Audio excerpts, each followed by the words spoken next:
I have a cough drop. But like, no, just a sugar. Commissioner Jean, are you anywhere? She's in there. We can start. We have a quorum.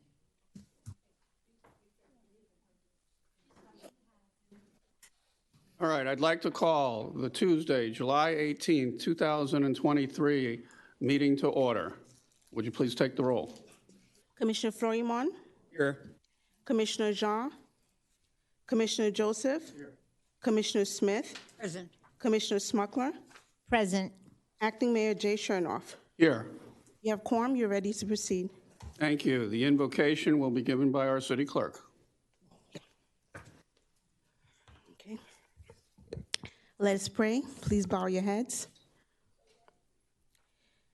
Dear Almighty Father, we thank you for the opportunity to assemble here tonight. We pray your blessings upon this meeting as we present our situations, as we identify our needs and seek to find workable solutions for the betterment of our city. Tonight we pray for wisdom, knowledge, and understanding. We pray for our elected officials and those whom you have placed in leadership.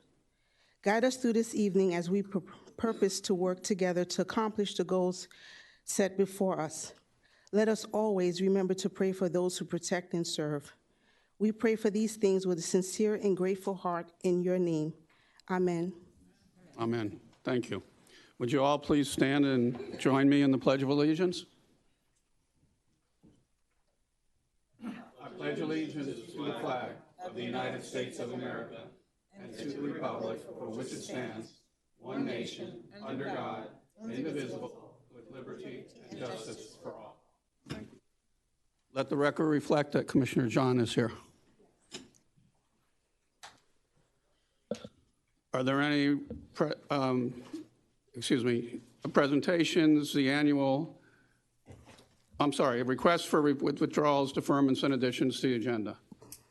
Yes, per the request of Commissioner Smith, an item entitled July 4th will be added to the discussion as number 15.4.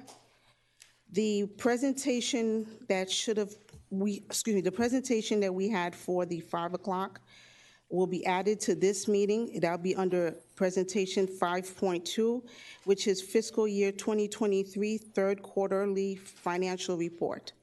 These are the only changes I have to this agenda.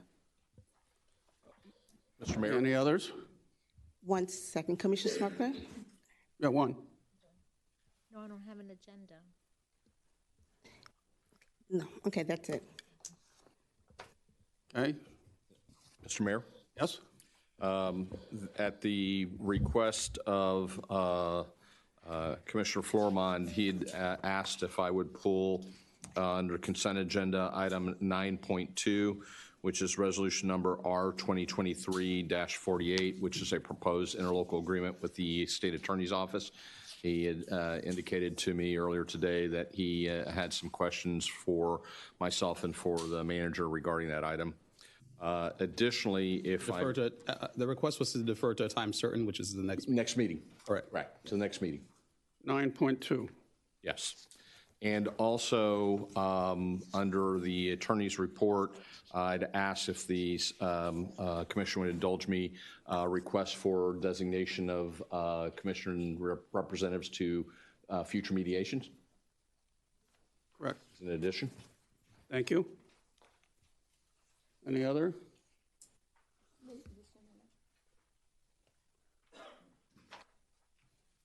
City Attorney, if through the chair, is there a time certain on responding to the state for this fee? Not that I'm aware of, ma'am. So if we defer it, it won't interfere with our. Not that I'm aware of. Okay, 5.1. Oh, excuse me. I'd like to read a statement before we begin.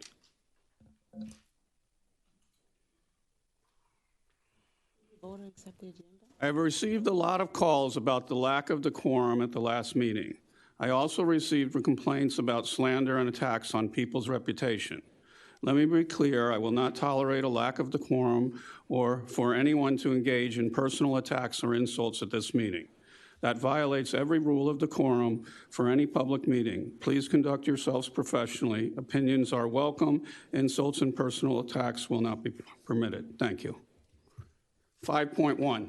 Mr. Attorney, I'm sorry, I think we still need a vote on setting the agenda. Is there approval of the amended agenda? Second.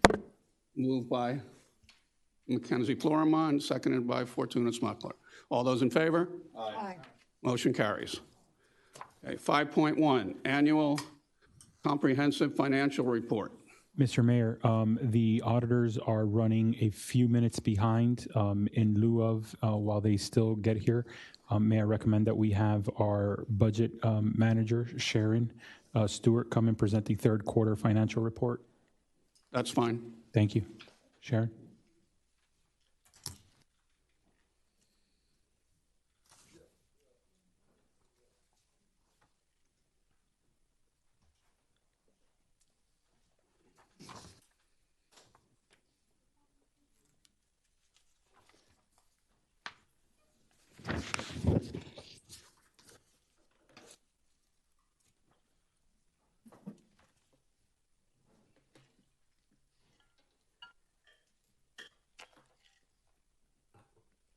Good evening. I'm Sharon Stewart, the Budget Manager. And pull the mic near you. Good evening, Mayor and Commissioners, City Manager, City Attorney, and our City Clerk. She disappeared. Okay, again, my name is Sharon Stewart. I'm here to present the third quarter financial report.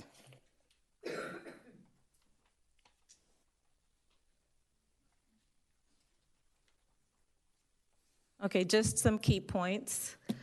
This is a cash basis of accounting, as mentioned before, where revenues are recognized as they are received and expenses becomes actual when they are paid, so in exchange of cash, basically.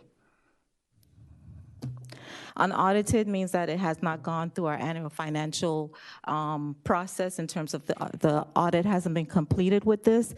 This is just pulling the reports from the system at a given point in time and just analyzing where we are.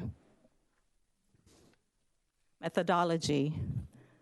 Okay, so the budget is actually broken up for this presentation into 4 quarters to mean that, you know, whatever we have budgeted, it's divided by 4. So if it's $1 million, we'll have 250, 250, and so forth.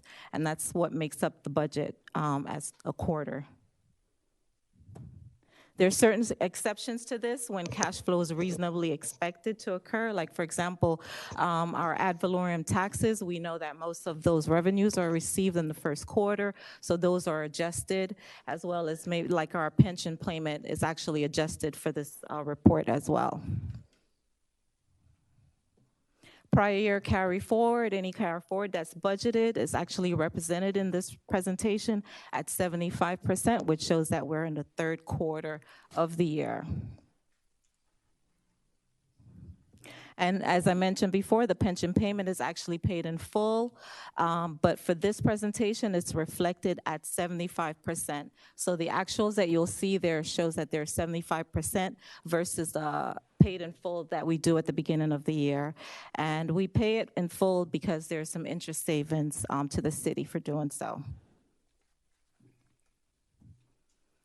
Overall, we are at a $35.2 million variance, and that's primarily driven by lower than budgeted expenditures, and also our revenues are driving higher than budgeted.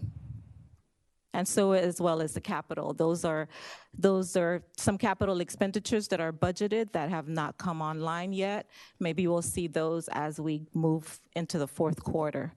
So the $35.2 million that we see will get smaller as we close the year. Okay, so as mentioned on the last report, the only fund here that's not really drawing a favorable variance is a solid waste fund, and that's just simply because of timing. The revenues are expected to come in, but they actually don't fall in within this period. So if you look at the report, it always looked like we're behind. But in fact, as we close the year, we'll, get where we'll become whole, more or less. Excuse me.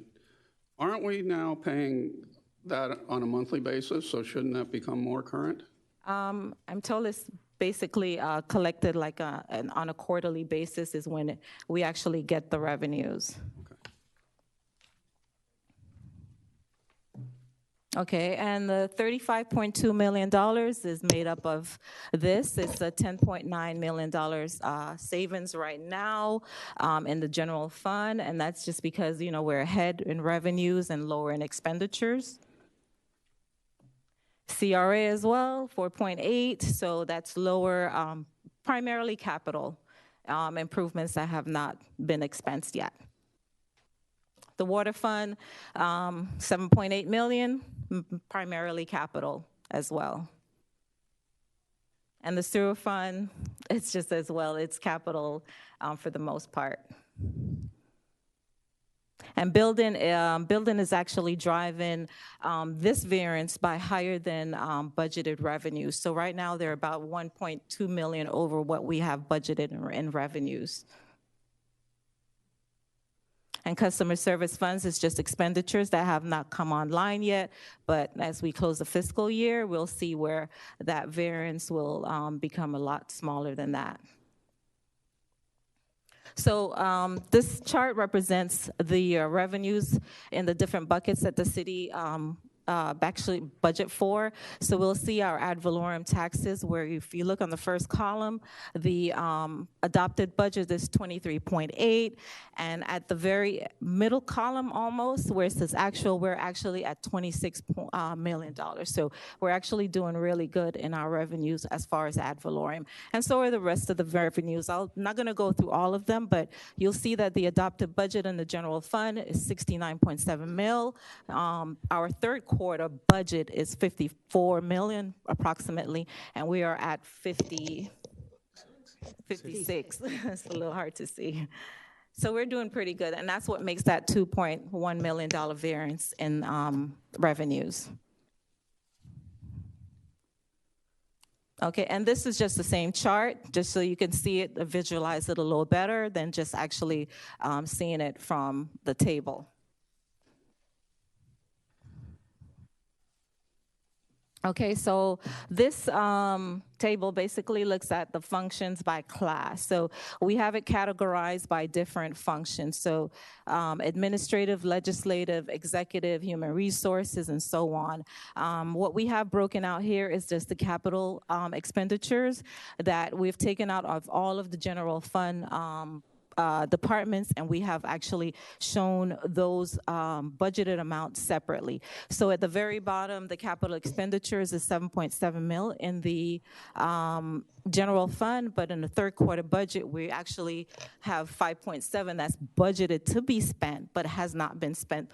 The actuals right now are at 2.5. So if we look, we have a $3.2 million variance there in the capital expenditures that are in the general fund for the most part. So all the other funds are doing, I mean, all of the other departments are doing well.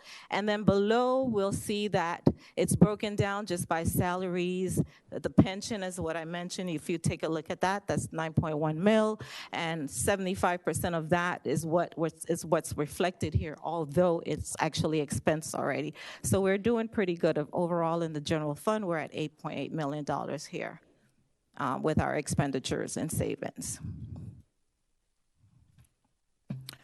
General fund by function, this is the same. This is just a chart depicting what was on the other slide.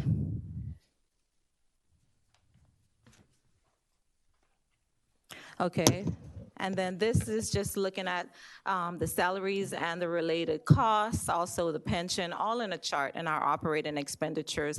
And the first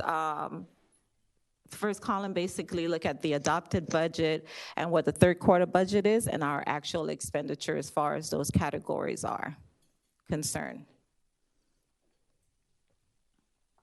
All fund revenues, this is just showing where we are with all of the funds, and it's broken down by the general fund, the CRA, and all the other funds that the city budget for. So again, we're doing relatively well in this third quarter in terms of what we're collecting with our revenues. And this is the expenditures by fund, broken down the same way, general fund, CRA, all the way down to, solid waste and so forth. So it's giving you just exactly what we've expensed in this third quarter budget. The June 23rd senior luncheon at the McDonald Center was a hit. Attendees burned some calories with Coach D before hearing remarks. Turn off. Smith. And following that, a delicious meal and an exciting raffle to wrap up the afternoon. Where's that coming The from? next morning on the 24th was the city's first community cleanup event. Residents met outside of Victory Pool to dump their bulky items and shred documents. Residents, our police explorers, PAL, and city leadership all had a great time. Can you tell David wants the spotlight?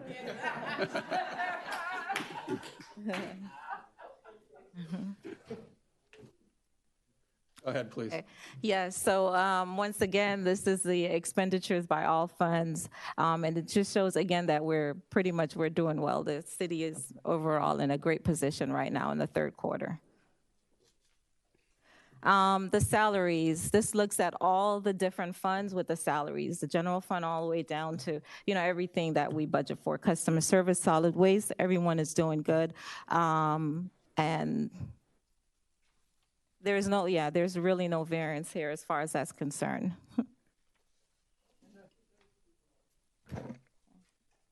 And that concludes the presentation. Are there any questions from my colleagues? Thank you for the presentation. Thank you. Thank you, Sharon. Mr. Manager, We do have our auditor here for his presentation. If you'd like to call him up, we have Andrew.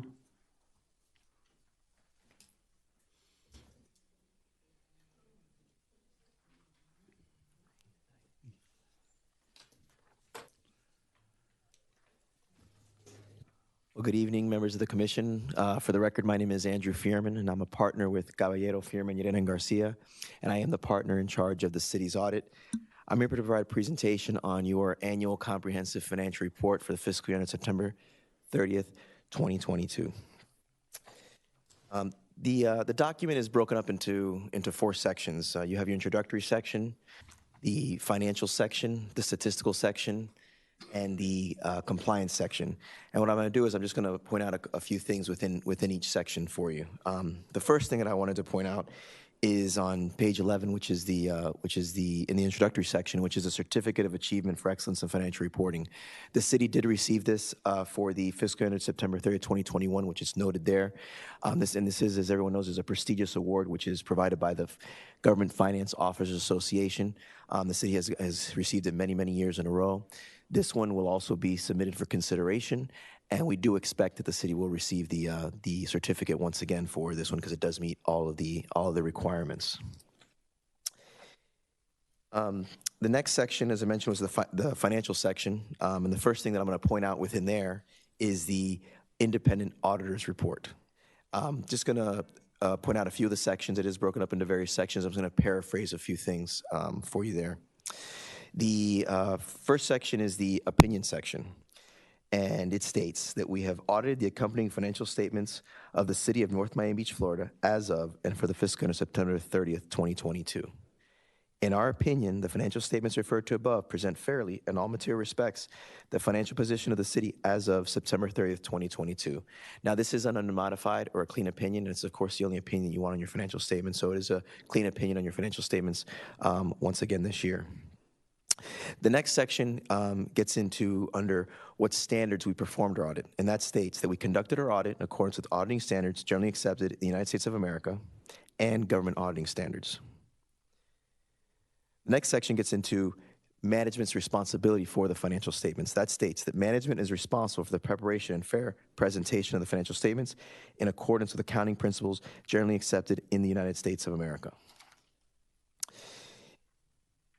The next section within the financial section is the management's discussion analysis. And when you have an opportunity, if you don't read anything else in the document, you should definitely read the management's discussion analysis because this is a very large document and it's an excellent executive summary. It basically talks about the year, it compares current year to prior year, and it provides explanations for those changes year over year. It's similar to what's presented within public company financial statements, and it's this is probably about a 200, 150, 200-page document, and this is about 15, 20 pages within the document. So definitely, I suggest that everyone definitely read that, and it is written from management's perspective.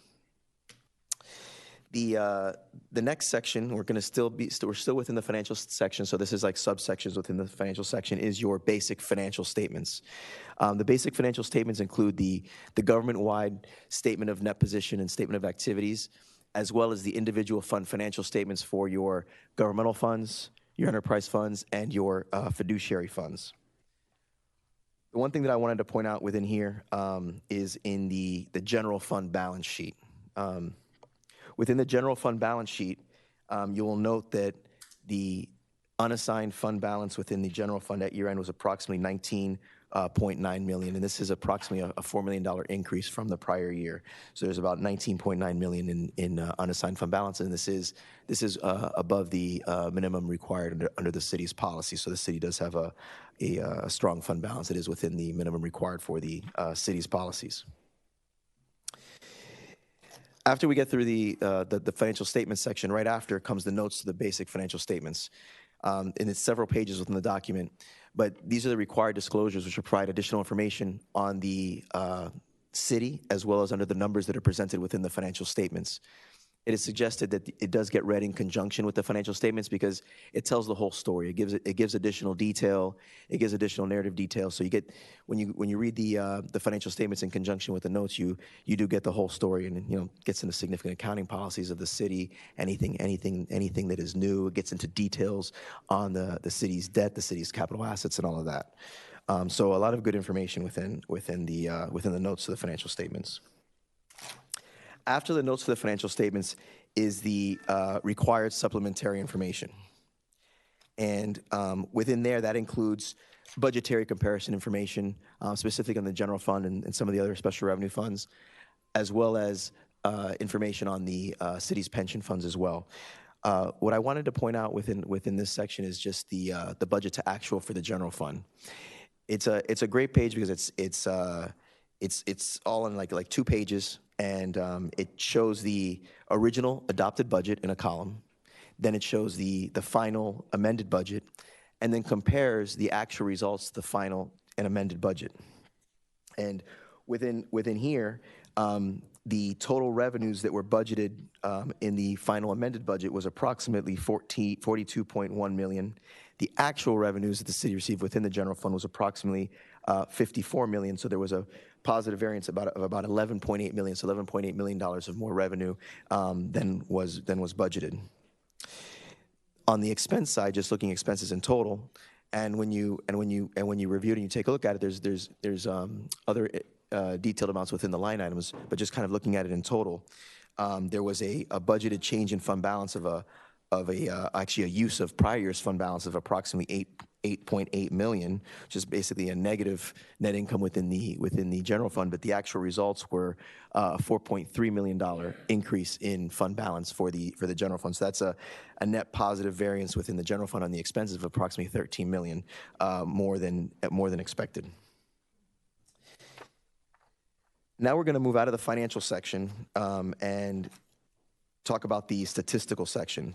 The statistical section includes schedules that on the city's finances, on the numbers themselves, has 10 years of financial data, historical data within there. Also talks about operating information, demographic information, debt information. And what's really good about the statistical section, is put together by the city staff and the city's management in collaboration of different departments, different agencies outside the city to provide this information so that the reader of the financial statements can go in here. Has 10 years of data, so you can kind of compare and kind of see what's happened over the last 10 years. Has things increased? Has they decreased? Has it been up and down? All of that. So you can actually see that, and it's all on one page, so you're able to see it right there as a snapshot. Just kind of like as I kind of mentioned with the management's discussion analysis, you have that condensed financial data, which gives you a good snapshot and a picture of where the city stands, at least as of September 30th, 2022. Finally, in the back is the compliance section. That's the 4th section. The compliance section includes the reports that are required under generally accepted government auditing standards. the rules of the Auditor General of the State of Florida, as well as the Federal Single Audit Act. And within these reports in the compliance section, we did have one matter that was reported to management that management is responding to, and that we do expect will be corrected and addressed in next year's audit. That's within the financial statement section. Now, on the federal single audit side, we didn't identify any matters to report. Didn't identify any significant deficiencies or material weaknesses in internal control or compliance related to the federal grant funds. So nothing to report within the single audit. You'll also be receiving a communications letter that gets included with the annual comprehensive financial report, and it's required communications that we're required to communicate to you as those charged with governance, and they're all standard communications. And it points out maybe some specific notes to the financial statements to take a look at. Talks about any kind of changes during the year, if there were any issues in completing and performing your audit, if there were any disagreements with management. We are pleased to report that there were no disagreements with management as part of the process, and we didn't encounter any significant difficulties in dealing with management or performing our audit. Overall, I'd just like to thank the team here, Marcia, Sandria, Sophia, and the rest of the management and team of the city for their cooperation and assistance throughout the process. Also, I'd like to thank you as well for your trust in me and my firm to do this work for the city. It truly is an honor and a privilege. And with that, I'll leave it there, and I'll open it up for any questions that you have at this time. Thank you very much. Acting Mayor and Commission, if I may, I know our auditors were making some various adjustments to the final draft, which is why it's not in front of you at the moment, but we will send that to you today. And should anyone in the commission wish to bring him back for any other future discussions after reading through the audit report, we'll be more than glad to coordinate that for you all. Thank you. Are there any questions from the dais? Okay, thank you. Thank you very much.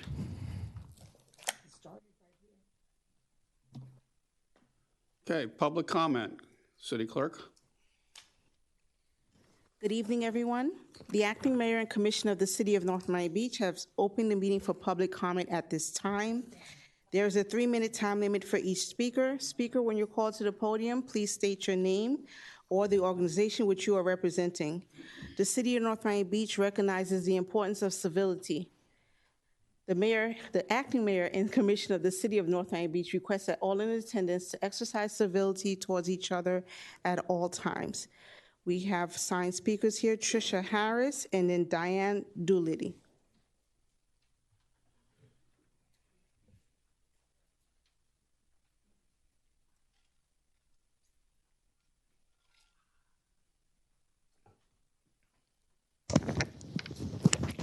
Good evening, everyone. My name is Tricia Harris. I'm here from Highland Village. I'm here with a big thank you to our police department, the fire departments that came out. We had a trailer catch on fire in Highland Village. Thank God there were no animals, no people inside. The rescue and the police did an awesome job while they were there. We also had a major water leak. I was able to get a hold of Ashley in the water department, and it was repaired within a day, I believe. I think they came out the very next day. It was awesome. It was a major leak. It looked like Beverly Hills flowing over. Too bad it wasn't oil. I would have collected it. But I really want to thank the police department for when they came out for the fire, they protected everybody, made sure everybody was back far enough. When I arrived on the scene, because I was one of them that called in, there were some young kids there thinking, oh, this is awesome, let's take pictures. They were steps away from the fire when I arrived, and I honked my horn and told them to move. Just at that moment, it blew, and debris went all over the street. So the quick response of everybody coming out, I want to thank them publicly, and that's why I'm here. Have a very nice evening. Thank you. Thank you.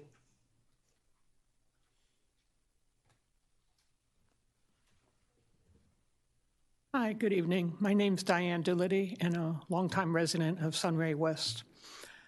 I had the opportunity recently to perhaps go to Victory Pool, and I don't know why we have this beautiful facility that is not utilized at all. It's only open Sunday through Friday, closed on Saturday, and 1 to 4:30 with no night swims.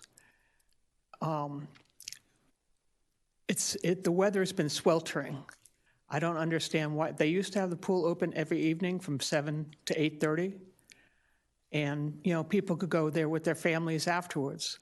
Now, if you don't have a pool at your complex or your home, you're out of luck. They talk about, we have Ulita Pool, if someone wants to go to Ulita. I don't know what their hours are. I've never checked into it. And now we're going to be put a pool back in Washington Park, which is a replacement. So now we'll have 3 facilities that are probably all underutilized. And I really don't understand the thinking behind this. Like I said, especially with this hot weather, why they don't have a pool open more and why they have a pool closed on the weekend. That's it. Thank you. Thank you. Mr. Manager, would you please look into that? I tend to agree with her that it is summertime and the pool should be open a lot of hours and open to our residents, especially with all the warnings we're getting about the heat.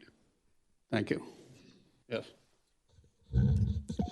I was checking into this myself, and I think we have to correct the budget to make sure, city manager, that there's funds so that these children, what bothered me the most was 4th of July, when they're all home and they can't even go to our public pool. So if we can make a note of that for the budget. Thank you. Former Commissioner Barbara Kramer, and then David Zapin.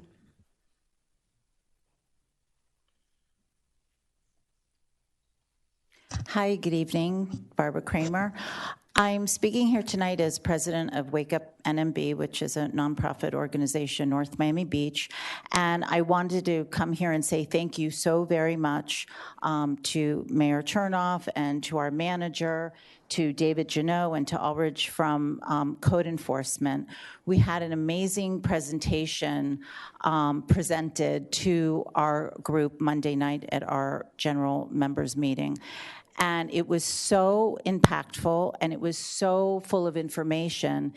And what was interesting is, of course, the people at Wake Up NMB were very dedicated residents. We really care. We probably aren't the ones that are violating our code, although you never know. My husband wanted to put out a bulk trash item last week for this week, and it's like, I said, no way. So at least half of us know what we're doing. But we have all this information, and I feel that for the many people that were there to receive it, and also to talk about their issues and concerns that they see on the streets, this information is just not out there. So I really hope that we can get that fantastic presentation on our city website so everybody could take a look at it. We really need to get code enforcement back on track. It's really, really, really lacking in our city.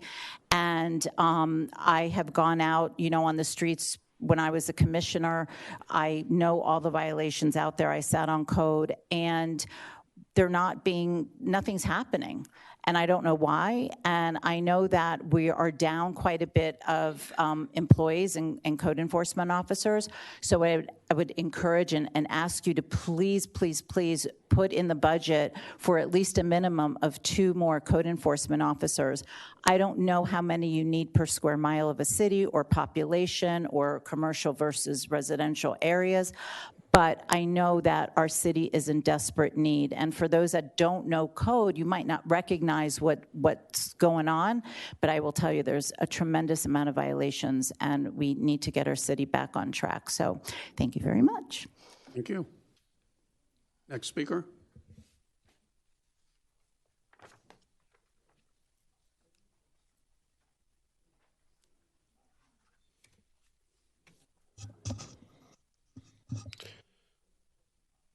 Thank you. David Zapin, 971 Northeast 158th Street, founder of the 30K for Back Pay charity. While a lot of our children and grandchildren are off at STEM camp, learning science and such as preteens, okay, great. The only problem is we've left out certain other items like history, arts, and humanities of why we need and do these scientific marvels. So one of the great costs of the COVID crisis was all the wisdom lost, not just the grandparents, like my own, who lived past 90 but didn't leave much of a autobiography, but people who literally left the city, the state, and the country once their work was done. Institutional memory matters. And I hope that those of you who are old enough to be grandparents, please leave some kind of autobiography for your kids and grandkids, because I tried back in the 90s and more recently with mixed results. So let's be smarter. Let's figure out why we're doing what we're doing. Why the old Masonic temple is now a church. Why the 163rd Street Mall is largely empty. And why we used to be homeowners are now mostly renters, and why full-time union work is now mostly part-time non-union work. Because if you don't, then we're just going to limp into another crisis that no one remembers. Everyone says, oh, well, COVID caused a recession. No, there was a February 2020 recession. 9/11 caused a recession. Yeah, there was a March 2001 recession. But nobody knows because history has been canceled. I speak as a living fossil, a one-time licensed history teacher. Go apply to be a history teacher. There's no such animal in the Tallahassee website. So please, let's figure out who we are, not just what technology we have and can hope for. And use with the library unlimited hours. 15 seconds. Thank you. Use library apps like Hoopla and Libby, especially with the acting and writers strike shutdown. Thank you. Thank you. Nelson Bell.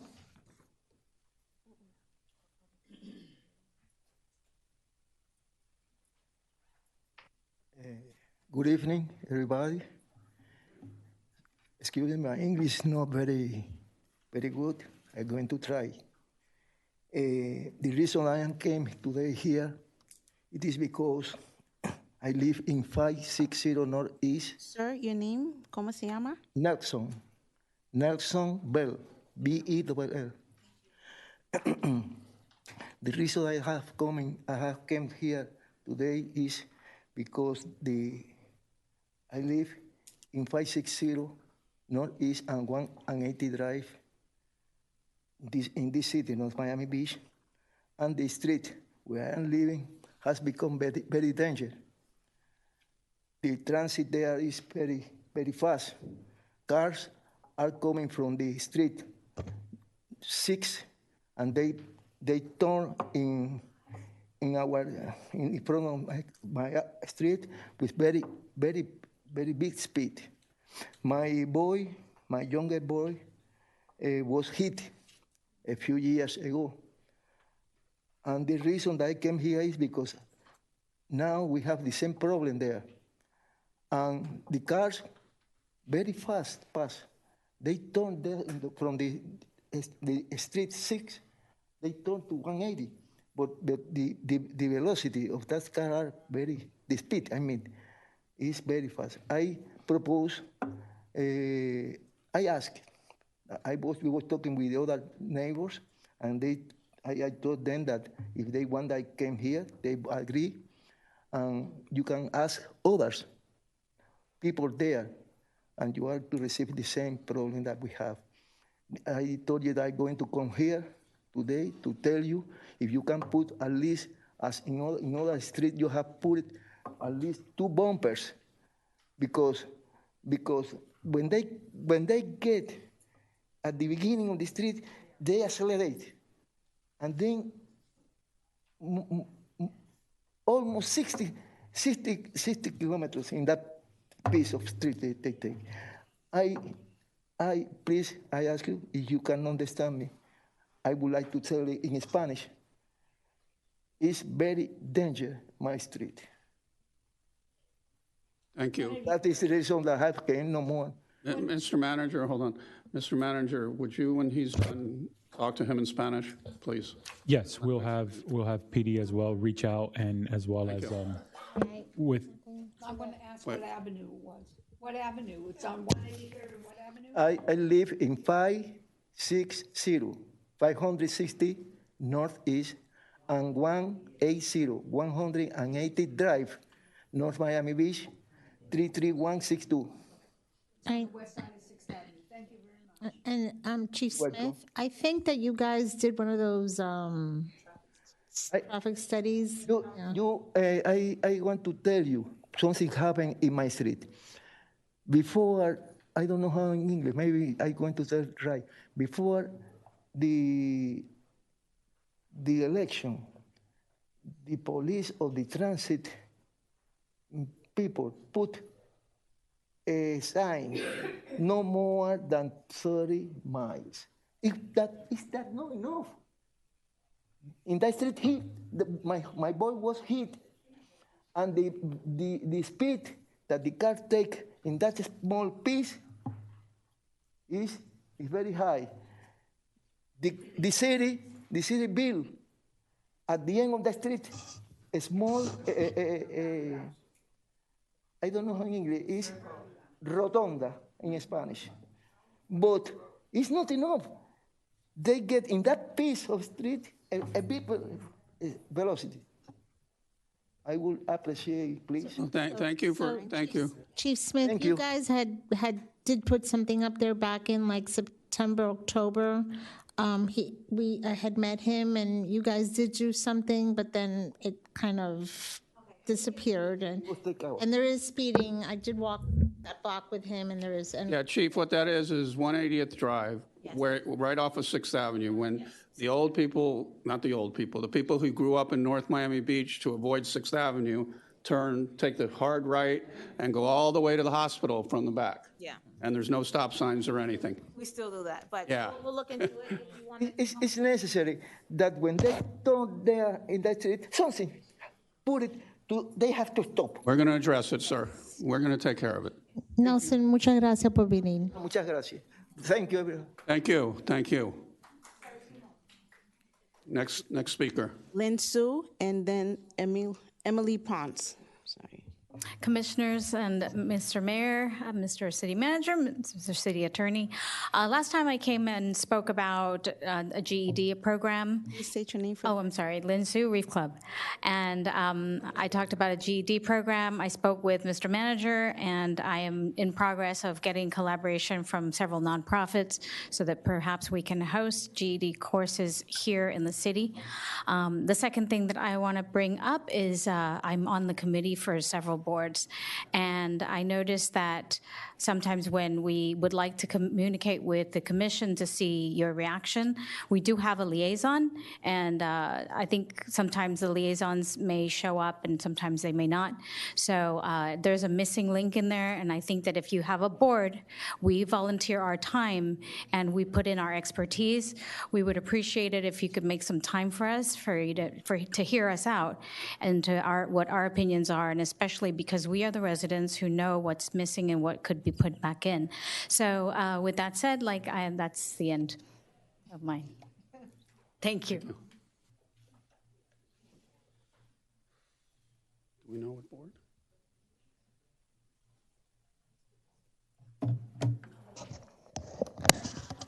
Good afternoon. My name is Emily Ponce. On the last commission meeting, Commissioner McKenzie brought to our attention. Please state your name for the record. Emily Ponce, I did. No, very good. So what I was saying that Commissioner McKenzie brought to our attention that the city attorney issued payment to cover legal expenses for the former mayor Di Filippo without any authorization.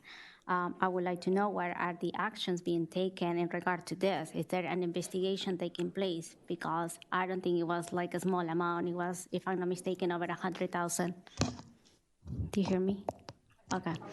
So yes, so it was over 100,000. So I think all residents should know what are the actions being taken in regard to this. It's not a question and answer. You tell us what you want, and then somebody will address you after we leave. No, I'm asking what are the actions being taken? Is there an investigation in place in regards to this? Okay, thank you. That's, yes. Secondly, 3 months ago, I mentioned that Miami-Dade County is looking to widen the Northeast 159th Street from Northeast 6th Avenue to Harry Tubman West Dixie Highway. So I communicated this. Nobody has gotten back to me. So I'm sure I'm going to be sending an email with all the information. We have only one meeting on what more or less the project involves, and one of the things is like they want to remove all the trees, and right now with the heat warnings that we're getting, I don't think that would be viable. Additionally, the residents that are living on 159, they're going to be most of their houses, their taxes, they're gonna increase, their insurance, they're gonna increase, and their home values are gonna decrease if this project takes place. So it's very important. I'm not sure if you have reached out to them, but I can provide the information as well. The other thing, I was speaking previously with, with Mr. Public Works Director regarding we were looking to implement the speed bumps to mitigate some cars speeding. So he mentioned that the survey was done, everything was approved, but it will be more or less increased for the next budget. I would like to know, like, which streets are, going to be implemented, these speed bumps, when there's going to be, because why we need to wait until the next budget, and that's one of the things. And then I would like to thank the police department, because if you recall, last year I came here with a lot of problems regarding the shootings in my area. Thank you. And I think the police department act immediately and try to mitigate all these issues. So I don't want to thank them, because they're one of the departments that they took the feedback, and they are an example to the other city departments because of the continued communication and their assistance in every issue that may arise. Thank you. Thank you. Mr. Scott, would you get with her and see if you can help her? Thank you. Next speaker, Ketley Joachim. I'm not far from you.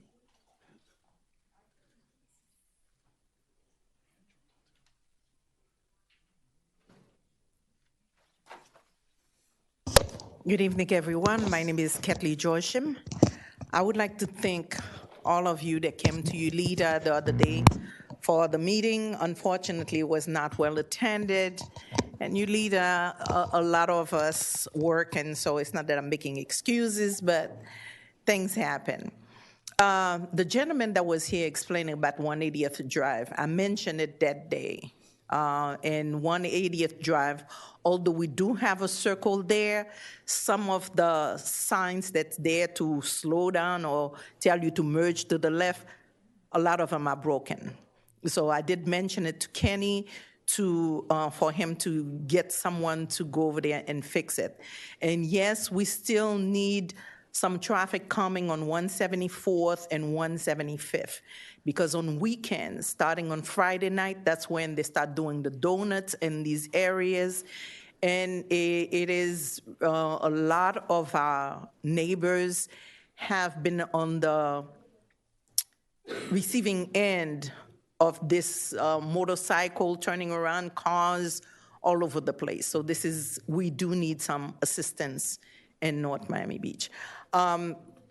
as a member of the library board, I wanted to bring up, and I think a lot of us may not be aware, that there is a high school program at the library that Edenia has more or less find funding from the state to make sure that people that want to either complete their high school or do a high school program, they're able to, and it's still there at the library. So for anyone that wants to either complete their high school or just came to this country, would like to get a high school diploma, are able to do it.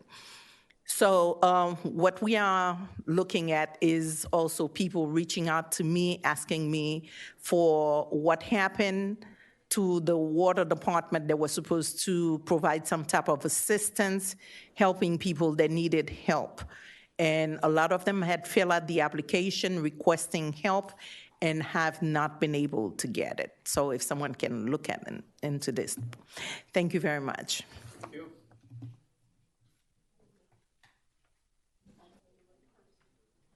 Any other speakers? Yes? I got you. I'll be really quick. I just want to thank the 5 of you that are sitting on the dais. I'm noticing one empty seat. State your name. Oh, Keith Myers, 1440 Northeast 177th. I'm just noticing one empty seat. You know, this is the public. You guys are answer to us. We're the ones that elect you guys. And I just, you know, someone's just ignoring us. And I just wanted to thank the 5 of you that showed up. Thank you. Thank you.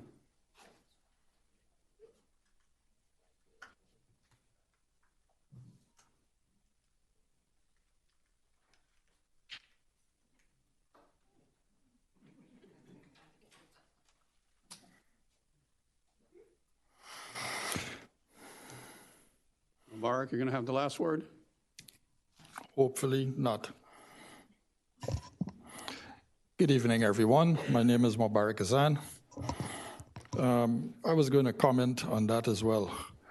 Commissioner Joseph just walked out when the public comment was here. It shows that, you know, come on, man, don't cut me in. I just wanted to tell you where I was. I had a family emergency. Okay, sure. Okay, I'm sorry to hear that. Thank you. Just making that clear. Put back my 1 minute, please, extra. Now, no attacking each other. Okay, so I heard a budget presentation from 2 people. I've attended every PUC meeting, and there's a $6.5 million outstanding in arrears for the PUC, for the water plant not being collected. I did not hear any of that mentioned, and this was before the Jacobs takeover, all of that money, $6.5 million, and I heard staff want to write it off and all sorts of things. So that budget presentation, pretty weak if it's not going to mention our outstanding fees that needs to be collected. I also want to mention we may be having a presentation tonight on sanitation. I do not know how it will go. But what I have seen in the past few years is that staff literally seems to be like lobbyists for the vendors, literally. I know this city manager is here only for a couple of weeks or a couple months or so he's not a part of that.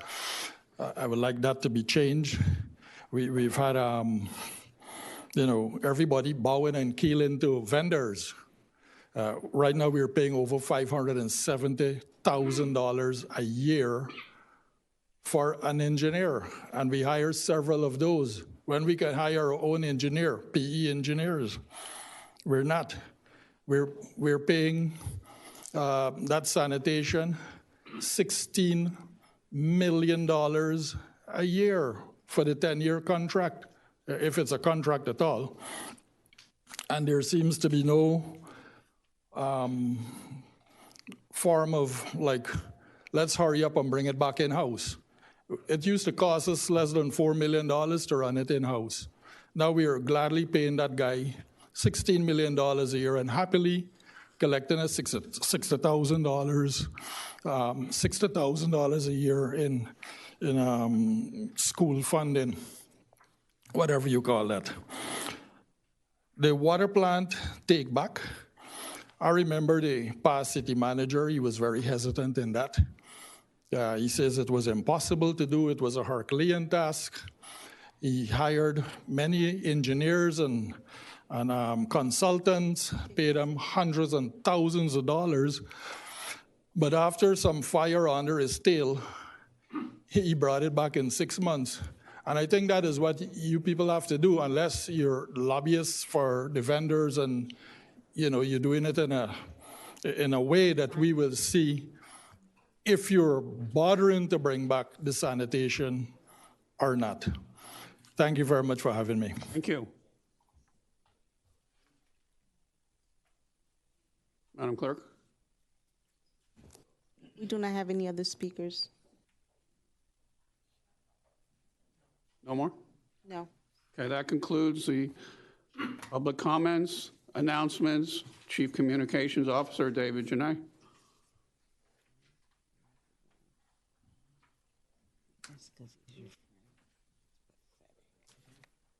Good evening, Mayor, Commissioners. So many sneak peeks tonight. Keep it short. Shouldn't you say go? Yeah. That's my cue. When I say go, not yet. So obviously, as you all know, the city puts together a lot of great programs and exciting events for our community. And what I have is a video that kind of showcases that, just like I did last time around, the things that we did last month and then what we're looking ahead into the days and weeks ahead. So go. The June 23rd senior luncheon at the McDonald Center was a hit. Attendees burned some calories with Coach D before hearing remarks from Commissioner Phyllis Smith. And following that, a delicious meal and an exciting raffle to wrap up the afternoon. The next morning on the 24th was the city's first community cleanup event. Residents met outside of Victory Pool to dump their bulky items and shred documents. Residents, our police explorers, PAL, and city leadership all had a great time while working to keep NMB looking beautiful and clean. Who knew NMB Discovery Library could get so wild? On June 28th, dozens of children and families attended Pangea, a wild animal showcase. Guests got to see and interact with snakes, scorpions, alligators, and a whole lot more. Don't worry, all of the creepy, crawly, furry, and feathery animals have left the library. We'll let you know when they come back.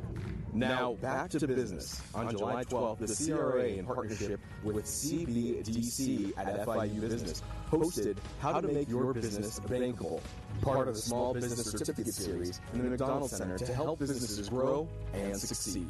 Also on July 12th, residents made their way to the Alito Park Community Center to join city leaders for an important discussion to tackle safety issues, local trash concerns, and traffic. The community conversation is a great opportunity to come together and find sustainable solutions for a cleaner, safer, and healthier community. Now let's look at what all of us in the city of North Miami Beach can look forward to in the coming days ahead. Join us on Thursday, July 20th at 6:30 for the Washington Park Community Center project update. Learn how the project got started, where it currently stands, and provide feedback to help the city determine the next steps. Your input is valuable, so let your voice be heard. The project update will be at the Washington Park Community Center at 15290 Northeast 15th Court, Thursday, July 20th at 6:30 p.m. Are you in need of diapers for your little ones? Make your way out to Mobile Diaper Pantry July 21st at 9:30 a.m. at Victory Park, located at 1980 Northeast 171st Street. Most parents know what diapers cost these days, so don't miss out on the Mobile Diaper Pantry happening this Friday. If you missed out on the last community cleanup day, well, you're in luck, because the next cleanup is happening this weekend, Saturday, July 22nd, from 9 a.m. to 12:30 p.m. It's all going down at Alito Park Community Center, located at 386 Northeast 169th Street. Join the cleanup and help keep NMB beautiful and clean. If you haven't been to a senior luncheon yet, then you're missing out. Join in on all the fun on July 28th from 11 a.m. to 2 p.m. in the McDonald Center. Get out of your living room and come to Senior Luncheon. The first 100 residents will be entered for raffles and prizes. Just a couple of hours later is the Peruvian Independence Celebration from 4 to 10 p.m. at the NMB Library Amphitheater at 1601 Northeast 164th Street. There's going to be food, a photo booth, a live concert, and a Peruvian dance showcase. And guess what? It's free admission. So come celebrate Peruvian independence in NMB. August 1st is National Night Out from 6 to 8 p.m. Join our NMB Police Department just outside of headquarters for some free food, a book bag giveaway, demo displays, games, and fun. This is the 40th Annual National Night Out, a community police awareness raising event in the U.S. Together, we are making communities safer, more caring places to live. Join NMB and the Commission on the Status of Women for a back-to-school school supply giveaway on Tuesday, August 8th at 5 p.m. The event will take place at the S Center, located at 17051 Northeast 19th Avenue. This back-to-school giveaway is for NMB residents only, while supplies last. For more information, visit citynmb.com or follow us on social media at CityNMB. Help us spread the word about all things happening in NMB and get the community involved. All right, that concludes the announcements for David? Yeah. The last time you provided us a pamphlet with all those in it, would you do that again?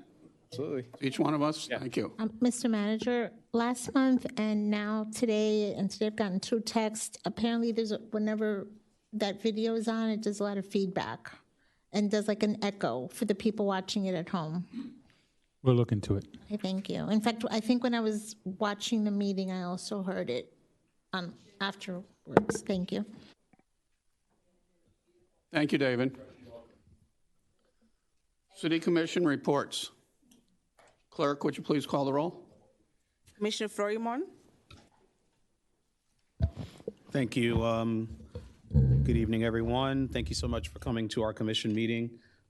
Just want to say that I'm happy to see that the reports on our finances and third quarter report and also our audit report from our accounting firm is looking good. And aside from that, I'm looking forward to a great meeting. Thank you so much. Commissioner Jean. Good evening, everyone. I just had some questions for the manager. You don't have to answer now. In reference to the We Care program, that was one of the acts that I had as it relates to how many residents have received aid and where are we with the actual balance of that account as well.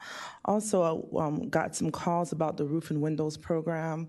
For the residents that have been awarded these awards, are still looking to find out when the city will actually move forward in the awarding of those particular awards. So wanted an answer on that. Happy to announce that the CRA directors are also working on a business directory for the businesses within the CRA.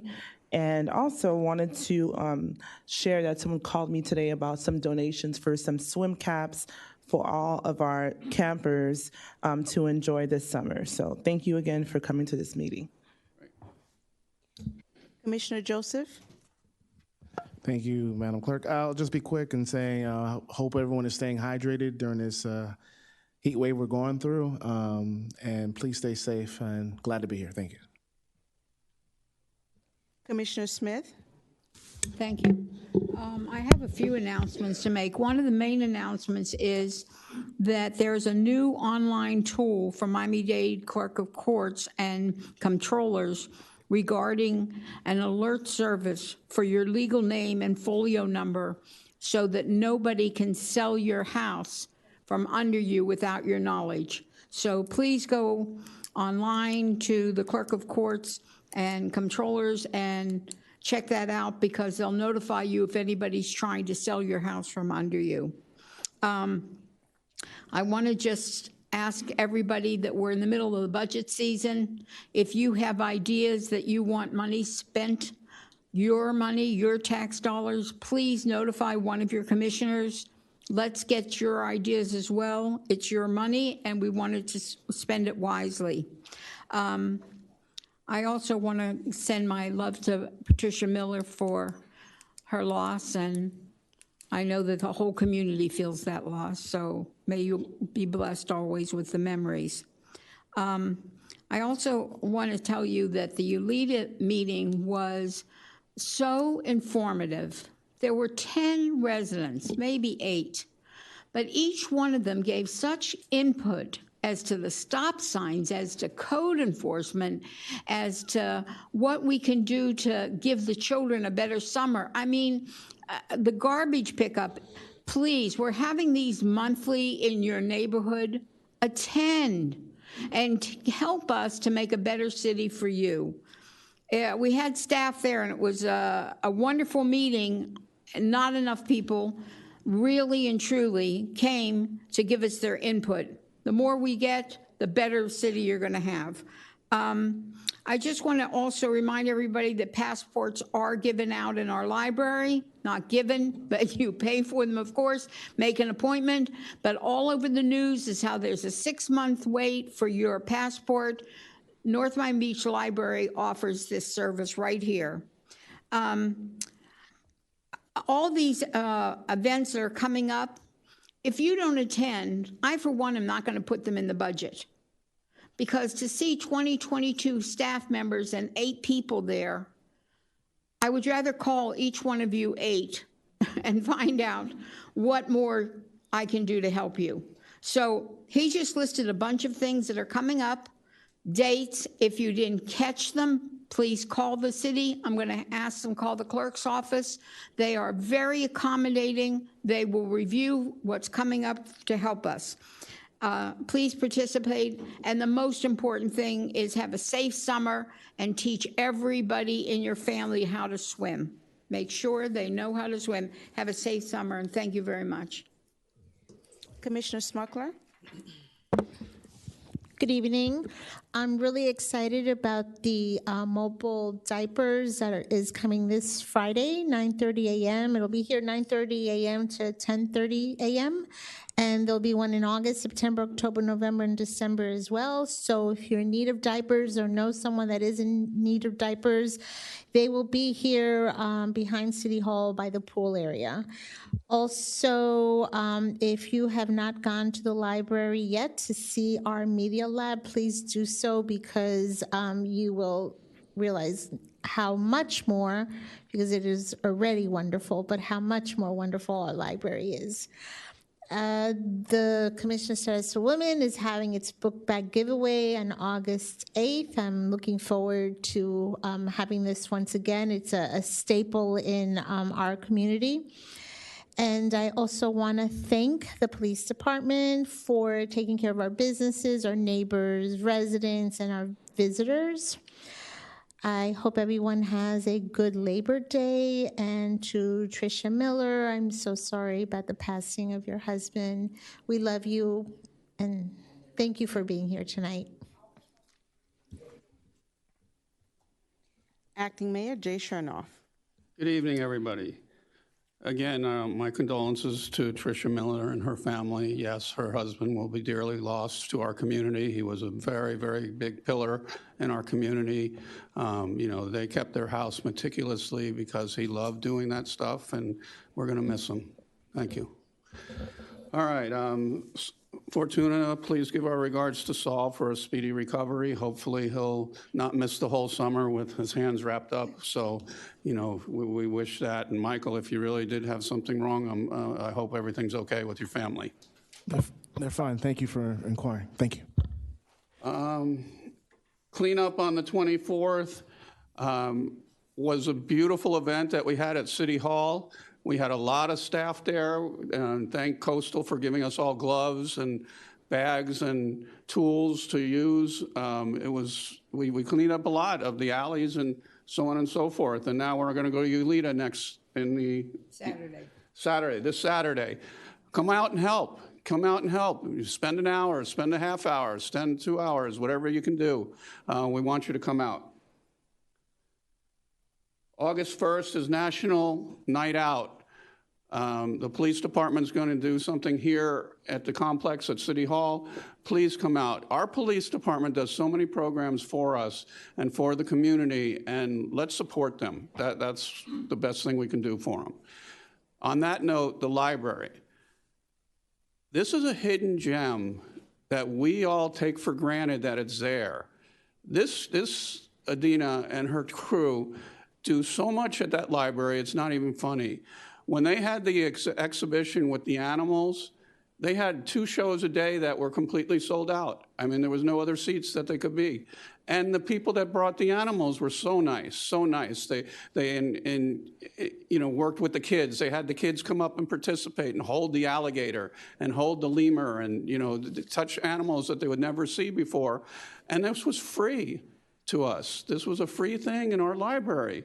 Just like the STEM program, just like anything that's there, all the programs that the library offers can touch every one of you in the audience can get touched on something. Please, that's our resource. And Mr. Manager, again, please open the pools. In all of our communities that have pools, I don't care if we have to hire new, lifeguards or whatever. Let's get a budget for it because summertime is when kids swim, when they're not doing something. If we have them in pools, they're not anywhere else, and they're not on the streets worrying about getting hit by cars and stuff. So, please, everybody hydrate. Summer is here. Very important. If you watch the news, I think we're on our 15th day of over 106. Well, how many grew up here? Well, we've never had it that hot before. So, stay in your houses, use the air conditioning in your car. If you don't have one, jump in a pool, squirt yourself with the hose, whatever you need to do. Hydrate, hydrate, hydrate. Thank you. And if I may interrupt a second, the library also has a program where they give, maybe it's not called GED, but it's the equivalent of a GED, or I don't know if I'm saying this right, but it is a high school diploma that we do offer at the library. And in fact, there's a graduation August 16th. Thank you. Okay, consent agenda. Read them into the record, please. Yes, sir. Item 9.1, the regular commission meetings of June 20th, 2023. Item 9.2 has been 9.2 was removed. deferred. Next item is 9.3, resolution number R 2023-49, entitled "The Resolution of the Mayor and City Commission of the City of North Miami Beach, Florida, approving a piggyback contract between the city and Preferred Government Claim Solutions, Inc., PGCS, for third-party claim services and an estimated annual expenditure of $57,750 using the City of Riviera Beach, Florida's contract with PGCS, and authorizing the city manager designee to do all things necessary to effectuate this resolution and providing for an effective date. Next item is 9.4, resolution number R 2023-50, entitled "The Resolution of the Mayor and City Commission of the City of North Miami Beach, Florida, approving a task order for Highland Village Stormwater Improvements Phase 2 in the amount of $272,789 under the Continuing Services Agreement with EAC Consulting, Inc., for professional consulting services, and authorizing the city manager or designee to do all things necessary to effectuate this resolution, providing for conflicts, providing for scrivener's errors, providing for severability, and providing for an effective date." Next item is 9.5, and resolution number R 2023-51, entitled "The Resolution of the Mayor and City Commission of the City of North Miami Beach, Florida, approving implementation of the budgeted fiscal year merit increase for eligible non-bargaining employees, and authorizing the city manager designee to do all things necessary to effectuate this resolution, providing for conflicts, providing for scrivener's errors, providing for severability, and providing for an effective date." Thank you. I need a motion and a second. So moved. Second. A motion by Commissioner Florimond, a second by Commissioner John. Any discussion? All those in favor? Aye. Aye. You wanted a roll call? Voice vote. We got it. It passed. Okay, legislation. Ordinance number 2023-01, second and final reading. Yes, sir. This is ordinance number 2023-01, entitled an ordinance, the mayor and city commission of the city of North Miami Beach, Florida, amending chapter 2, structure of city government, article 1, the city commission, section 2-1.1, meetings of the city commission, subsection A, quorum required, ethical duty to remain at city commission meetings, by deleting the requirements concerning the duty to remain at city commission meetings and moving the requirements to article 10, code of ethics, in a newly created section 2-79.14, entitled ethical duty of remaining at city commission meetings, authorizing the city clerk to transmit the ordinance to the Miami-Dade County Commission on Ethics and Public Trust for enforcement purposes, providing for conflicts, severability, and codification, and providing for an effective date. Motion by Commissioner Smith, a second by Commissioner Smuckler. I'm sorry. Any discussion? The only question I would have, if I could, through the chair, is to ask Commissioner Jean if she, what was her issue that we delayed it? Could she share that with us? Just wanted more clarification on the movement of where it's going to be, which I received. Thank you. Any other discussions? Roll call, please. Wait, public comment. Public comments, I'm sorry.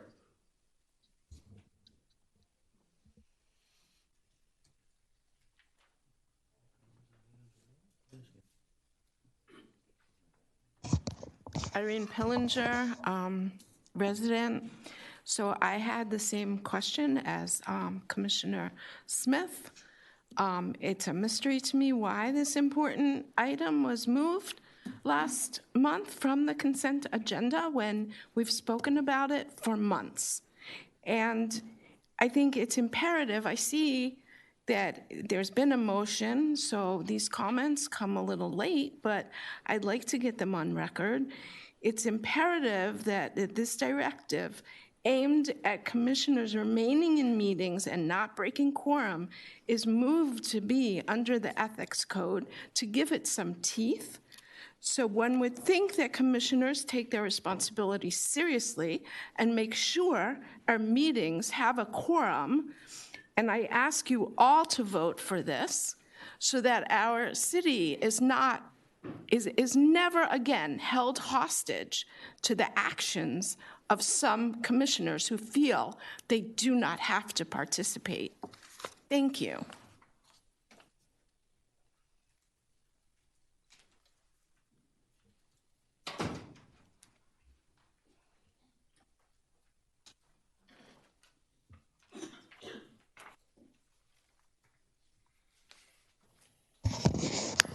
Good evening again, everyone. Mubarak Hassan. The only two people up there that is not guilty of this is the acting mayor, Jay Chernoff, and Commissioner Fortuna Smuckler.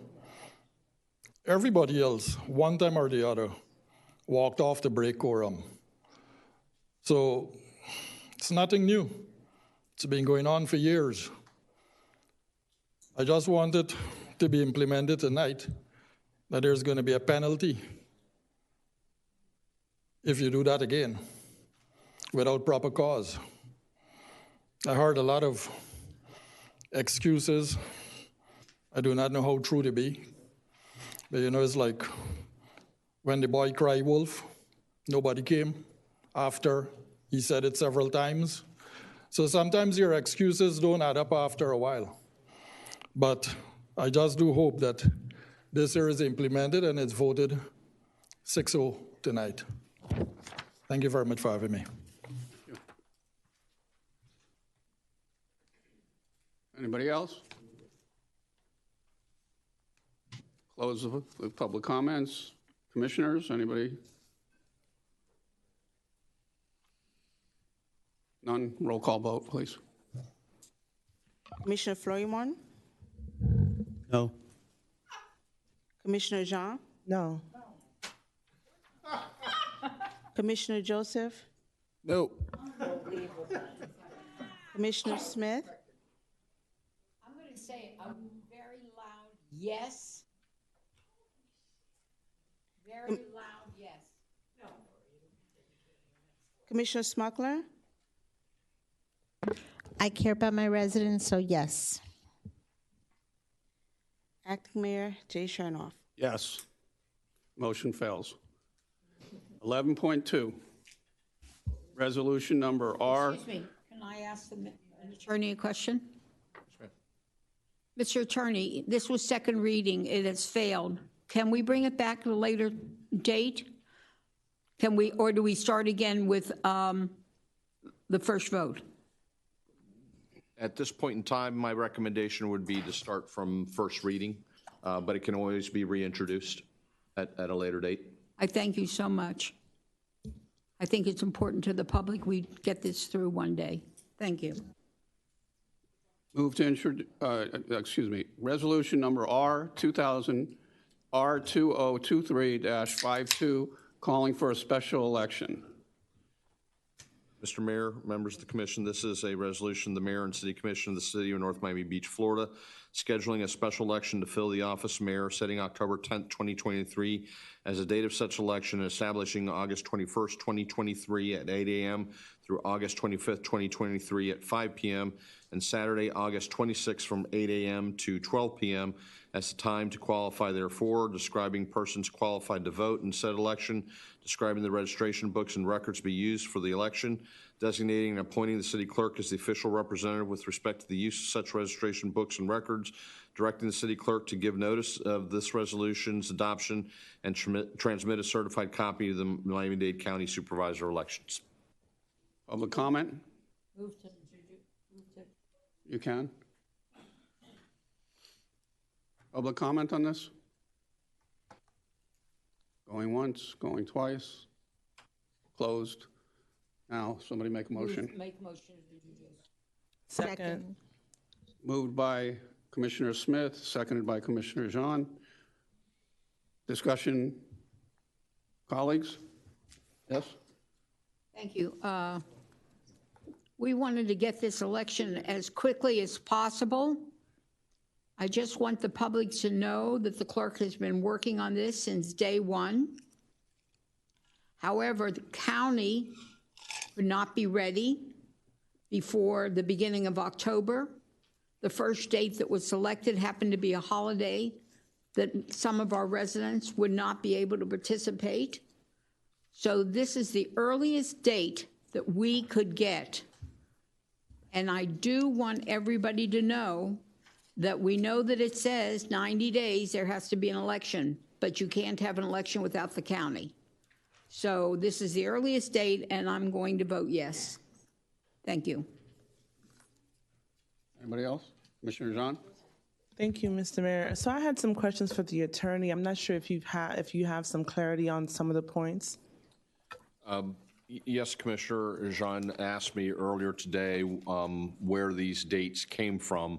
As explained by Commissioner Smith, the date of the proposed election was provided to us by the supervisor elections as being the earliest date that they could schedule it within their time frame, notwithstanding our request as provided in our charter that it be, I think it's no sooner than 36 days, no later than 90 days of the occurrence of the vacancy.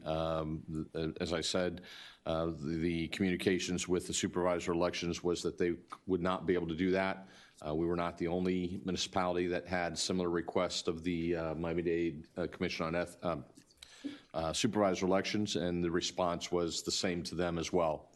As far as the other dates, those are working backward from our charter and our code as to what the qualifying dates are, and those were put in pursuant to conversations with the clerk as well as with the supervisor elections. Those are the dates.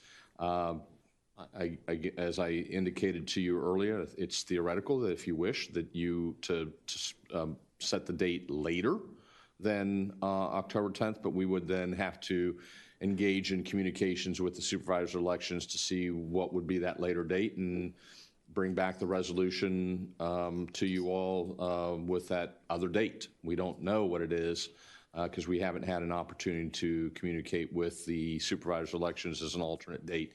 What we've brought before you to you is the earliest date, based upon our communications with the supervisor elections, to try and get as close to as possible to the charter language that says within 36 or 90 days. Any other questions? Comments? Yes?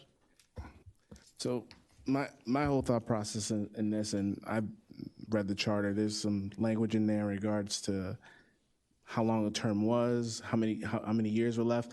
And my issue was I requested a legal memorandum breaking it all down and express, because even when I looked at it online, it just said resolution. It had no attachment online. And for our residents, that's an issue for me. And it seems that this is all being done covertly. And I don't know why that was the case, so that's an issue for me, and I can't be supportive of it. But it was not online, so people can. It wasn't online. You're right. It wasn't online. And that to me is a major problem. Okay, when you make a comment and ask for an answer, let them answer. I'm finishing up my comment. I'm not saying. No, but he started talking and you didn't. Right. And that to me is that is a major issue. I think that there should be additional options in regards to the timing of it all, what the full options are to the commission, because I know the charter lists a couple of them. So I'd like to have that in a legal memorandum. That's my thought on the whole process, and I just want to say those comments. Thank you. Thank you. Thank you. What was it online? The title to we have an obligation under our charter and under the Citizens Bill of Rights to post the agenda within a certain period of time or no later than a certain period of time. And so we put in the initially posted it as the resolution number and with information saying calling for a special election. As soon as I believe it was within 24 hours, if not earlier, the resolution was in fact put together, provided to the clerk's office, and I believe it was in fact posted online with the rest of the agenda thereafter. The clerk is correction. So the agenda, I agree with everything with the attorney stated.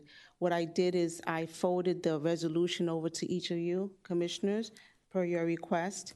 I will have it added to the agenda online. It was not added, but I did send it all to all of you. Thank you. Any other? As far as the request for legal opinion, I certainly can provide that. All it's going to do is be a cut and paste of the language from the charter, which I believe you all are already aware of. I can read it into the record right now. I have it in front of me, and it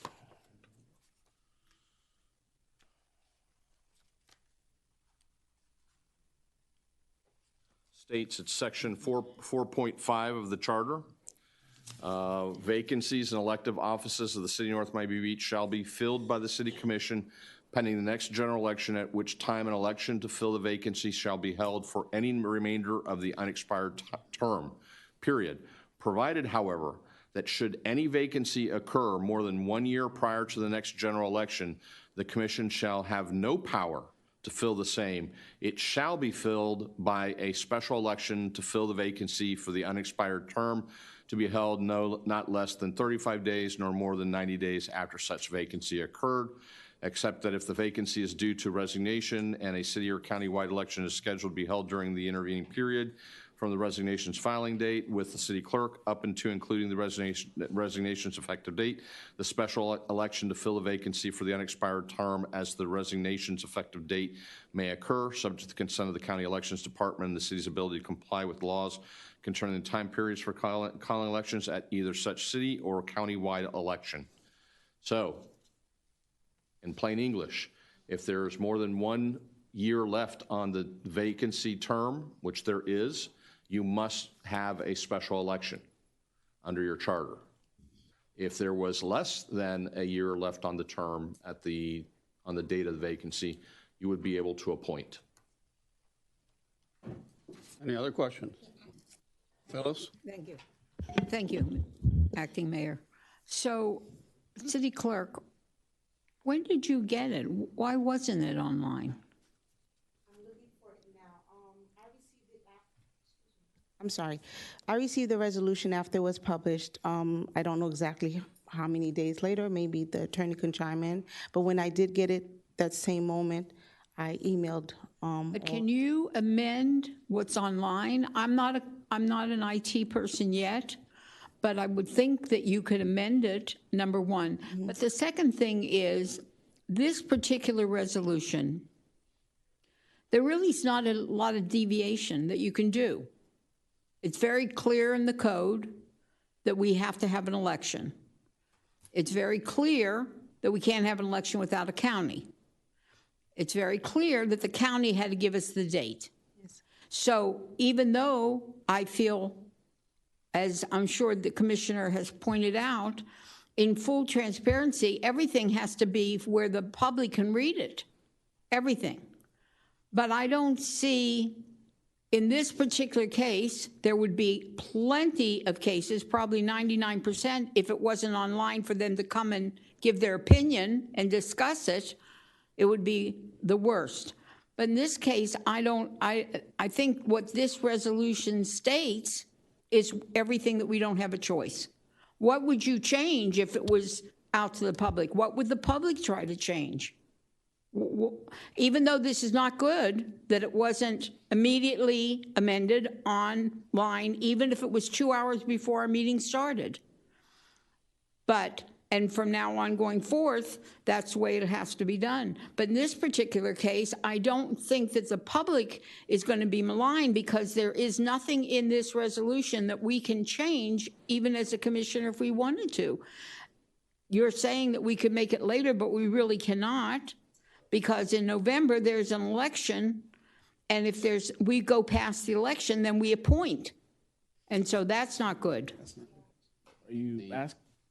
Are you asking me, or? No, I'm just making a statement. Thank you. Mr. Fortuna. Okay, so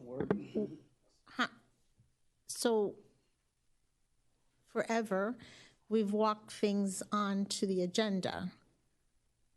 So can't we just walk this onto the agenda? Isn't it the same thing? It's actually on the agenda. Do not have, the resolution. I emailed it to everyone. Okay, but what I'm saying is when we've walked things on, we didn't have anything online. So can we just walk it on? We have walked items on the agenda. The answer is yes. You can. Okay, so let's walk it on. You can't hear me? Okay, thank you. Let's walk it on. Well, it's on the agenda. I know, but I'm just saying they're complaining all of a sudden that it's not properly online, but there's so many times that we've walked things on and nobody ever complained, and now all of a sudden people are complaining. But in the last 2 years, things were added on last minute and nobody complained, so let's just add it on like we have in the past. Okay. I'm adding it on to the agenda. Thank you. Commissioner Florimon. Thank you. I just know one person asked about the online, not they, so that was just wanting to clarify that.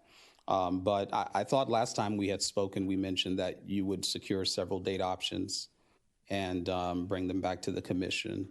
That's number one. Number two, separate from that, Mr. Attorney, Commissioner Smith said something to the effect that I think it was more of a question, not a statement, but if the election was past November, that we would have to appoint.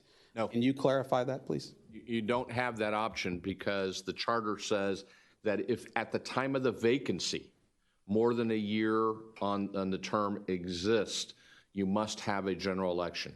You can't then let it go past the 1 year and say, oh no, we now have a vacancy that we can appoint. Okay. That's not it's an either or. You cannot do, leave it and just let it sit under your charter. It does say that if there is a more than 1 year, there shall be a special election. Okay.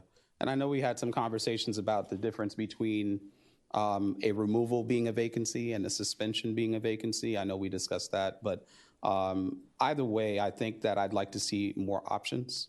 And if it doesn't make a difference, we still will have to go, based on what you're saying, if it doesn't make a difference, that we'd still have to go into an election, then, that wouldn't make a difference. So that's my statement on the matter.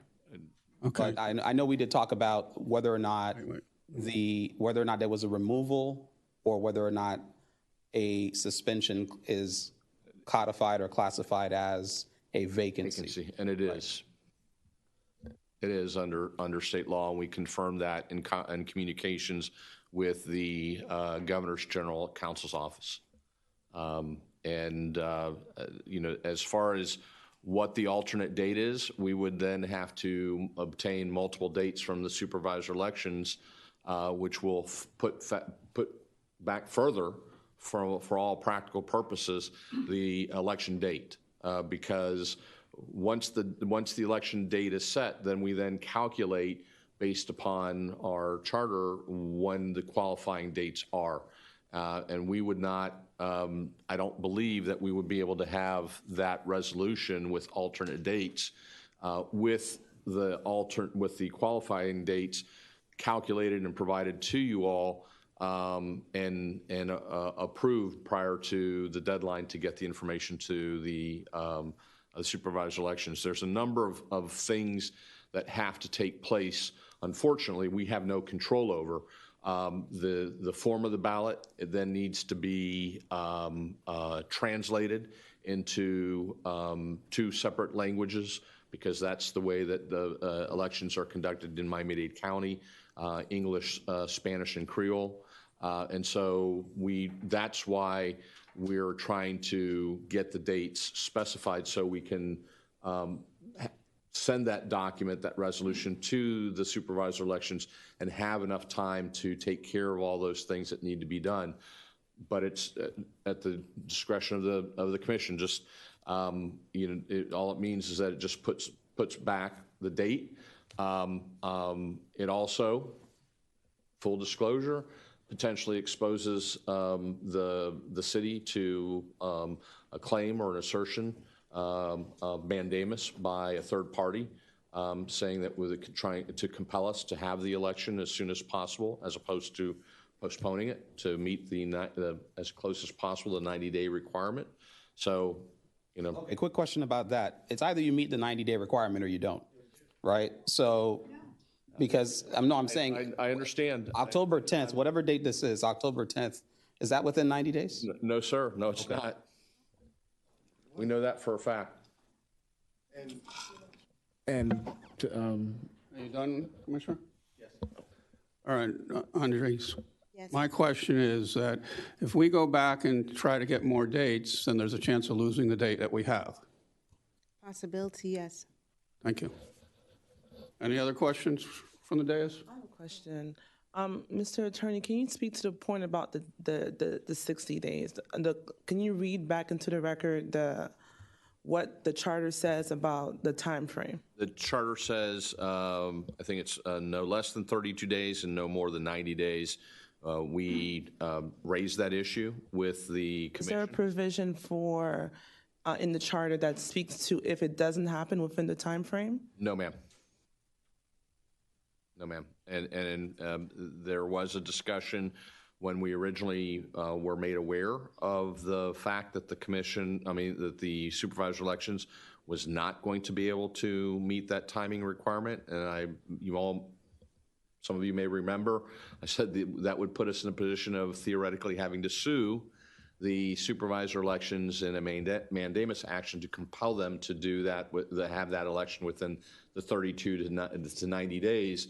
And the commission had no desire to do anything with any such litigation. Can you opine to the point about the need for, obviously items have been walked on. Can you opine to the point of not having it online? The purpose of agendas and noticing it is to put people on notice as to what the agenda is going to contain. In this particular instance, the agenda item at a bare minimum would have stated, because this is how my agenda reads, item 11.2, resolution number R 2023-52, calling for a special election. So, under the requirements of the law, a reasonable person could read that and understand that the subject matter of the resolution would be the scheduling of the special election that's provided for in your charter. Thank you. Last word. Second bite. So I'd like to ask my commissioners why they even have a problem with doing this October 10th. Like all of a sudden we're on the up and up here? Why are you looking at Michael? Why are you looking at? I'm looking now at. Yeah, there's more on this side. And, Commissioner Flournoy and Commissioner Jean, why all of a sudden, why can't we have it October 10th? I'll respond to your question. I've had talks with the attorney about just providing me documentation based on his conversations. This was a couple of days ago. I didn't receive that. So I have questions that are still not answered. To answer your question, to my reasoning, but more so than anything, all of the documentations that I've asked of the city attorney, I have yet to receive. So that's my response to your question. Yes, you may. If I may, my understanding of the request by Commissioner Jean was for alternate dates. No, there were multiple requests. Correct. That regarding this particular item. Not only to the date, but there was also other things that we discussed. The only additional information that I would be able to provide through the clerk's office and through communications with the supervisor of elections would be alternate dates. I think you asked, where do these dates come from? And my response to you was then and still is, we got this October 10th date from the supervisor of elections. Your other question regarding the dates was, then how did we dictate or how did we specify the qualifying dates? And as I've explained, that's a function of looking through our code and our charter to plug in those dates and provide that information to the supervisor of elections at their request. I'm unaware of any additional requests that you have made of me, but I can get with you after the meeting to see if I've not answered your questions or there's still anything that's outstanding that I can provide you without first talking to the supervisor of elections. Well, in addition to those two asks, I also asked about information as it relates to appointments and all those other timelines based on the fact that the charter is not clear on if we're not within the time frame. And I did also ask if you can send those correspondence to all of my colleagues, which I would have hoped at least that, and also ask for the minutes. We talked about the minutes as well, providing that. So all those documentations, and there were other things that I also asked you, but I didn't receive. And I also asked if you can provide all that to the commission. I did have a conversation with the clerk about, because you had asked, when was this first discussed? And I responded to you that there have been at least 2 commission meetings where the issue of scheduling the special election has been previously discussed, and I'd asked staff to provide me with that information, and I certainly would defer to the clerk, but we can again provide that information to you. I can provide the minutes and also when the discussion occurred regarding the election. I recall right now it was May 16th. About the 4th hour, I can provide the minutes for that. I did not find anything, well, excuse me, I'll look into June to see if it happened then. But as far as the minutes and any discussion regarding the election, I'd be more than happy to assist. I've been talking with this, emailing also the supervisor of election downtown. This is a date that they did provide because they said they were doing re-presenting the whole summer. They sent it out to all the other municipalities, so this is what they provided to us. I didn't choose it, and I forwarded that those documentations over to the attorney, but it was me. Right, and I also asked the attorney, since I just wanted you to recollect the conversation that we had, but also about cost and the different things. So we did talk about a number of items and also asking you to provide a more detailed memo to the commission. So I wanted to kind of wait for you to kind of diverge more of what we spoke of, so just to bring clarity to the question I was asked. my comment or response to you is that either this evening or tomorrow morning, I will get a specific list from you of the items you would like for us to address, assuming this item doesn't move forward. And we will get that information to all of you. Michael, no, Michael was about to speak before. And it goes to exactly to Commissioner John's point. And I think the election issue that was brought up on the 16th, the day that you guys, that situation that happened, right? Oh, sorry. I think the issue in regards to the vacancy and having an election was because of that prior issue. I won't go into detail about it, and I respect your words earlier. Thank you. But that being said, for me, a lot of us speak about transparency and us trying to be transparent, and I think collectively, I think we all want to have that mantra and to pretty much adhere to that. And I just wanted to be in a legal memorandum. This is something that's normal in any other city. When something as nuanced like this comes up, I like to have some type of documentation that anybody can look at it, and if they do bring a claim or a cause or whatever, we did do our research as opposed to saying, I think it's okay, or we can do this. So I just want us to be on the same page, but I also want us to be accurate. And I know, look, that legal opinion, I'm expecting it to be detailed, to be nuanced to our charter, because there's certain aspects of our charter I don't think, and there's certain aspects that I think should be included to what considered a 50%, because I know we had a charter amendment not too long ago, and it might affect all this. So I just want us to be on the same page. That's why a legal memorandum for me would be important. That's all. And if you could provide that, I don't need the back and forth. I'm just saying. That's all I'm saying. Provide that, and so we all understand as well. We operate under the current charter, not past charters, not past codes. So no, I understand that. What I've read to you is the current language in the charter, which is augmented by section 7-7 of the code, which states that should any vacancy occur more than 1 year prior to the next general election, the council shall have no power to fill the same. It shall be filled by a special election to fill the vacancy for the unexpired term.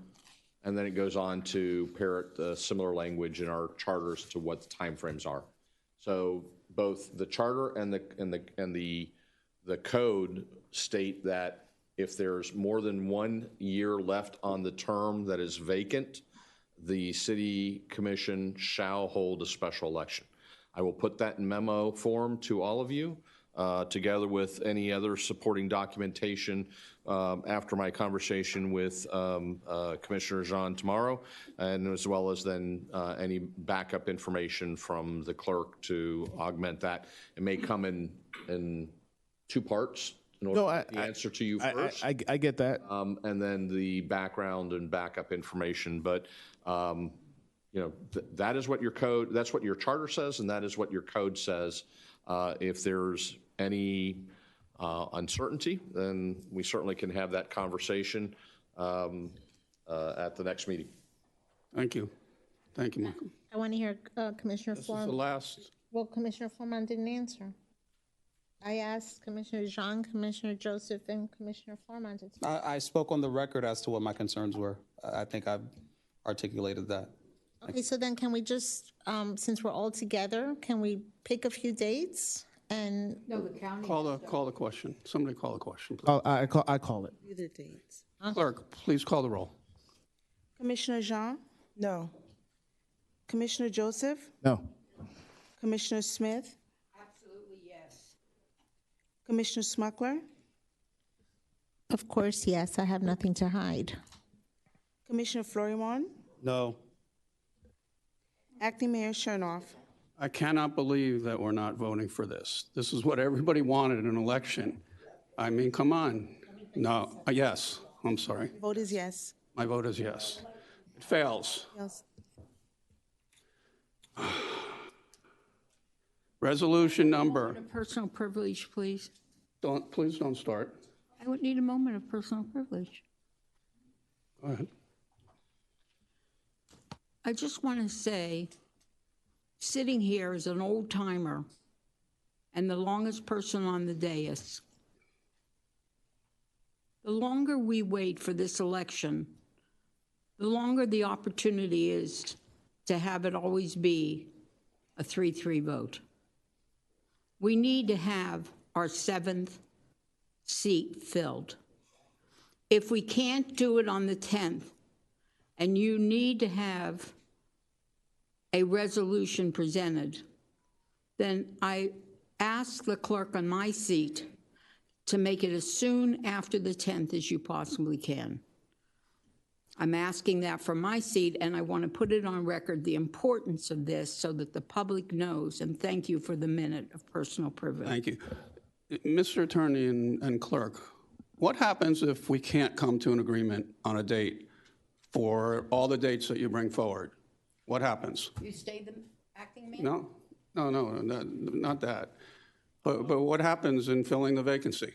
I would say that theoretically, we would spend the next year and several months with a 3-3 city, not a 6-member. 6-member, not.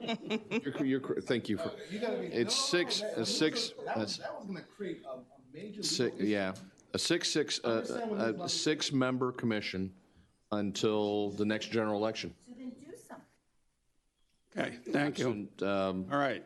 Let's ask- Court action to compel the election. Please ask Gates to come back. No more, come on. Resolution number R 2023-53, establishing the proposed millage rate for fiscal year 2024. Sharon Stewart, Budget Administrator. Motion to approve. Second. There's a motion by Commissioner Smith, a second by Commissioner Florimon. Public comments. Read the title. Go ahead, go read it.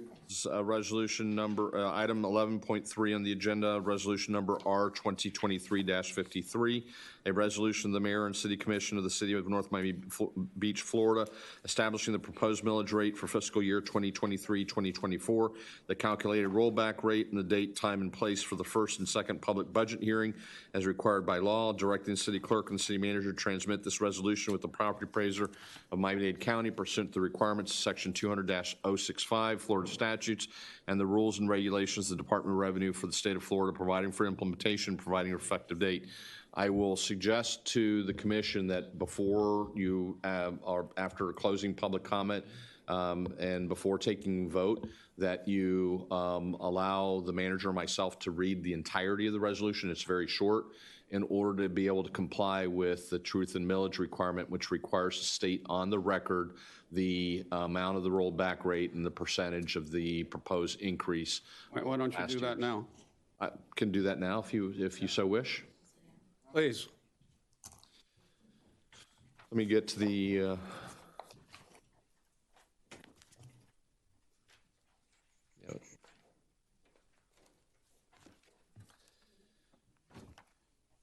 whereas pursuant to Chapter 166 Florida statutes and Section 1.4 of the Charter of the City of North Miami Beach, the city shall have all available governmental, corporate, and proprietary powers and may exercise them except when prohibited by law. Whereas on July 1st, 2023, the property appraiser of Miami-Dade County, Florida, served upon the city a certification of taxable value, certifying the city its taxable value for fiscal year 2023-2024. Whereas Section 200-065 Florida statutes requires the city within 35 days of service of certification of tax and value furnish the property appraiser and tax collector the proposed millage rate and the date, time, and place at which public hearings will be held to consider the tentative and final millage rate and tentative and final budget. Whereas the city administration is proposing the adoption of a millage rate of 6.1000 mils and desires to set the dates for the first and second public hearings at which to consider and set the tentative and final millage rate and tentative and final budget for fiscal year 2023-2024. Whereas the first public hearing shall be held on September 13th, 2023 at 6 p.m. and the second public hearing shall be held on September 27th, 2023 at 6 p.m.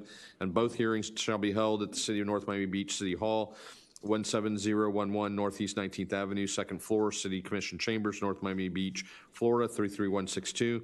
And whereas the Mayor and City Commission reviewed the certification of taxable value supplied by the property appraiser and desire to establish the date, time, and place for this first and second public hearings. The foregoing whereas Section 1 recitals, the foregoing whereas clauses are true and correct and adopted as legislative and administrative findings of the City Commission made a specific part of this resolution.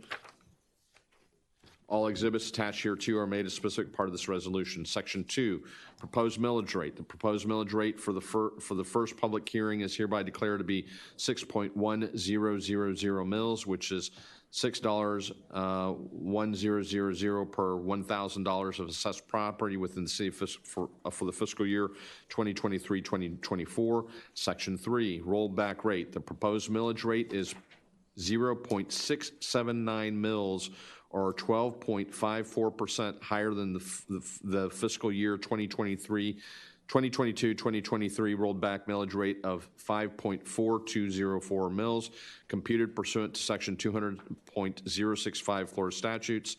Section 4, debt service millage rate. The proposed debt service millage rate for the first public hearing is hereby declared to be 0.4110 mils, which is 0.4110 per $1,000 of established in accordance with the provisions of law pursuant to Chapter 200 Florida statutes. Proposed combined millage rate. The aggregate tentative millage rate is 6.5100. A combined total millage rate of 6.100 mils for operating and 0.0411 mils for debt service. Section 6, the budget hearing dates. The date, time, and place for the first and second public hearing dates are hereby set by the City Commission as follows. September 13th, 2023, 6 p.m. Here at City Hall in these chambers. September 27th, 2023 at 6 p.m. Again here at City Hall at this address and in these chambers. Section 7, transmittal. The city clerk and city manager direct to attach the original certification of taxable value to a certified copy of this resolution and serve the same upon the Honorable Pedro J. Garcia, property appraiser, Miami-Dade County, and the tax collector, Miami-Dade County, on or before August 4th, 2023. And last but not least, this resolution shall become effective immediately upon approval. Section 8. Okay, public comment. Before we have the public come, while they're coming up, my question is to either the attorney or the manager. This is a time certain. We have to adopt this tonight, correct? Yes, sir. We need to report back to Miami-Dade County property appraiser as they are going to be sending out the truth or trim notice. And so we need to provide this to them to meet their deadlines as well. If I may, just to maybe introduce the item, more of a plain language instead of the resolution. May I? Please. So essentially what this is doing is creating a ceiling in which the city or the commission cannot go above for millage rate during the budget session. And so our current millage is 6.1. And so all we're doing is saying we won't go above what we currently have. Now, during this budget process, we can always go below that without any problems, but this is just capping of how high we could go. And I felt that that would be fair with going through this process. The dates that are recommended for the public hearings, we don't have a lot of options. And I say that simply because we need to work around the county and the school board's public hearing dates. And so after that, there are certain dates that we have to have in between for notification between the first one and the second one, and when the trim notice goes out, and things like that, that we work with the property appraiser. Adding on top of that, there are 2 or 3 holidays that municipalities tend to avoid so that they can all have full participation within the process. One is Rosh Hashanah, which starts on September 15th. So the first hearing would be September 13th, earlier that week. Then you have Yom Kippur, which begins on the 24th through the 25th. And then you have another one, and I cannot pronounce this, so I apologize, Sukkot, which starts on the 29th. So we're really down in this process to make sure that we have it open for as many people as we possibly can, and working around the county requirements, the property appraisers' requirements, and the school board's requirements. So that's why those dates were proposed. Public, does any public want to speak on this?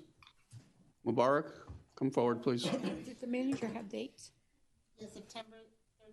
September 13th and September 27th. Commissioner Jean? You wait? Thank you.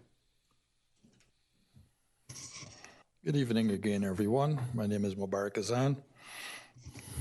What if we get a 3-3 vote again tonight and nothing happens? Is it that 3 people just planning to bury this city?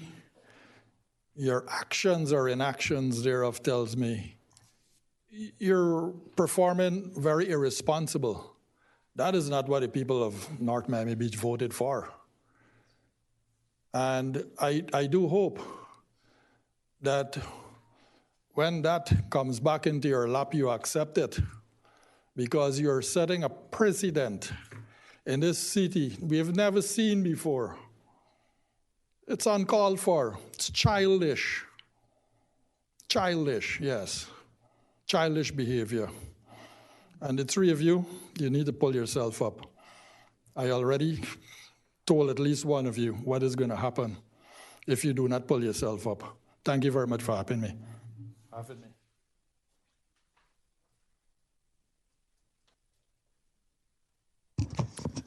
Oh, Jesus. Barbara Kramer.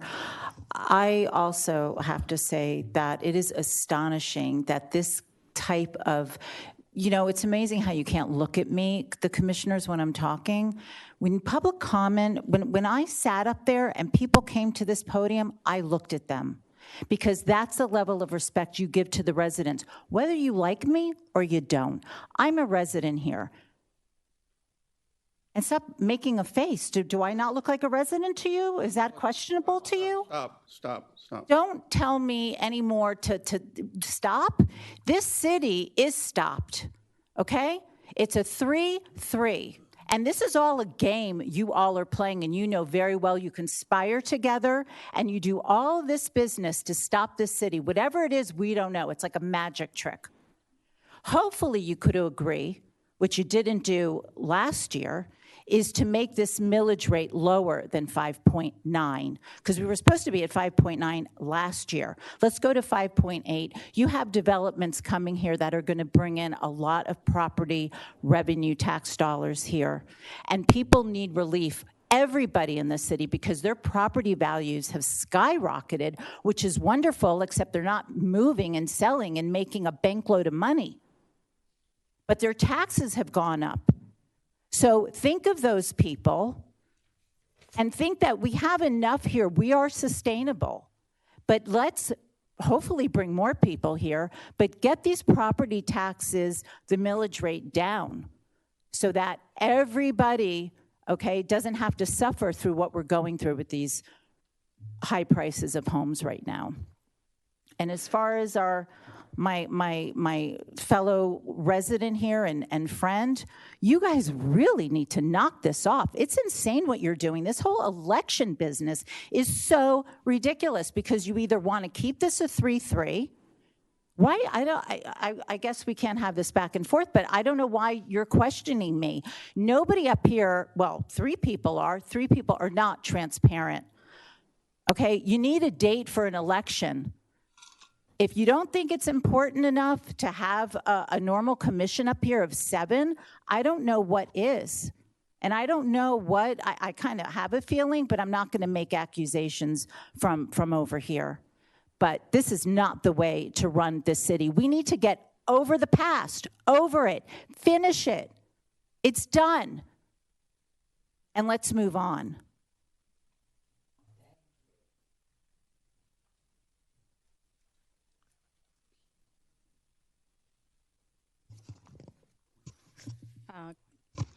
Lynn Sue. I agree with former Commissioner Barbara Kramer. I think there's a reason why the commission was designed with 7, so that there's always a tiebreaker. And it's usually like that in almost sports. So with that said, I really think like the election, I don't understand why I think the charter's always been there. It hasn't changed. The most updated one is online. I don't know what other questions couldn't be answered that needs to be in a legal memorandum. And I get that, like, that's what you require and that's what you require. But having an election to have us have a mayor, a lawfully, duly elected mayor is very important. And I'm not saying that Acting Mayor Jay Chernoff isn't doing a great job, because he really is. In regards to the millage rate, I think we all know the legislation that passed in the state, insurance is going up another round. So even Citizens is going to raise another 10% of their premiums. There are homes in the city that can't be refinanced because the insurance will either not cover or will cost them like $20,000 a year. $20,000 on top of whatever millage that we can't agree to come down on is actually a huge burden on a lot of homeowners. A lot of people who want to move in can't buy because they're stuck with that home insurance, homeowners insurance issue. So if you can get together and vote for the better of the residents and future residents to reduce the millage, I think that would be beneficial to our city in bringing in new people, as well as what we know that there are a lot of builders that are coming in. There's a lot of things that are going to happen in the city. There's more development in the CRA. So I think that we will bring in more money with that millage that we reduce, but on an individual level, that is going to help greatly. The next thing I want to put in is I believe North Miami Beach does not have the senior low-income homestead exemption. This is adopted on a municipal level, and I would suggest that we look into it. Like currently, the house has to be worth maximum $250,000. They have to not make over $35,000 a year for seniors over 65 are eligible. Our city doesn't have that. And I get that it's very rare, if you ask Commissioner Smith, to find a home that is $250,000. But I think this is where the commission gets together, goes to Tallahassee, and lobbies the state legislators to bring that down. Bring that pricing up, because in our zone, it's ridiculous to find $250,000. And with that, I'm complete. Thank you. Thank you. Any other public that wants to speak?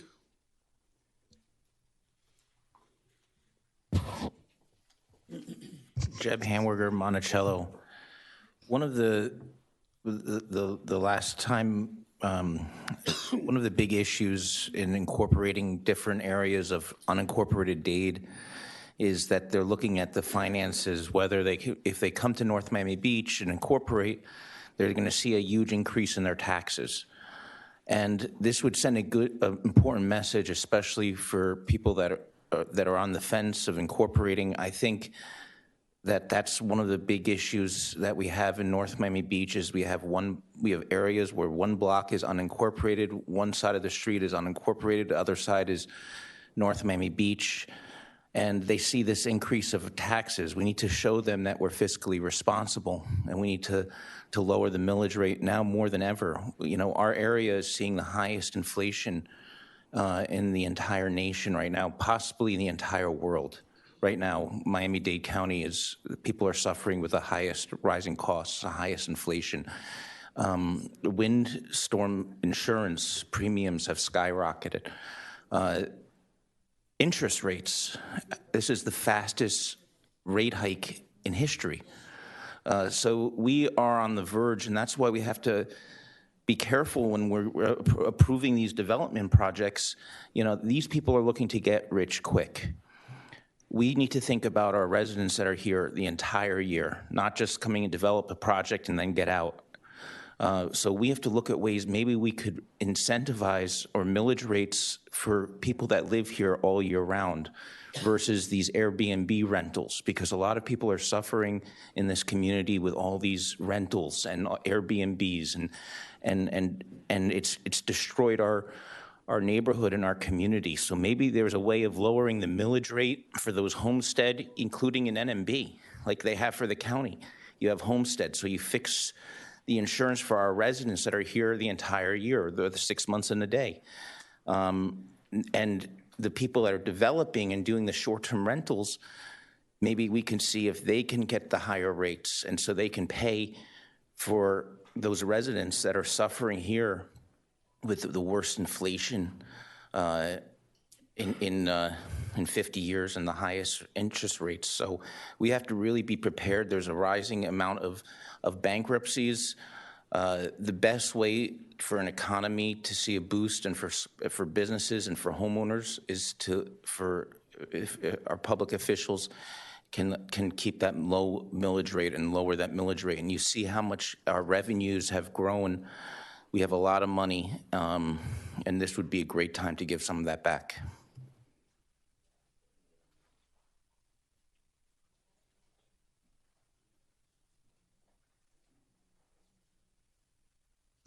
Irene Pillinger. I understood that the city manager said that we are only discussing what millage rate we're going to be using to tell the county and to create the budget. And we're not deciding the millage rate, because if we were deciding the millage rate now, we might recall how Commissioner Florimon explained that the $100 a resident would save wouldn't mean as much to them as having that $100 go to the city, because then we'd have many hundreds of dollars. And the resident is only one person and doesn't really need the $100. But I digress. So let's go back to what we're actually discussing here, which is what we're going to tell the county and what millage rate we should look at to create the budget. I'm hoping that when we do create the budget, we're looking at a lower millage rate, because many of the commissioners did want a lower millage rate, but they were outvoted at the final decision, and we ended up with 6.1.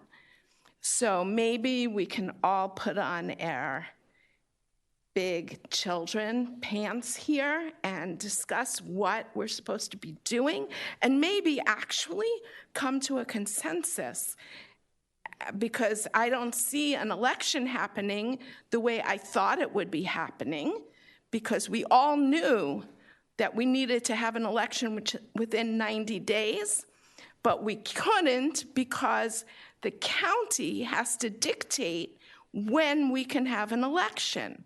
So all of a sudden tonight, we can't have an election. I don't know where that came from, because I knew we were going to have an election in October. I personally spoke to the supervisor of elections. So I don't know why you all didn't do your homework and come prepared. And now we're stuck with 3-3 going forward and no election in sight. Thank you so much, commissioners, for doing your jobs.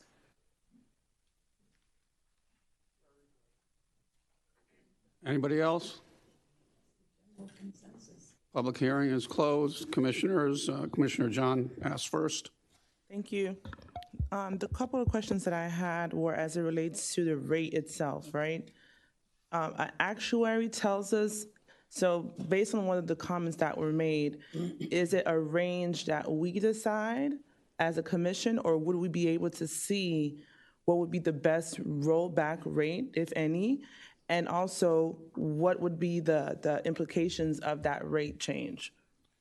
Right, so the rollback rate is different, and that is set based on our current millage, right? And so what the rollback rate does is, and let me have our finance team come up here, so in case I misspeak, they can help fill the gaps.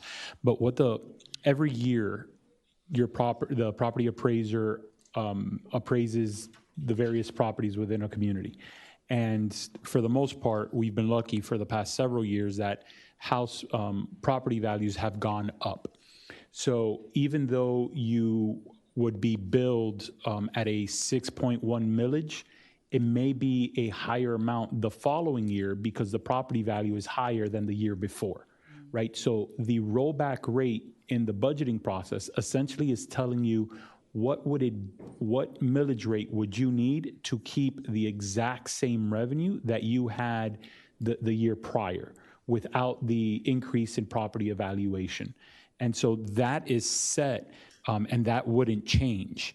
What you could do in the resolution is change the cap of how high we can go to set the millage rate. So in essence, the commission could say, you know what, disregard that. We are going to set the millage, and I don't recommend this, but we're going to set the millage at the 5.4204, which is the rollback rate. And then at that point, the budget that's presented would be, we would have to cut various things and present that as it is, because there's no room or flexibility to go above that rollback to wherever your ceiling is. So the recommendation from staff is let's start as high as we're willing to go, and then we can work our way back based on, we don't need this much for that expenditure, we don't need there, or I'd rather move this money, and stuff like that. So the question was, is there a suggested, or will you guys provide suggested numbers? I will present a budget to you with a suggested millage, and part of the backup will have various scenarios of what the differences would be, whether it's 6, 6.1, 6.0, 5.9, 5, and work our way backwards that way so that you have that and you see what the differences are. Sharon might be able to step in, but I think it's to go between 6.1 to 6 is a few $100,000. Yeah, and I'm sorry that it's just the number's not coming to me, but it's a few $100,000 in the budget that we would have to cut to continue to move down. Two more questions to that point. Can you provide those analysis way prior to the meeting itself? Yes, absolutely. And then the second thing would be to some things that we've discussed in the past, which is the notice of letting the community know. Because oftentimes we're promoting on social media in different ways, but the residents don't necessarily have a fair shake at knowing when it's actually going to happen. So we have these 2 dates. Is it possible that we do a more aggressive outreach to the community so that we can have a better turnout to the individuals that come? And also to that point, will we then discuss the budget? Then I think one of the residents mentioned to that, or will the budget be set at another point as it relates to what we want to dialogue through? Thank you so much for the question, Commissioner Jean, because I think that helps clarify something. So the September meetings are your required public hearings by state statute, and those have to sometime in September, and with all the other provisions that we talked about earlier, those have to occur, and essentially it's an ordinance that you're approving on first and second reading. Now, what I am trying to do is coordinate before I present to you all 1 or 2 meetings in August, depending on the availability of the commission, to have workshops where we can go back and forth, not only with the community but also with you all, to say, hey, this is a priority for me, but this isn't, and we can kind of see where everybody is, and then that would help us go from the staff recommendation, and we can either lower it or just move priorities from where staff is to where the commission wants to be, and get feedback as well. And so what I typically like to do is, prior to those meetings, all of that, the presentation, the backup, and all that is posted online, so that people can review all that prior to coming to the meetings, to kind of already start saying, I'd rather prefer X, Y, Z, and then you all would have that prior to the meeting as well, and we would have our individual discussions, so that once we get to the meeting, we can already be talking about various priorities and shifting or reducing our monies, or saying, you know what, as you presented it is kind of on point where we want to be. Let's just leave it there and hear feedback from the community and see. So all of that kind of comes in, and those workshops, the idea is that the workshops will help move that type of budget discussion, so that when September comes, it's a much easier conversation to have, because we've already had and addressed all the public concerns and your priorities, and then we'll hear in between the workshop and the actual hearings, and we might make some adjustments at that point, but we'll hopefully kind of come down. Now, I will say to the commission, and I will apologize, this is not the process that I would typically recommend. although we're meeting all the state statutes and we're pushing everything, we're really cramming a lot from the staff side because we're really behind on the budget. So right now, we have various members throughout the staff working as diligently as we can to make sure that we're able to not only post, whether it's online, but also email it to you all and provide the recommended budget, but then also do as much as we can for those workshops and then the public hearings in September. I just have one more thing to add. So would you be able to provide us the rollback options as it relates to what the potential fiscal responsibility would be when we roll back, or to agree on? Because if we say we want specific items in the budget, and then the rollback rate doesn't allow for that, I guess you'll make the allowances as you see fit. So I just want to kind of clarify a point, because I think by not clarifying it, we're confusing the terminology. So when we say rollback, in my mind, from this position, and I want to make sure we're all on the same page, to me, although I believe what you mean is reducing the millage rate, right? When we use the term rollback, that's a set amount, right? And so that is typically the amount, and you can go below the rollback rate, but that is the amount that equals the revenue collected the year prior. So between that and your current millage rate, there's a lot of them, right? And so my intention, and I want to make sure I'm clear, you want to know the different scenarios if we reduce the millage all the way back to that rollback rate and what those differences are, because that goes from 5.4 all the way to 6.1, right? And so, yes, I will have that information for you. I think you're spot on with that request, Commissioner Jean. I just wanted to make sure I understood it as well, so we're on the same page. Thank you. Absolutely. Commissioner Joseph. I'm sorry, Commissioner Florimon. He's going to say he looks better, that's why. No problem.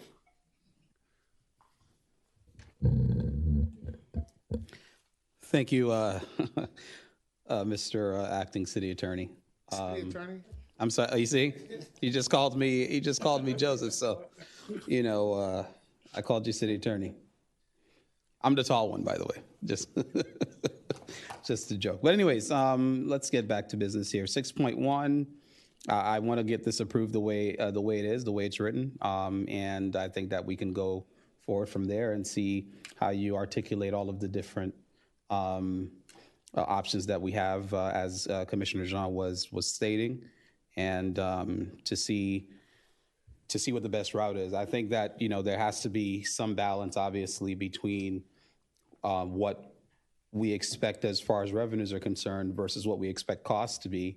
And as we're looking at our capital improvement plans, and as we hopefully will get to sit down and kind of review our strategic plan, there's a lot that we need to think about as it relates to infrastructure, as it relates to even the conversation that's on the agenda tonight when it comes to insourcing and having that discussion about insourcing sanitation. All of these are things that if we decide to go those routes, that we need to make sure, hey, look, what are the numbers? Absolutely. Because there's a lot of wants, right? But we need to make sure that the revenue that we get will allow for that to happen. So, I just want us to be very mindful that once you set that rate, like we set 6.1 last year, right?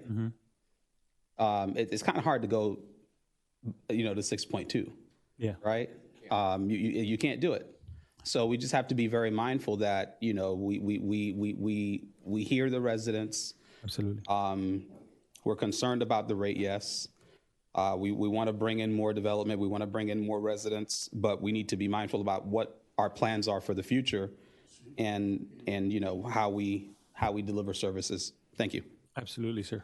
Commissioner Smuckler, then Joseph, then Smith. Thank you. I had to step away to call my husband and use the restroom, so I don't know if I missed this. So if I'm being repetitive, I apologize. But on the proposed tax bills that we get, the September 13th and 27th date should be on there. That's part of this resolution to ensure that those dates are advertised Okay, for our so I residents. mean, that's advertised there because you're looking, if you're paying taxes, you're looking at the proposed tax bill and it's right there. Everybody who pays taxes gets this proposed tax bill. So Correct. Correct, Commissioner. Although I do agree that we can go that extra step to do more to make sure that our residents are informed and they can they are participate. getting, if you get a tax Absolutely. bill, you get the date. Yes, ma'am. Thank you. Commissioner Joseph. Thank you. Commissioner Flourmont brought this up. We have an issue regarding insourcing, and that is, depending on what the management team comes back, that and if the commission approves moving forward and really taking a good faith effort in doing this, the cost could be substantial, right? My whole thought process is that to be fiscally responsible if we're going to do this, but also understanding that has to be a quality and a timing and a more a nuanced approach and really doing it well if it's the will of the commission. So that's why I want to have us to have as much leeway to allow for something like this to happen and to give you the opportunity, Mr. Manager, to be able to have all your options and not restrict based on the fact that we didn't do our research beforehand. Costs have gone up. If we were to decide to move forward, trucks are very expensive, or they might not be depending, but it gives you a base point to really work under. Correct. And to make sure that if it's the will of the commission, that we can actually execute it in a timely manner, and it won't be something that would be detrimental long term. Thank you, sir. Commissioner Smith. Thank you. I think, City Manager, you and I have discussed trimming the fat that was spent in the last couple of years, that this millage rate can be lowered without a doubt. I have full confidence, and not only will the services not be affected for the residents, there'll be more and better services based on two things. One is the value of the properties have skyrocketed, and if you buy a new property, you don't get homestead, that's gone. You don't get the 3% rule, that's gone. So all those properties are going to give us more revenue. The second thing is we had a lot of, when you look at the reports that come in, a lot of wasted money was spent.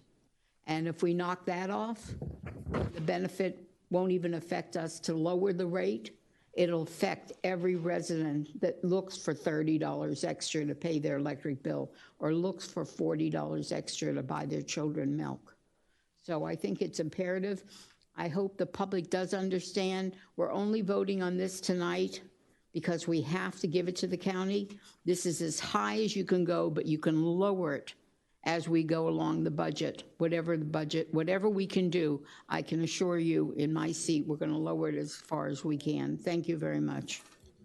It's been moved and seconded. It's not a roll call, it's a voice. All those in favor? Aye. Motion carries 6-0. Thank you. No one opposes. Business tax receipts, none. Appointments. 13.1, appointing Daniela Gian as Vice Mayor effective July 21st to 2023 per the Code of Ordinances, Chapter 2, Section 2-2.1. Motion. You don't need a second. Second. Yeah, you don't need a second. Oh, sorry. Right. Voice vote. All those in favor? Aye. Nay. Nay. Nay. Motion doesn't carry. 3 and 3.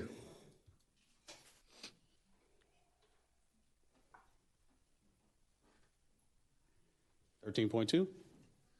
We can move on to 13.2 unless somebody else wants to make a motion for a vice mayor. We'll move on to 13.2. 13.2, appointing Ron Ben David as an alternate to the Eastern Shore Security Guard Taxing District. Motion. Second. Don't need a second for that either. All those in favor? Aye. Motion carries 6-0. Discussion, Michael Joseph, sanitation and sourcing. Thank you. Excuse me, just a minute. Was there not an appointment for my education board? Never came. She said she dropped it off. Not to me. And we need to sometime tonight make announcements for people to bring in applications for boards. So whenever you're ready for that, please. Get another bite of the apple. Okay, Michael. Before I won't go too into detail, but I just want to give a little bit of history. I'm sorry, Mr. Manager, but I just want to give a little bit of history. I was just going to ask for 5 minutes. Yeah, but no, you're gonna have to find. No. What I will say is that look, you need a 5-minute break. Yes. Oh, no, that's fair. That's fair. What do we have? All right, We'll take a recess. well, I'll take a 5-minute break for those that need to use the restroom. Oh, yes. Please do. I thought you were. Thank you. Sorry.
All right, guys, let's go. Everybody wants to go home. Correct. Before midnight. We should be able to waive it before midnight. It's only 8:58. Hey, synopsis. Final last words. Oh, I'm choking on it.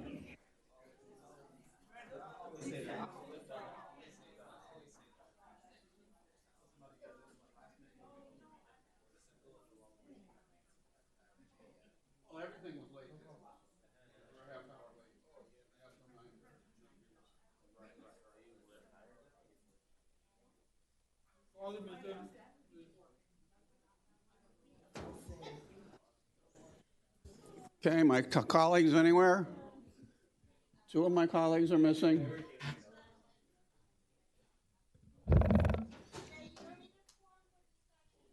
We have one, no, we're one short. You don't need a quorum for discussion.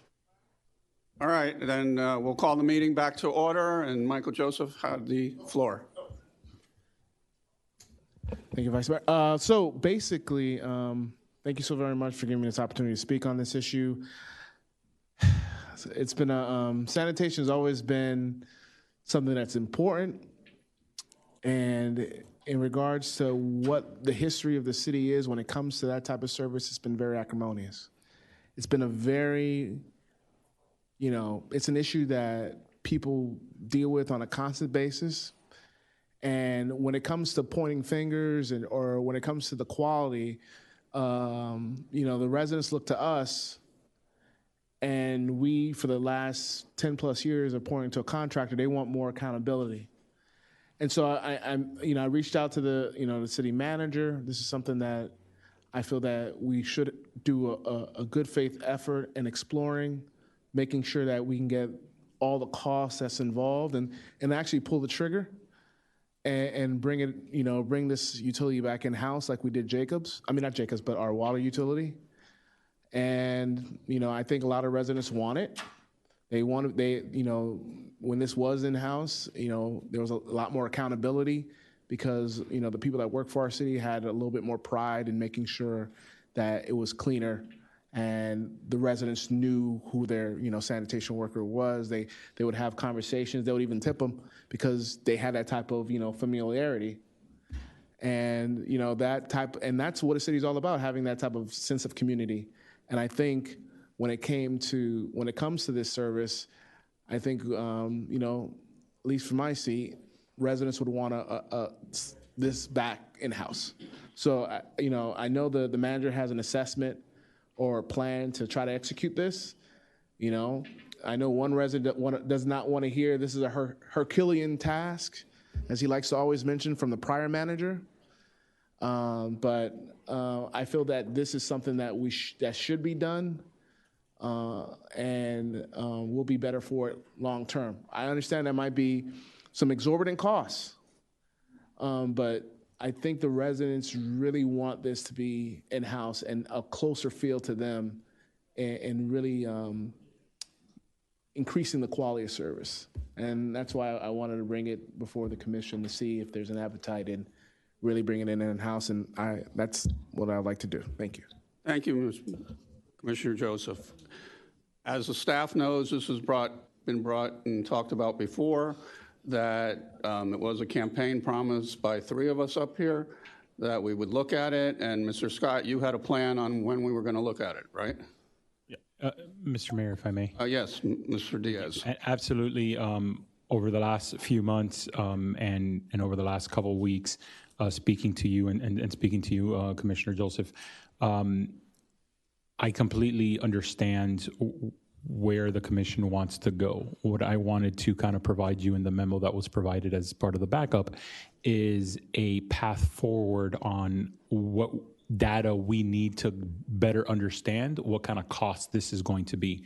And so the proposal that staff would have is to conduct a study which will allow us to understand what is the cost of and the attainability of the equipment. These trucks this entire industry, not just the equipment, but the entire industry has had, especially since COVID, has really gone skyrocketing. And I've had to deal with it in 2 different municipalities already. And so the way that the market is, the way that the inflation has gone, and the way the availability of these, even just these trucks, now, for example, a new truck for the sidearm will cost almost, be anywhere between 4 to 5 or more 100,000. In the city currently, there's, on the residential side, I believe there's 4. If we just take that same number for all the different types of municipality, we're talking just to get all the trucks that are currently servicing the city, we're talking over $6 million.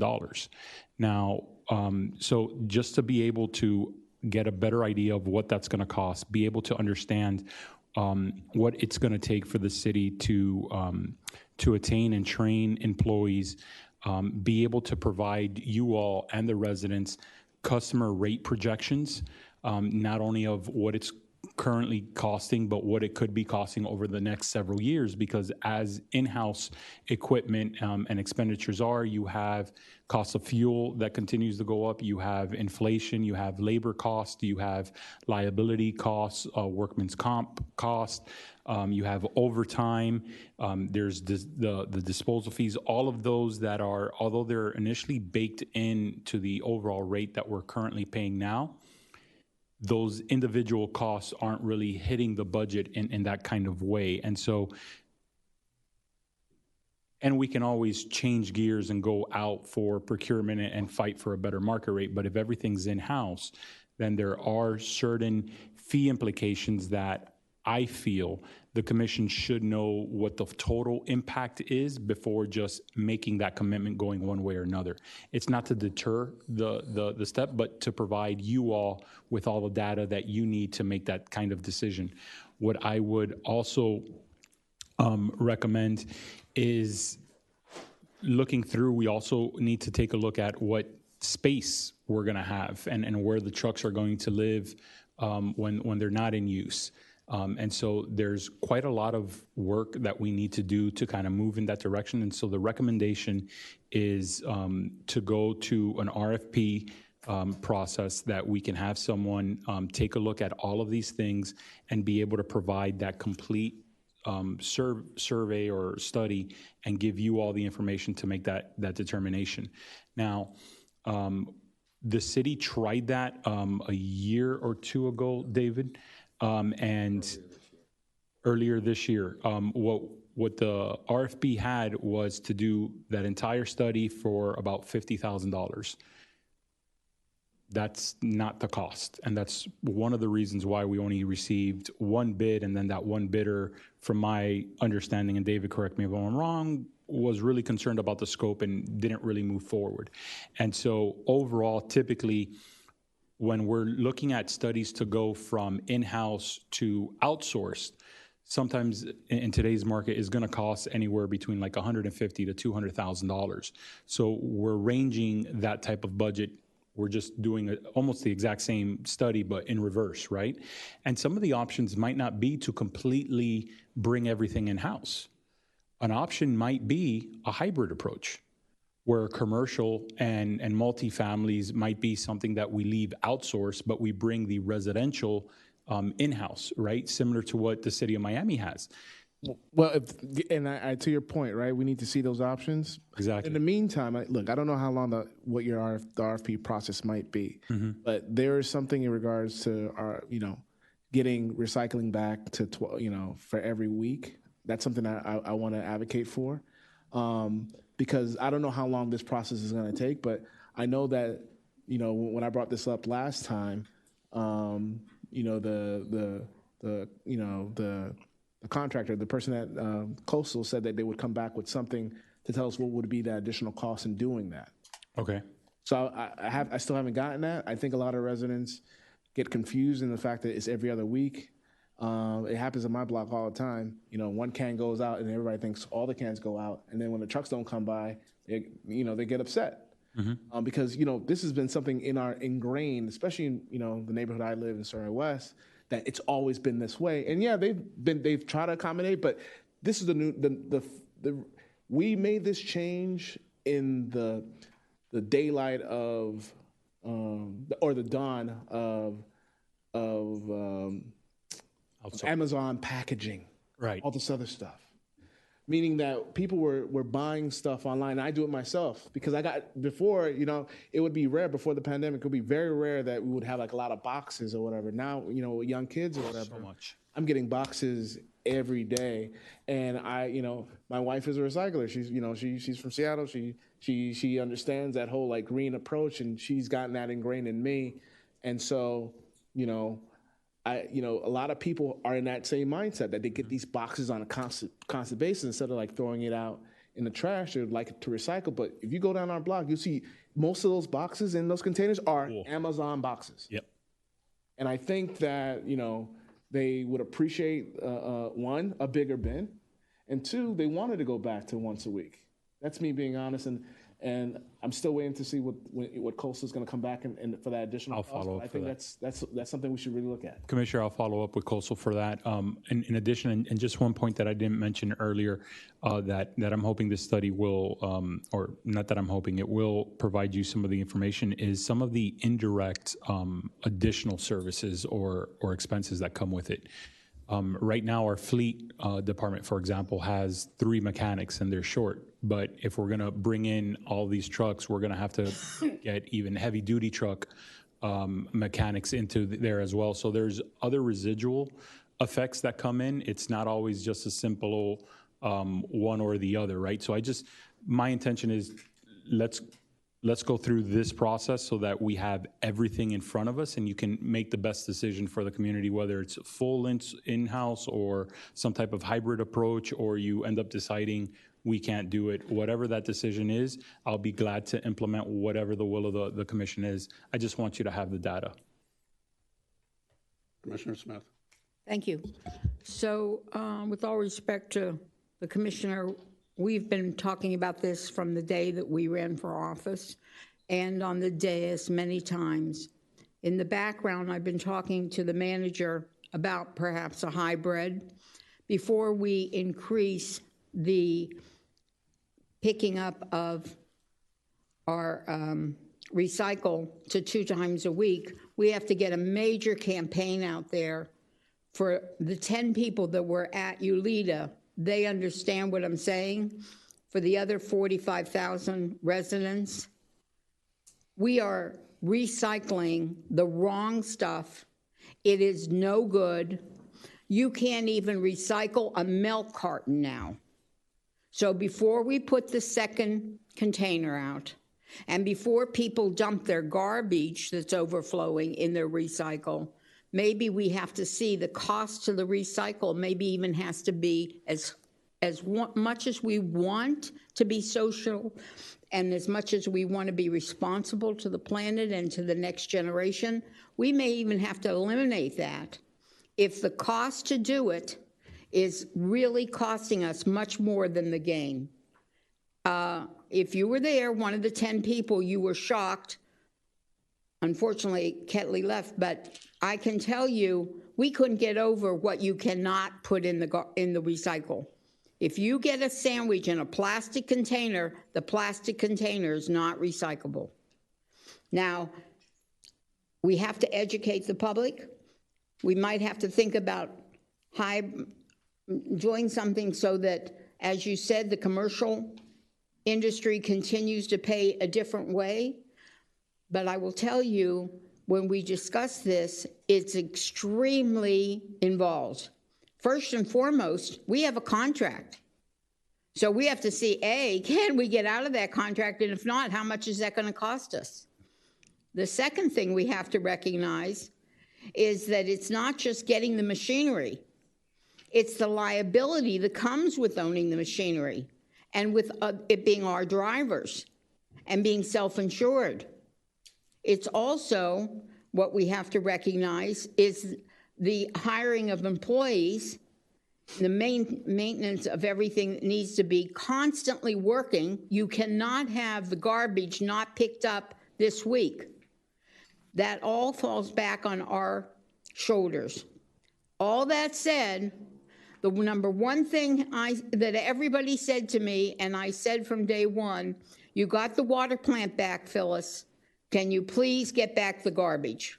So every conversation just about, the manager and I are discussing the garbage, and I look forward to you bringing us a report that will give some sense to bringing back the garbage, because we all want it back. It isn't a commissioner, a mayor, a resident. We all want the garbage to be in-house and us to have the control. The point is, we have to figure out what is the best way to do it, when do we do it, and can we even do it to get out of the contract we currently have? So all those taken into consideration, Mr. Manager, you have a big responsibility on your shoulders to see if there's an avenue that can do it, and then giving us a timeline so that we can tell the public it will be done. It may take us 18 months. It may take us a year, but it will be done. And maybe we start smaller instead of a massive bring back, and we slowly build on that. So that was my input for it, and I thank you very much for always listening to us, because we're listening to the public. Thank you again. When there's a will, there's a way. Okay, so maybe Manager Coastal can do a presentation at a commission meeting of what should and should not be recycled, so that all 6 of us are educated, and we can then educate our residents as they complain to us. We can tell them, and then at the same time, those watching at home and those watching in the audience will be educated as well. So I think that if people were educated exactly on what should and should not be recycled, as Commissioner Smith said, we probably wouldn't need it every week. I think twice a month would probably be sufficient if we all did it properly. And I don't know, I tried bringing back the garbage like in 2020 in-house, and nobody backed me up, so I don't know what changed now. But, I'd like to see the numbers of everything as well. That's not mine. What? Not yours. Thank you.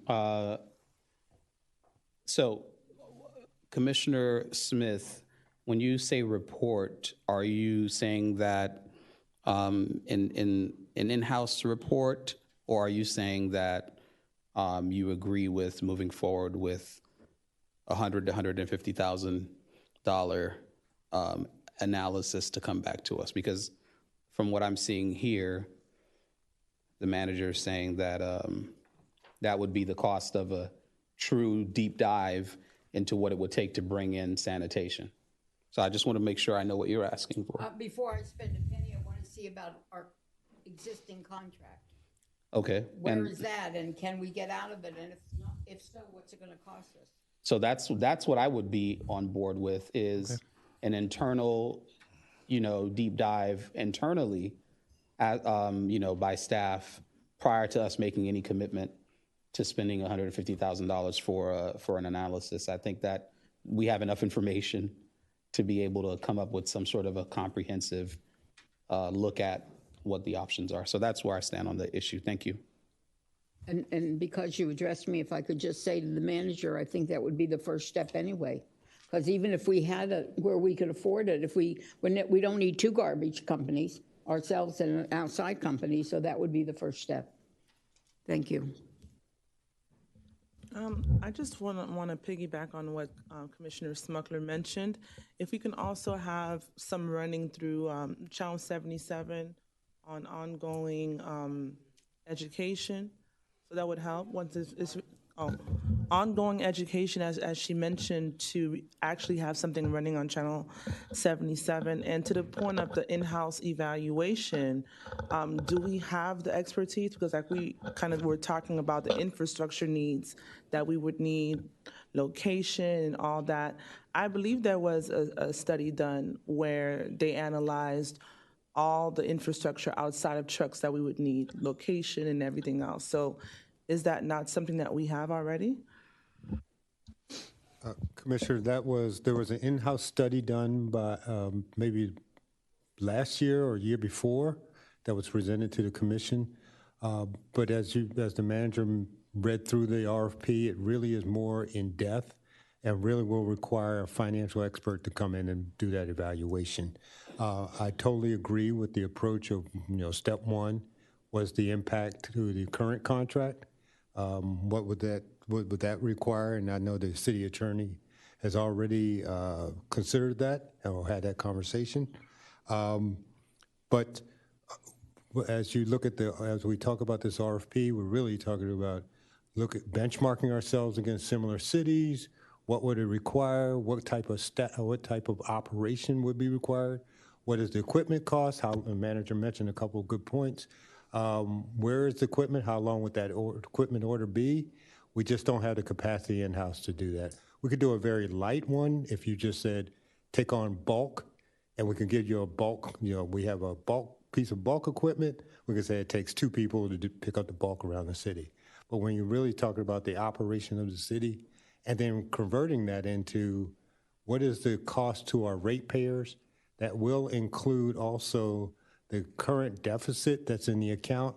We really have to do a full financial analysis on what that means to our ratepayers. As we know, the commercial side of the operation supports the residential, sort of offsets that cost. So is that one of those options we take a look at? Do we take on the entire operation? Do we just take on residential?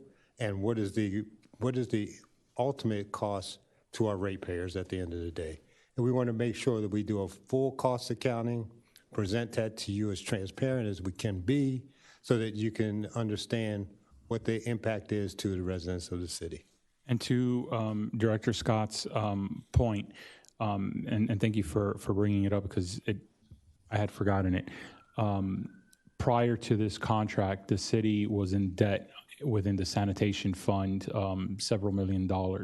And so that is still being paid off through this contract that we have. So we would have to do that accounting to see how we continue to move that. And that's actually one of the findings in the audit report for the sanitation fund. We are working, it is being reduced, but that is something that we would have to take into consideration when we're taking a look at everything as well. Mr. Joseph. Thank you. I think it was mentioned that we had a prior report. I think we can update it. I think that's something that you guys could do relatively quickly. I know we're working on a budget now, so to see if we can incorporate a good chunk of that plan in this budget moving forward, because like I said, as my other colleagues point out, they ran on it, and I think that we all are of the same mind to make this happen as quickly as possible and to do it as fiscally responsible as we can. But I don't want to wait I don't want to have to wait for a report 18 months. You have a report that you can update between now and to really try to incorporate as much as we can in this budget. I just want us to do that and to have that type of direction and moving forward.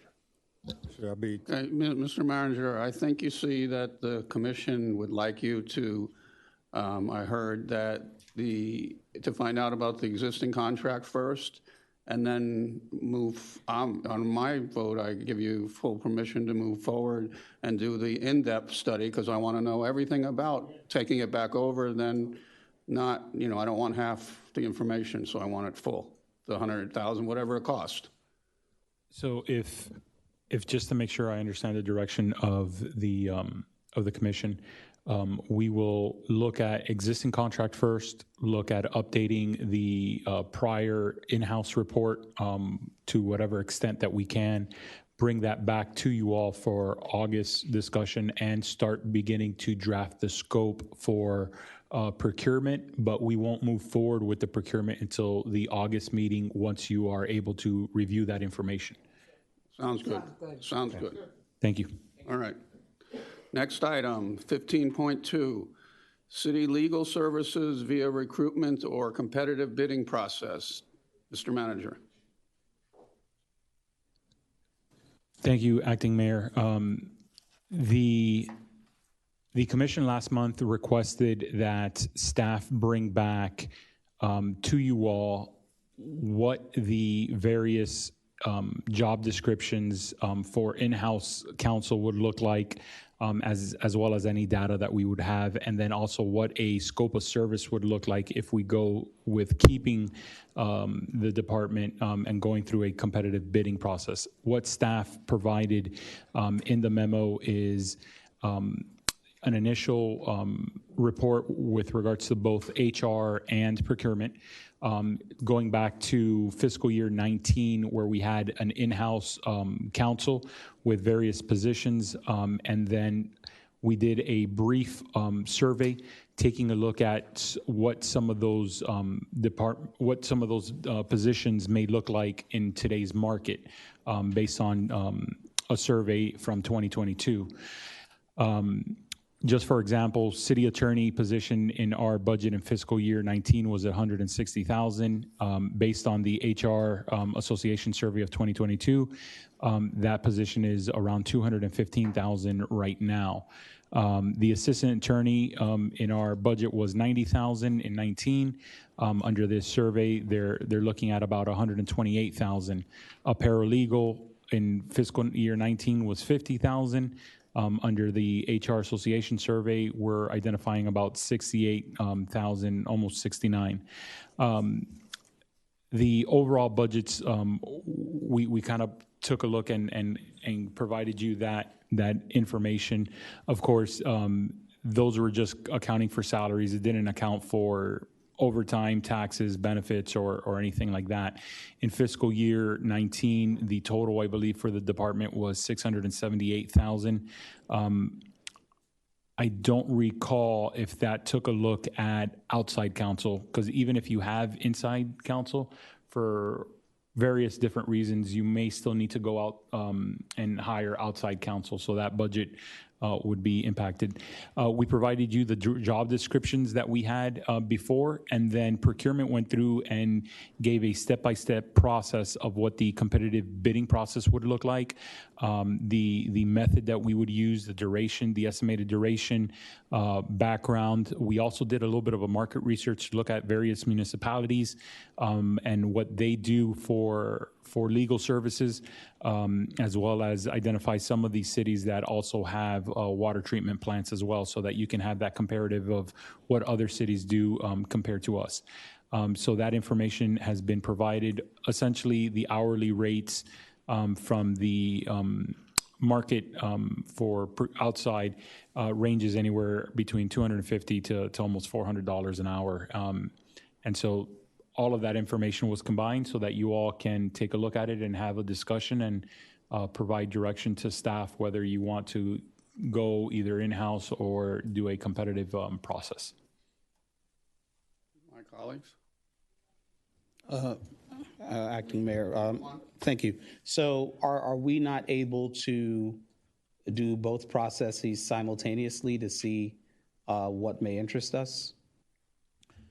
Commissioner, I would recommend choosing one or the other. When we go through a competitive processes, these businesses put a lot of resources and money into their bids and making sure that they have a fully responsive bid.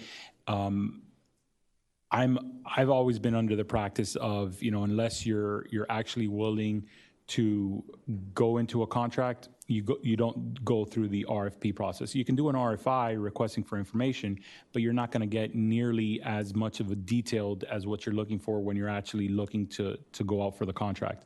We could do both, but I think industry will kind of be looking at like, I'm not going to commit $20,000, $30,000 to putting a bid together if the city's doesn't even know which direction it's going to move in.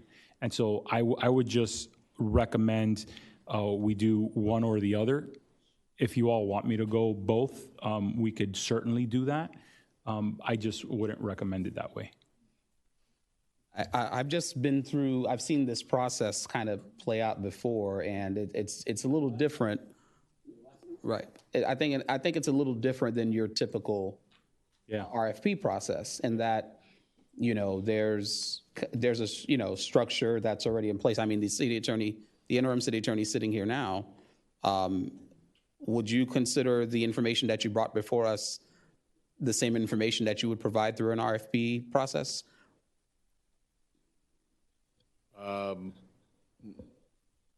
We would certainly augment that.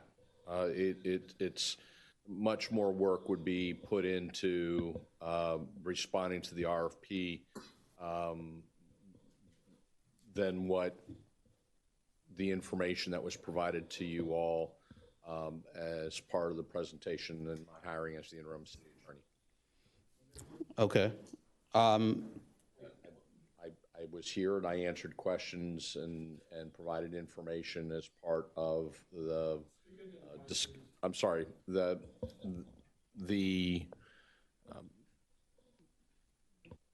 I guess you could call it a presentation. No. Just to be clear, you said that you gave like a present. Yeah, I don't remember. I don't remember I a was presentation. asked to come to the microphone, talk about me, my firm, my background. I don't believe that I distributed any written information.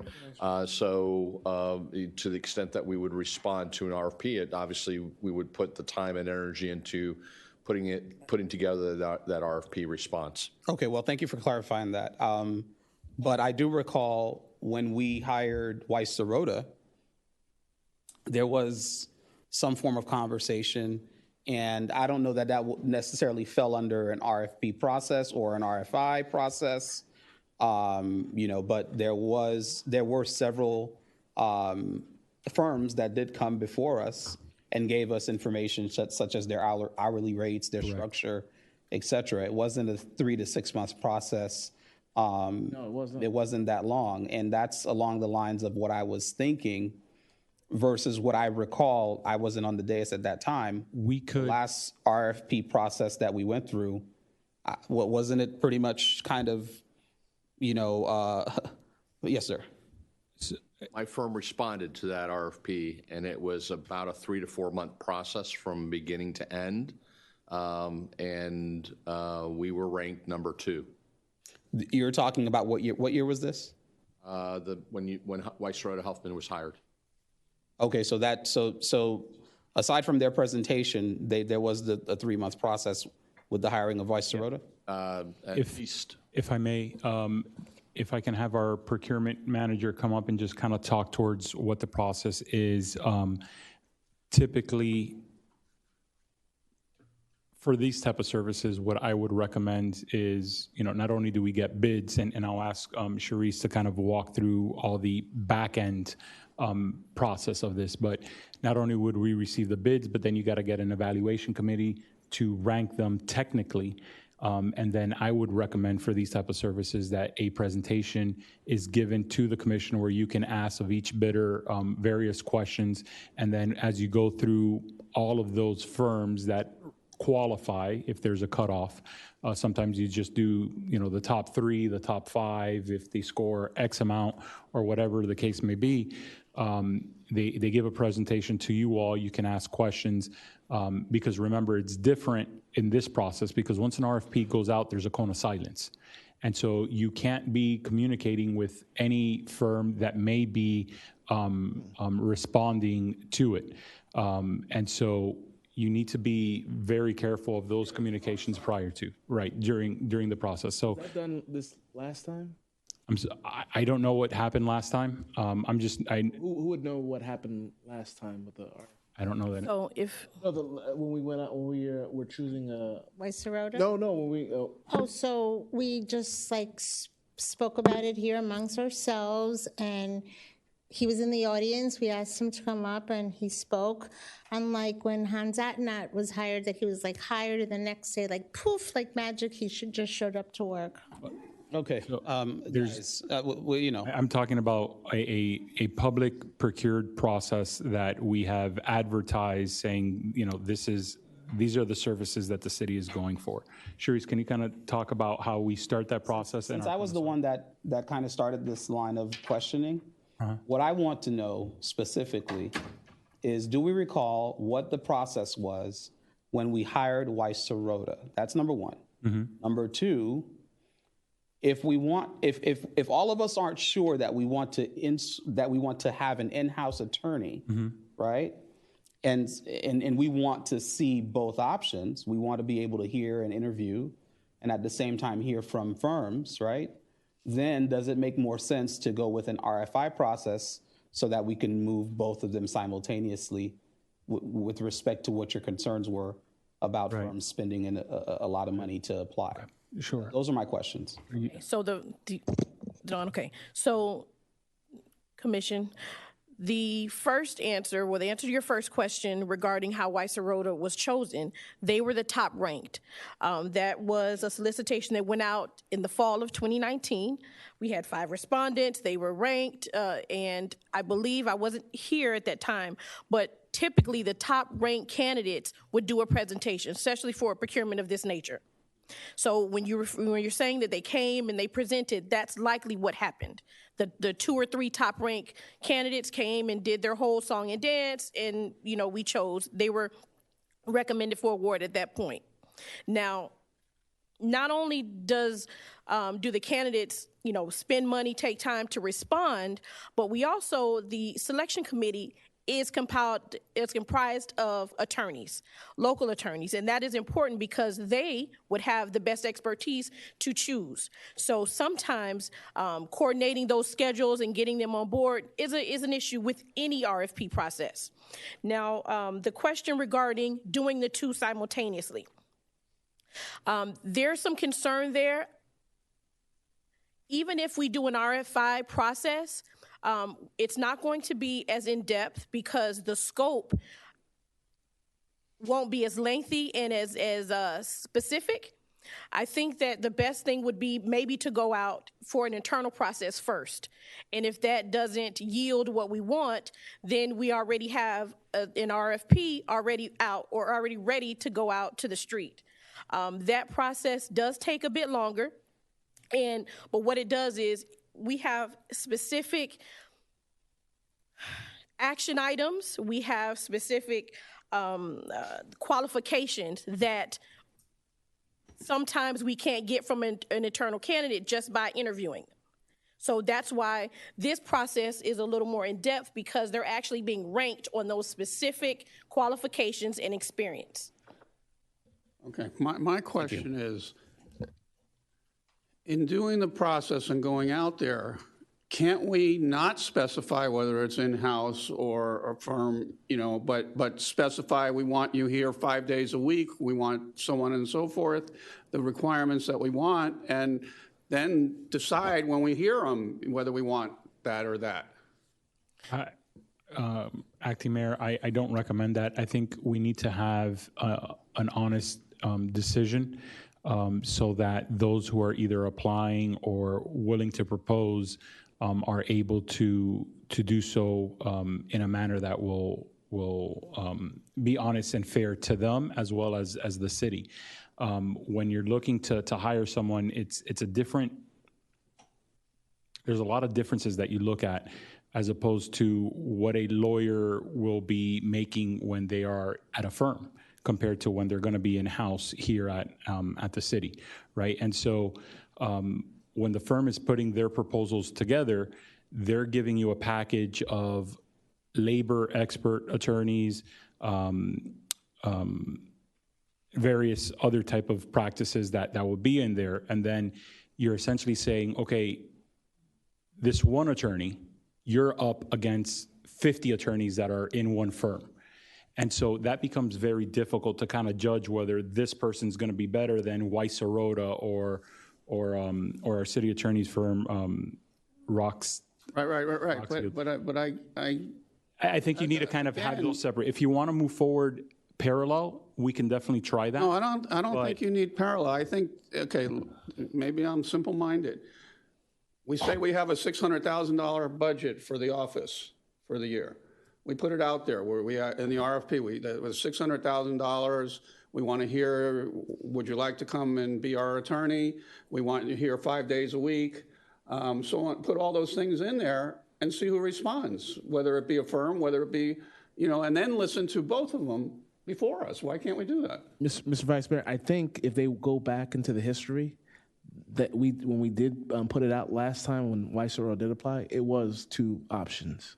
It was. It was. It was. So And I just so- want to make that clear. People are forgetting. I was going to mention that. So the thing about that is we have to kind of be clear as to what we want as a whole. So if we were to do a recruitment, we're getting one person, right? Essentially an attorney that's coming in, not necessarily connected to a firm because we want him here 5 days a week. He's a regular employee. That would be us then hiring that support staff, paralegals, assistants, what have you.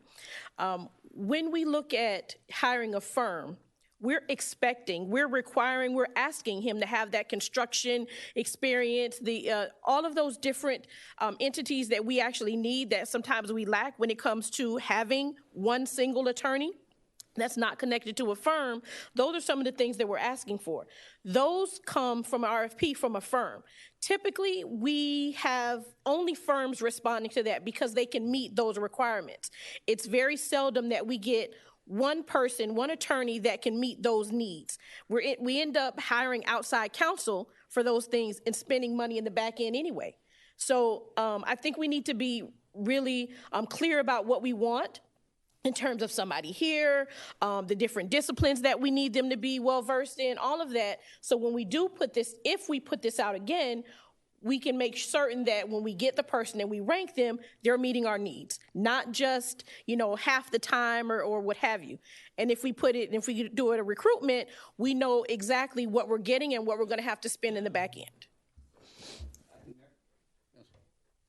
So, truthfully, I think the reason, if I recall correctly, that we're even having this conversation is because typically when you outsource, you have an issue of time dedication to the actual municipality, right? Mm-hmm.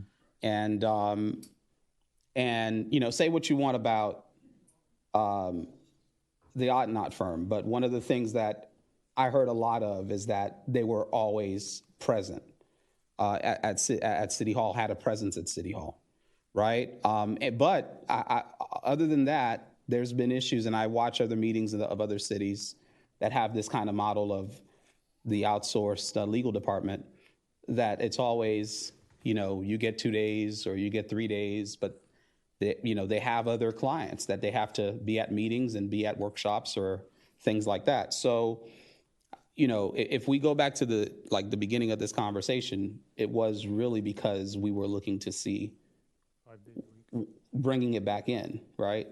And so, while I still want to see some options, I think if the Weisserode, when we did that process, included both, right, in-house and outsourced, then why can't we do that now? What's stopping us from doing that same process now? I'm not certain to say that something is stopping us.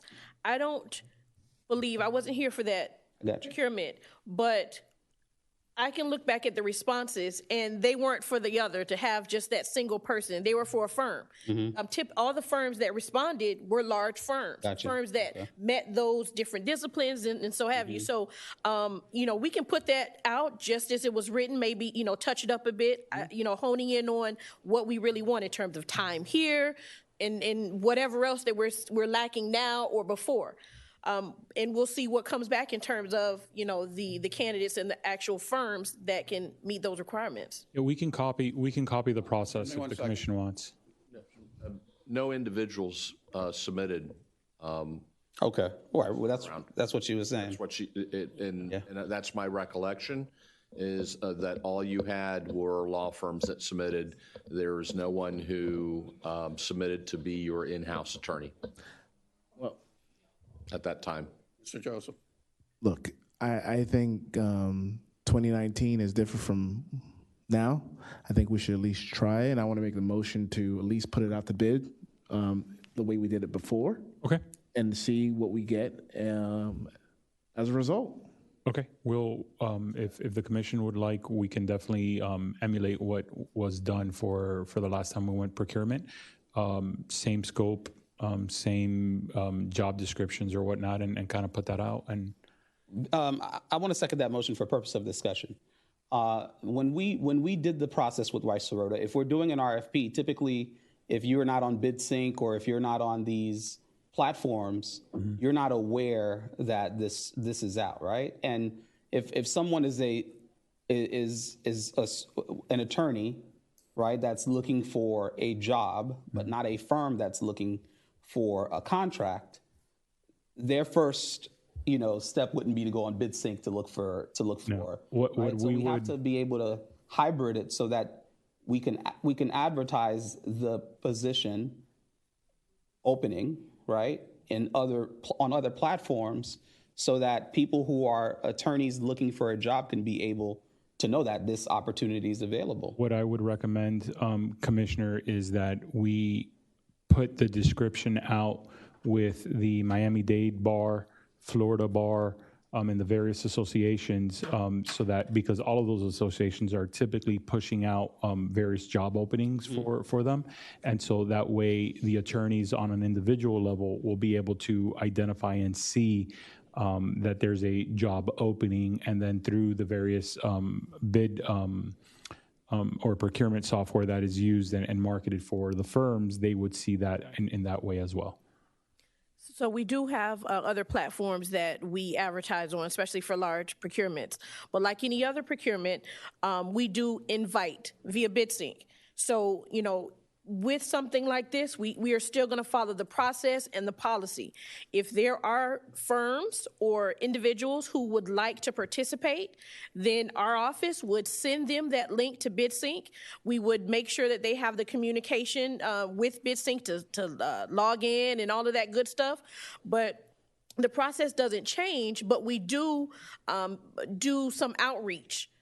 Right now, we're having that issue with our water projects. No. We do that extra outreach and make sure that we advertise on the platform so everybody can see it, or as many people as possible. And I'm sorry to interrupt, and I'm sorry, Charisse, but my understanding of the motion is to essentially copy the 2019 version, where essentially we're going to have a job posting to direct hire and the procurement going at the same time.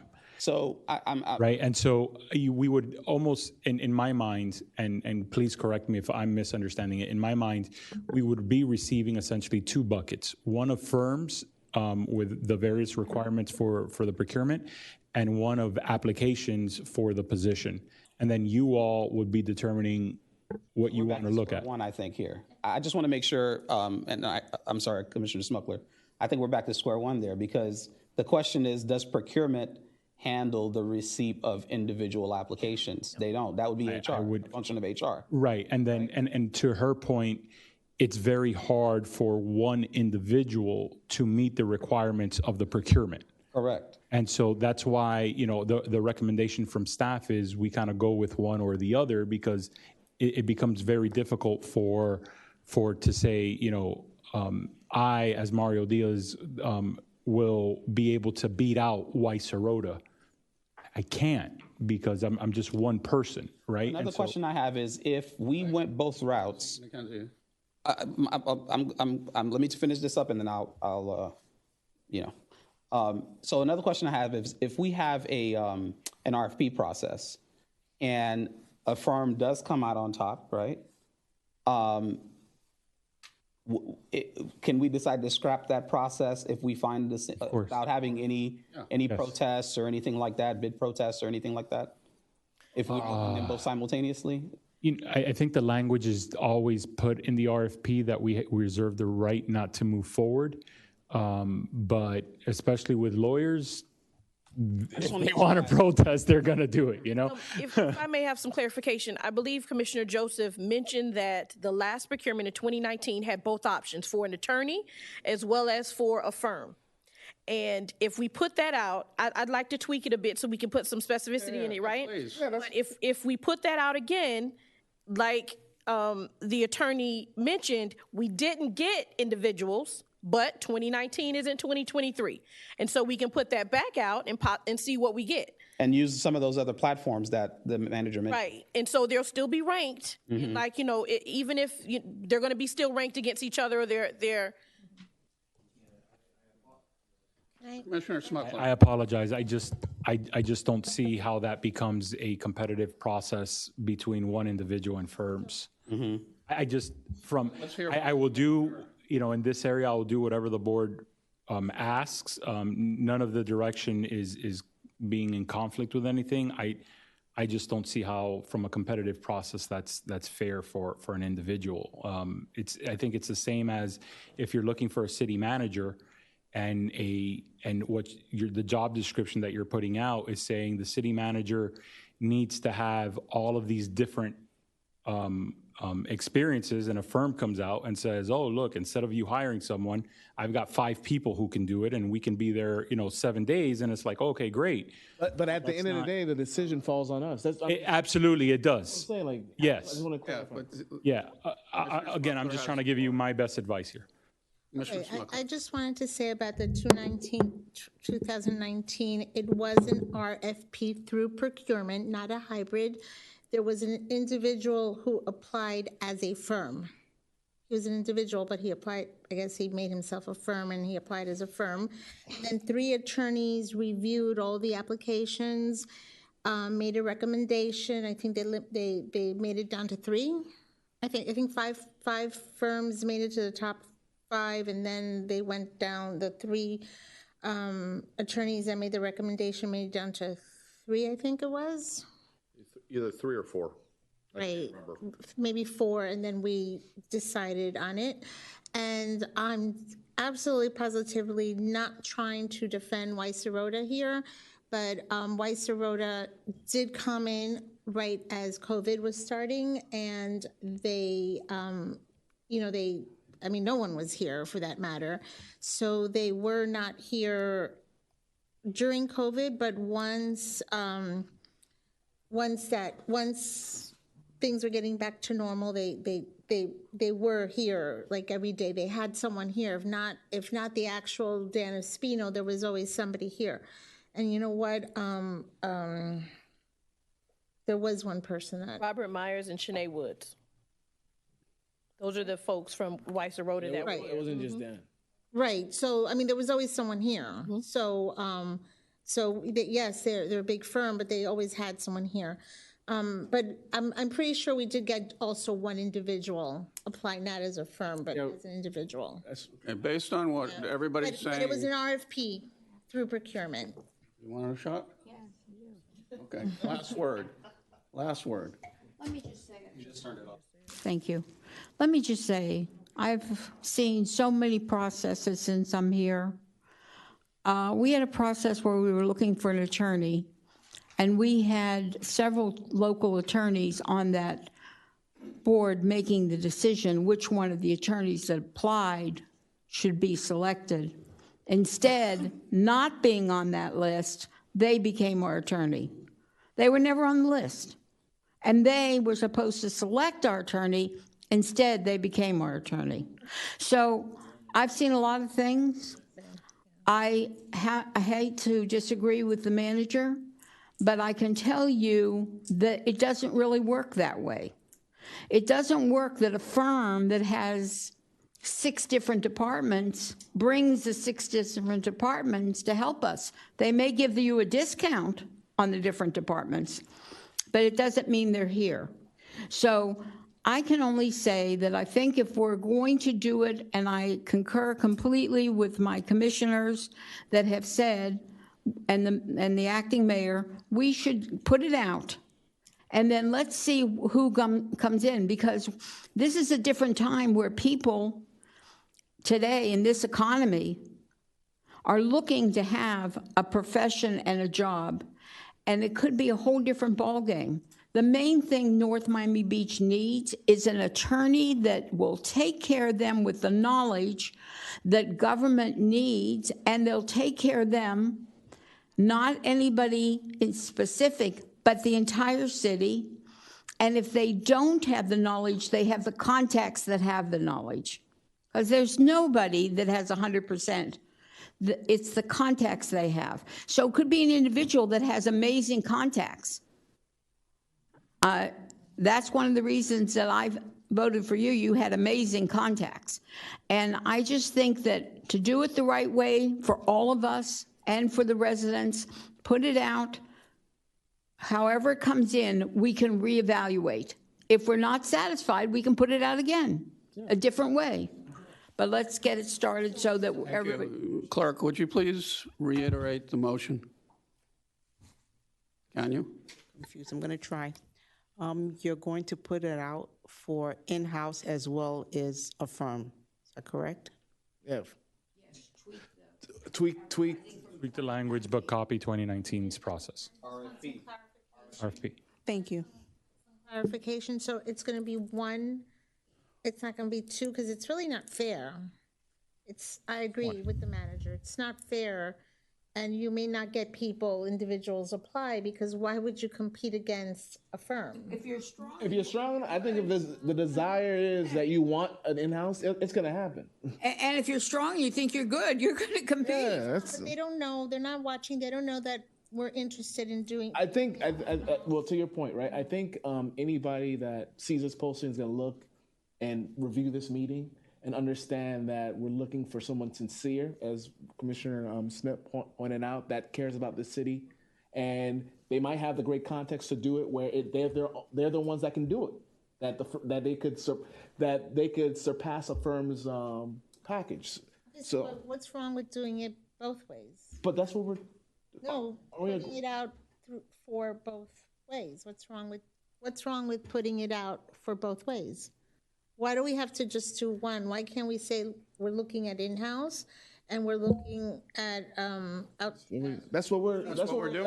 That's what we're doing. No, I'm saying That's just a I said it wrong. I'm sorry, I said it wrong.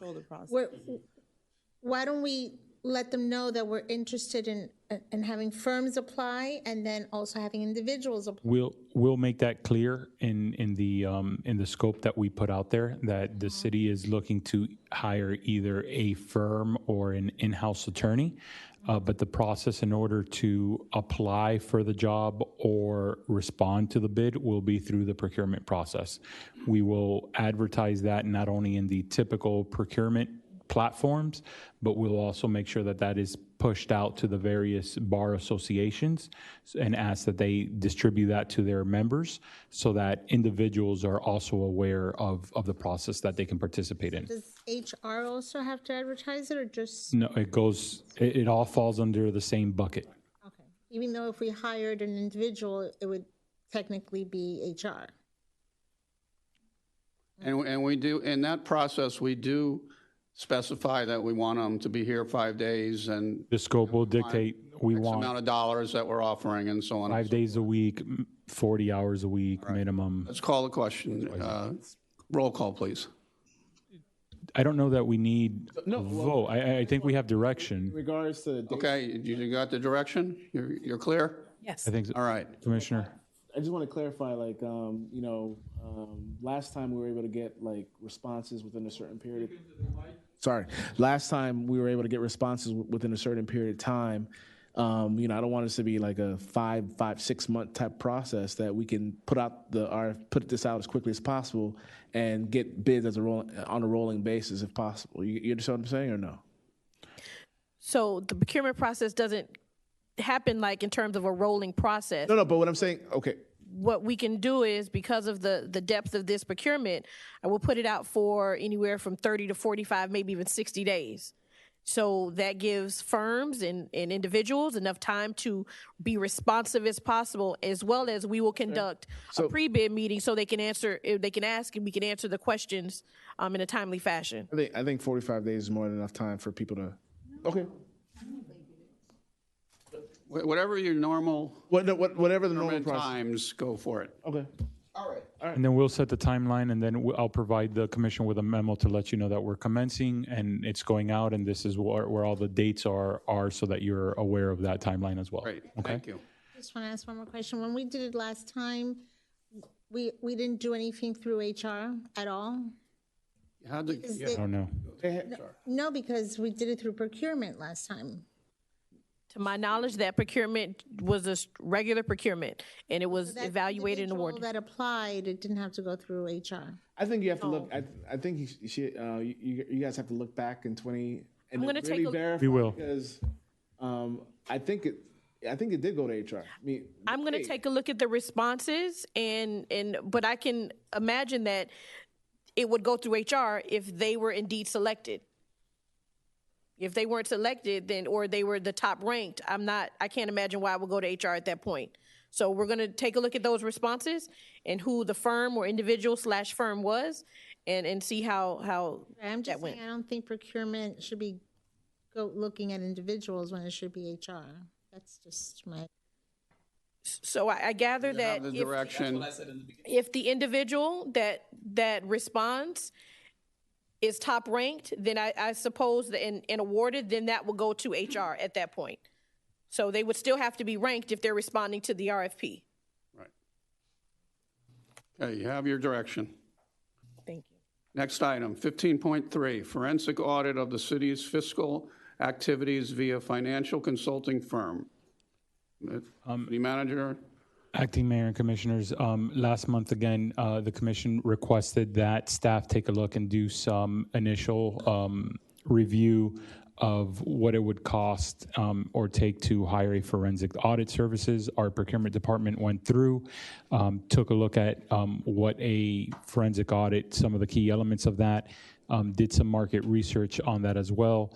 Based on the Florida Department of Management Services, the state of Florida already has various firms under their purview, a pool, I guess, is a good way to put it. The hourly ranges from essentially $230 to $364 per hour.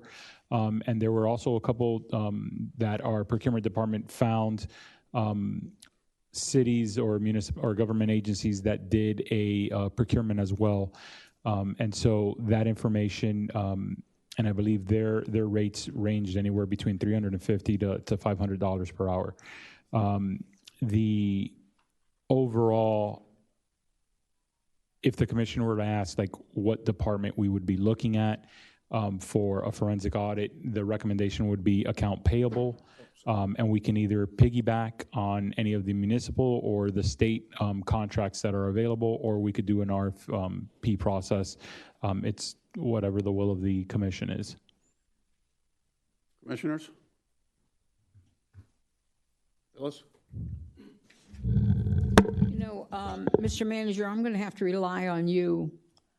I have not reviewed the report that we got from Mr. Pizzi, but once I review that report, then I'd like to sit down with you and see what departments should really have a forensic. And I don't want to overlook it, because if there was something here that was really to the detriment illegally, we need to make sure it's taken care of. We can't ignore it. It may cost some money, but you know what? To keep us righteous, that's what we'll have to do. That's what we'll have to do. So I'm going to rely on you to help me decide what departments and what's needed. So to piggyback off of that, are you saying you're going to come back and make more recommendations, or are you asking us to vote on something now? What are you saying? No, I'm just bringing back the information that the commission asked. I will be glad to work with any commissioner that wants to further explore the topic, but I'm just bringing back the information that was requested. But at some point, you would have to come back and request a vote. Correct. Okay, and I also wanted to bring back also in that same conversation how that would differentiate from what Tallahassee would do. Okay, and whether or not there is a difference. Because number one, is there a difference in the scope of work? And is there a difference in cost? If Tallahassee does it, are they asking to get reimbursed for the work that they do? So I want to see those comparisons. Absolutely. We can dig a little further. Just from my recollection, we would still pay the state audit general if they were to do an audit of the city. Right. So we would exactly, we would pay for that. Typically, no municipality wants the state to come in and start digging around and looking forward. Some municipalities or government agencies will go through this process independently of themselves. Instead of having an oversight board essentially come in, because that really could potentially really restrict what the commission is allowed to do or not do in its governance. So, but I mean, we that conversation was being had in the state anyways. Okay. This is not a new conversation. Okay. And even though they didn't move forward with it this past legislative session, there's the potential that they'll move forward with it the next legislative session. So I'd like to see I can what all of those options entail. And at the end of the day, you know, do you do a forensic audit only at that point to say we get to choose how we deal with it? You see what I'm saying? It's like if you're going to do a deep dive, you're going to do a deep dive. That's the way I feel about it. Well, I mean, it kind of goes as to how much we would do that. We mentioned and we recommend like accounts payable because that essentially addresses all the expenditures, right? Right. But it's not going into every single department. You know, when you're looking at anywhere essentially between $200 to $500 an hour, you could have thousands of hours. Mm-hmm. You can be there for years doing this type of work. So depending on what departments you select. That's why, right. That's why we need to kind of narrow that kind of scope down. But when the state does it, they do it. They do the whole organization, or do they? It's really going to be up to their purview. I'm assuming, right? It will be more up to their purview of what they're looking for, and they might just say, okay, we're just going to do a random sampling, and then if we find something, then they'll start going those rabbit holes. And based on my recollection, you know, sometimes it came from elected officials that were sitting on, you know, the dais at the time, and they requested that the state do the audit. Some were particular transactions or issues that they were facing, you know, and they couldn't resolve, and they asked the state to step in. So I think that there is still some wiggle room there to decide, okay, well, we want this department, or we want accounts payable, et cetera, et cetera. So I'd like to see what those options are as well. Thank you. Anybody else on this? All right, thank you, guys. 15.4, July 4th, Commissioner Smith. Thank you. So I heard the outrage, I read the outrage about North Miami Beach not having a July 4th celebration of our independence. And unbeknownst to the public, the manager and I had discussed it the week before. It was too late to really put something in place that would be something we could be proud of. However, we did discuss what we're going to do for next year. And of course, all of this goes back to one word, the budget. But all the years I was here, it was always said, go down to North Miami. FIU is where they did their fireworks. North Miami has fireworks. Aventura has fireworks. I even think Sunny Isles has fireworks. What we discussed, and I want to put this out now so that there won't be as much disappointment next 4th of July, is the manager came up with something which I want to add to, of a picnic, really down on the ground home picnic for 4th of July, where you have three-legged races, that you have the egg in a spoon. Turkey legs. That you really have a fun family day with your family for 4th of July. Everybody can wear red, white, and blue. We'll have all the balloons up and serve hamburgers and hot dogs to our residents and go home in time to go to where you'd like to enjoy fireworks with your family or protect your animals that are frightened to death because you're there holding them.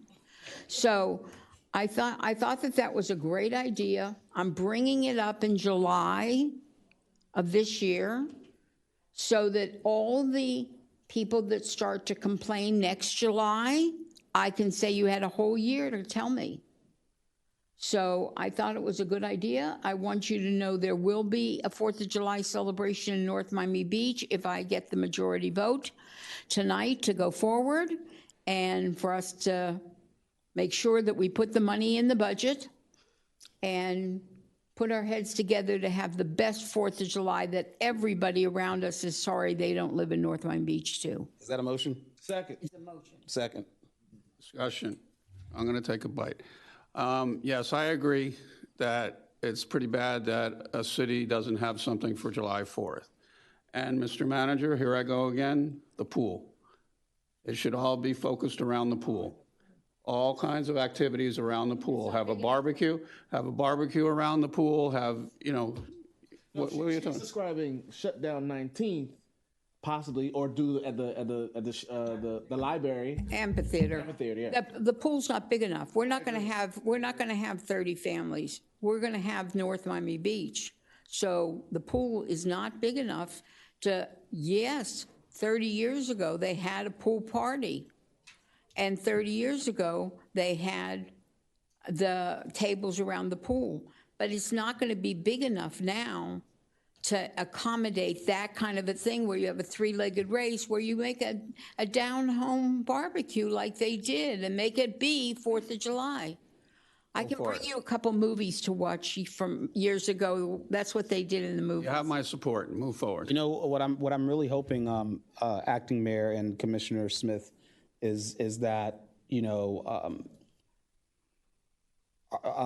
that we're up and running at Mishkan next year this time. Oh, that's a perfect place to have it. Because, you know, that would be the perfect place to have it. Just to be there. Or if the park next to the amphitheater is up and running, that we can open that up and use the amphitheater and that surrounding area to have that kind of an event. That would be really nice.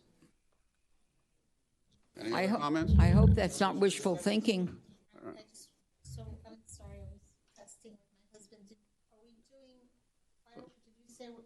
No fireworks. No, okay, so, because we could always do, I think they did this in New York with the drones. That's at night. That's at night. She's saying, party in the day, go watch your fireworks wherever you want at night. Have your picnic, have a down-home picnic. We'll have checkered tablecloths.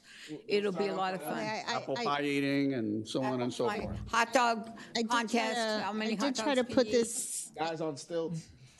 I did try to put this in the budget in 2019. This is the planning committee right here. You got the So planning it's committee. moved and it's seconded. All those in favor? Aye. All right, next. Thank you all. City Manager's Report. 16.1, City Charitable Donation Policy. Commissioners, this was a policy where we looked at what the city had done in the past. There's already a resolution that dictates how charitable donations from the city to organizations should be carried out. So this policy, all it did was memorialize that process. And so there are 3 that we're trying to work through right now that my staff is aware of. One is the Humane Society. The other is the North Miami Beach Band. And there's another, it had to do with helping to teach kids within North Miami Beach for reading, I believe, or something like that. Their name escapes me right now, but those are the 3 that we're trying to work through, and we'll be bringing that back to the commission in order to apply. So at any time, hopefully, if there are organizations that are requesting some type of charitable donation, it can be part of the budget process and we can budget accordingly. But should something else come up, then those applications, I think if the resolution read that if it's over $100, essentially that comes back to the commission for approval. So it's just advising you, we're putting the policy in place to read by what the resolution, and I think that resolution was in 2014 that it was passed. And so we're just doing that so that you all are aware. Thank you for the policy. I believe the monastery also was putting in a request because they had asked me for the paperwork. I don't know if it, I just met the foundation director, so I'll get with them and follow up, and I'll bring as quickly as we can. So all the ones that we've given in the past, like we've given to Mystic Force, we've given, like I've from my contingency fund, I've given Build a Better Tomorrow. So Joshua's Heart.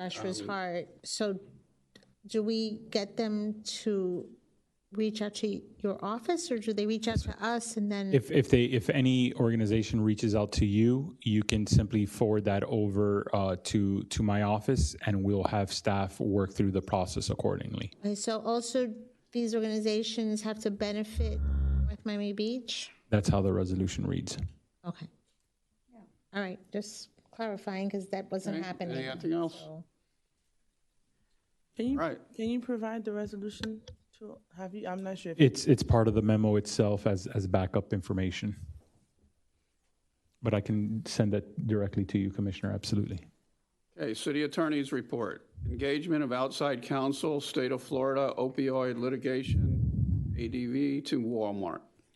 Thank you, Mr. Manager. I'm sorry, Mr. Acting Mayor and members of the commission. We're all. I'll take his salary. So, as you may or may not know, the state of Florida and a number of different states across the country have been in litigation with various entities associated with the opioid crisis, and currently there is in the process of being negotiated and finalized a settlement agreement between those entities, which includes the state of Florida and Walmart as one of the entities that engage in the distribution of the, opioids improperly.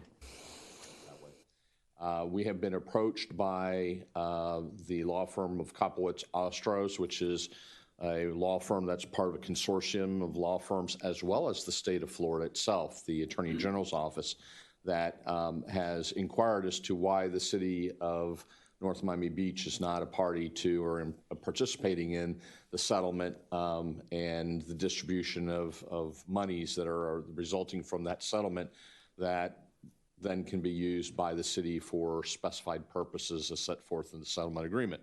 So I wanted to bring that matter to your attention, get your authorization to participate in that settlement agreement, that process, receive the benefits of it, and indirectly engage outside counsel to represent the city's interests in that litigation. It's primarily headed up by the Attorney General's office, but as I said, there are a number of different law firms that are part of that, and so I wanted to make sure that you were aware of that was consistent with the language in the charter about informing you of engaging outside counsel, getting your authorization to do so, and participating in the settlement agreement and getting monies for the city. Does it cost us anything? No, the law firms are taking their money off the top. I give my consent. So, their consent to the council? Some contingency, right? Yes. So the way you spoke, are you saying that the settlement, there's not an agreement as of yet? They're in the process of settling it, and so that's why the law firm has reached out to us and said, time to get on. Yeah, definitely. What he's saying is basically those commercials, like, if you've been damaged by this. Right. Of course. And okay. There's, I know of this having represented other municipalities, and there's already been settlements with big pharma companies and other entities. I don't know whether or not the city of North Miami Beach was ever a party to those, but there's an umbrella, there's a formula as to who gets what, obviously based upon population and the community. And again, there are limitations on what the money can be used for. They have to be directed towards initiatives that are intended to address the negative impacts of the opioid scourge, such as providing police officers with Narcan, training them, outreach programs to educate the community about the dangers of opioids and their uncontrolled use, things of that nature that we would obviously make sure that we were in compliance with if you all direct me to go ahead and participate in the settlement and to engage in this process without the council. So just one question, just for information. Do you know whether or not it would be a fixed amount divided by, or whether or not it would be an amount per person in that class, or per entity in that class? There's a fixed formula based upon population. You know, what's the total amount of the settlement divided by the population in every county and then every municipality, and there's at least, if it's similar to past ones I've been involved in, there's essentially a spreadsheet of who gets what and how much. Got it. Thank you. This ain't the first time NMB's been a party to something like this, has it? It's the first that I'm aware of. Okay, move forward, Mr. Did you need a vote, or because I would like a vote, yes. Okay, all those in favor of moving forward and accepting going into this lawsuit? So the lawsuit, it's really the settlement, and it's almost. All those in favor, say aye. Aye. Aye. Thank you. Motion passes. Was there a motion to? Yes, there was a motion. Who made the motion? It was Commissioner Smith who made the original motion. I don't know if I heard a second. Didn't you second it? Second. Sorry, Andres. The clerk reminded me. The second item, 17.2, is a request to reimburse, or not reimburse, to pay attorney's fees incurred on behalf of Commissioner Mackenzie Flourmont in the turnoff litigation, payable to the law firm of Brodsky. I don't even want to venture to guess what the name of the second name is. I know I'm Fatio Wojciech as the prevailing party, the same analysis that we provided to this body in the DeFilippo litigation, that as it relates to Commissioner Flourmont, the litigation is over. There are no outstanding issues as they relate to him. He was dismissed with prejudice, therefore he qualifies as the prevailing party. And we would ask for a motion to approve his portion of the fees, which are approximately $25,000 based upon the invoices that have been submitted to the city. Give me a moment and I'll give you that number. $26,272.96. Is there a motion? $26,272.96 for the time frame which Commissioner Flourmont was involved in the litigation. There's the other half is the next item. It was the prevailing. Yes, ma'am. I make the motion. Second? Yeah, and to the issue of the conflict, there's yeah, I know. Hang on. Yeah. Hang on. Sir? I remove my motion. All right. I mean, Well, you have a motion and a second, then you have discussion. I removed my motion.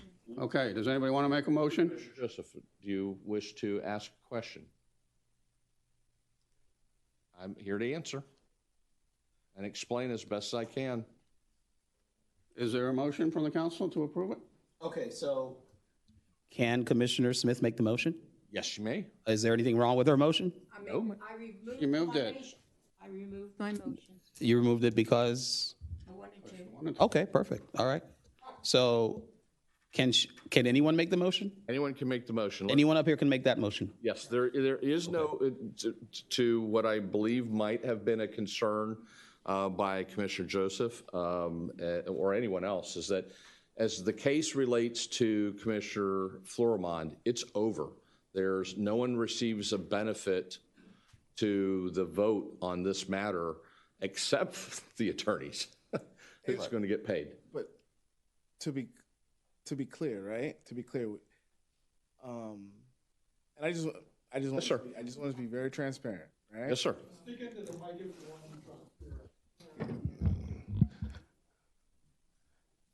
Yes, sir. All right.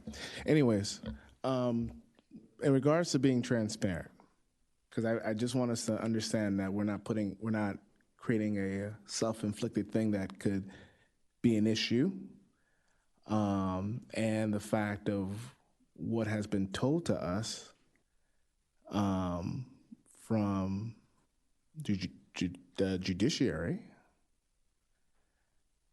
Because for me, at least from, and the thing is, look, as an attorney, I got to be very careful. Like there's a different aspect I got to be very protective of that, my colleague doesn't necessarily have to deal with. So there is a situation where, for example, the municipality and a person that is of it is a party to something, and there's a contract. There's an actual contract, not something where it was done outside or whatever, but it was executed with the fact of that, hey, I'm entering in this contract with this individual to provide X service. Now, I don't know if you made that type of assessment to make clear, because of, I'm concerned that this could be a situation where it could open up a can of worms, because as you pointed, and if you look at what happened with Judge Lopez or whatever, right? The assessment you presented, and you made posturing in that litigation where you were of one side and you were told that this wasn't correct, at least from his assessment. And the city had an opportunity to let's say possibly appeal or what have you, and they missed that window entirely. Now, but the thing is, you're taking a responsibility by however you dictate to us on here, because I can't be really up here as an attorney. I'm up here as a policymaker, right? Right. But the responsibility is going to fall. At the end of it, it's going to fall back on us, because at the end of it, we're availing ourselves of your legal, even though we've been told that what was your posturing in regards to what is considered to be legal was not something the judiciary at this point is saying it's legal. And they've made that very clear in their assessment. So right. The issue is that what happens, right, if, because like I said before, there's a contract.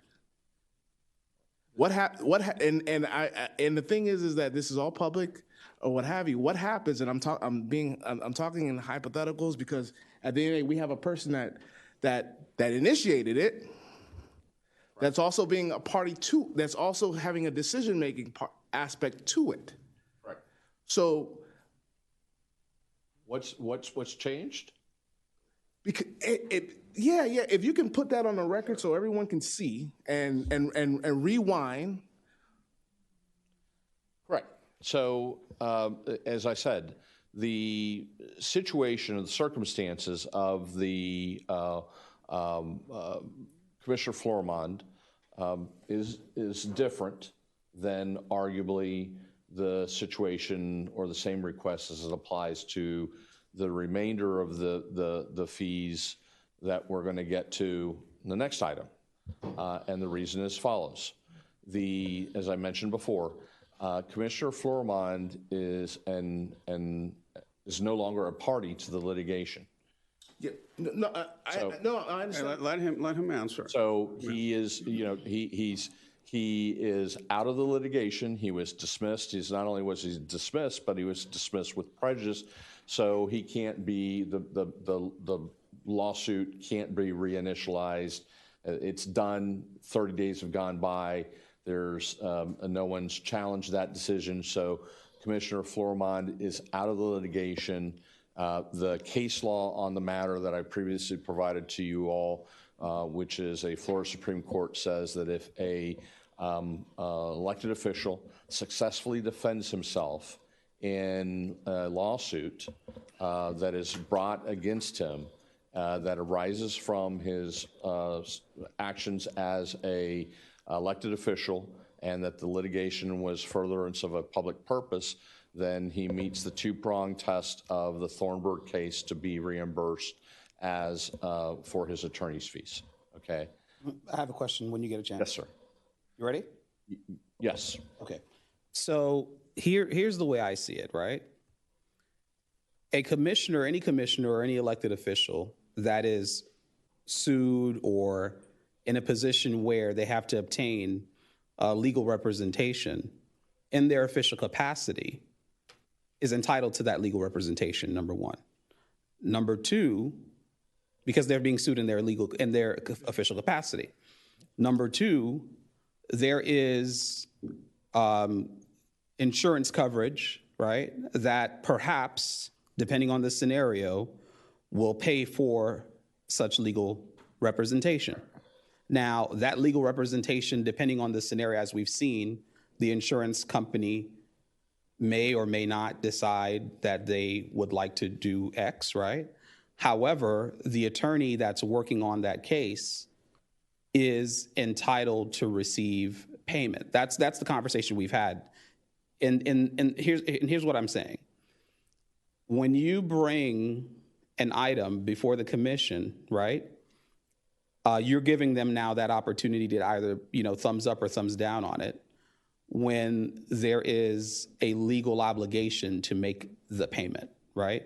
Well, so, and I think that's the issue that you're driving at, Commissioner Florimond, as well as Commissioner. You have a contract. They're under your code, not necessarily. Okay, you may think so, and if this commission votes to say yes, we're going to retroactively approve the engagement, Mr. Brodsky, but under your code and under the law, that is an issue that is questionable.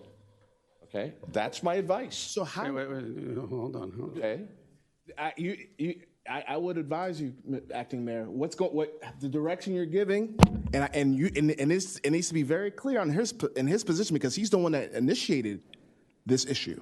Let's be very clear. He initiated. I want you to understand what ramifications might come about, because you can't say I didn't know or whatever, right? Because the way you're directing and you're presiding over this could be seen in a very negative, either. Wait, no, hold on a second. Okay, everybody, if we recuse ourselves, then we don't have a quorum, because that means 3 people get recused from here. No, not necessarily. Well, Mr. Attorney, I want to defer to you, but my understanding, because we talked about the conflict of interest issue, and the conflict of interest issue was, what constitutes a conflict of interest, right? So I think the word is pecuniary. If someone were to receive a benefit. Correct. So at this point, case closed. No one's receiving a benefit. Nobody's receiving a benefit. So in essence, we can vote on the matter, is what you're saying. Correct. Okay. No. The only one. No, it's his turn to talk. Yeah. The only one that's receiving a benefit in this discussion, possibly, is you. What benefit am I receiving? But who initiated it? That's not the analysis. Okay, so everybody's clear. Now you know why. Okay. No, I want the public to know that's why I took it back.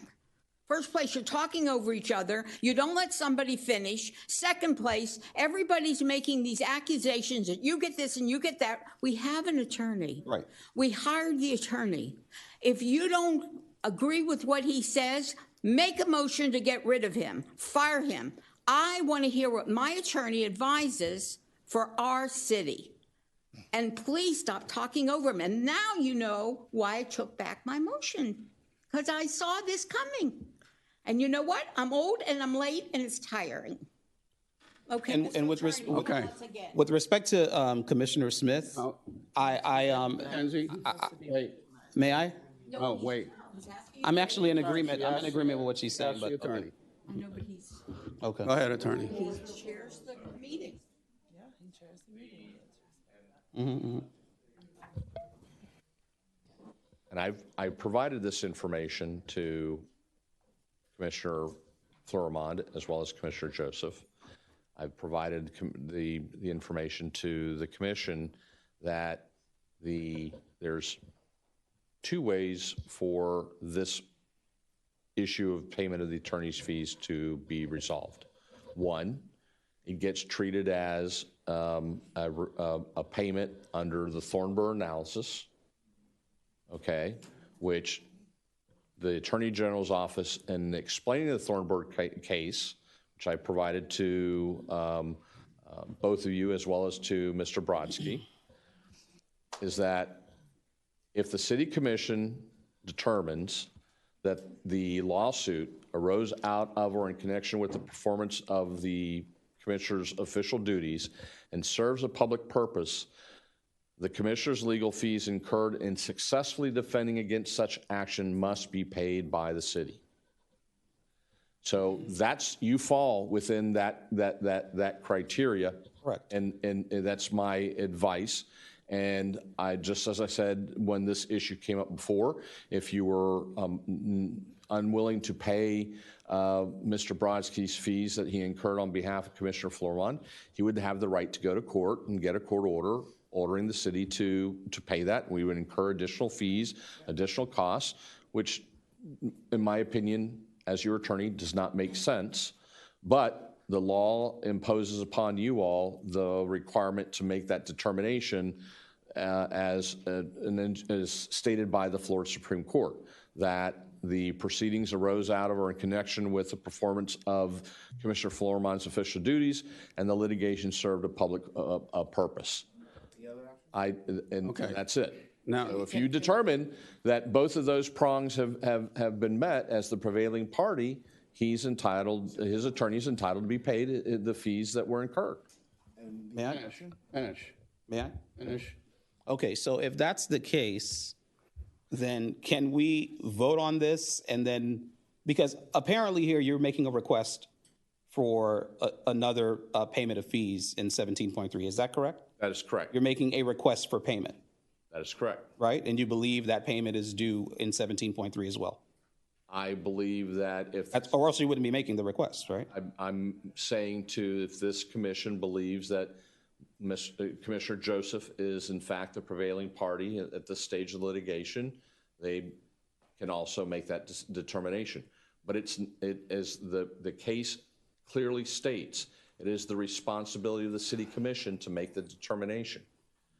So can we do one item at a time? And that's what we're doing. That's what we're doing. That's what we're doing. Right. Let me have a bite. Okay.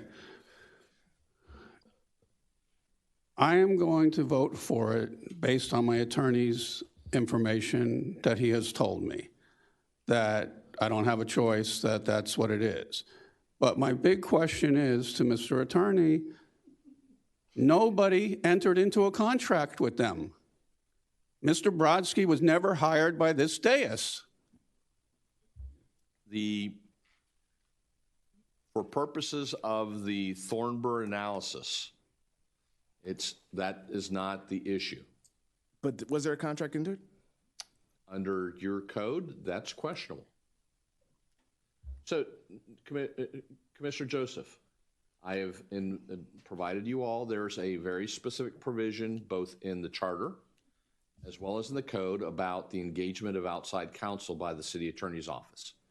It is not within the purview of the city attorney, at least my reading of the charter, to enter into agreements with outside counsel without this city commission's approval.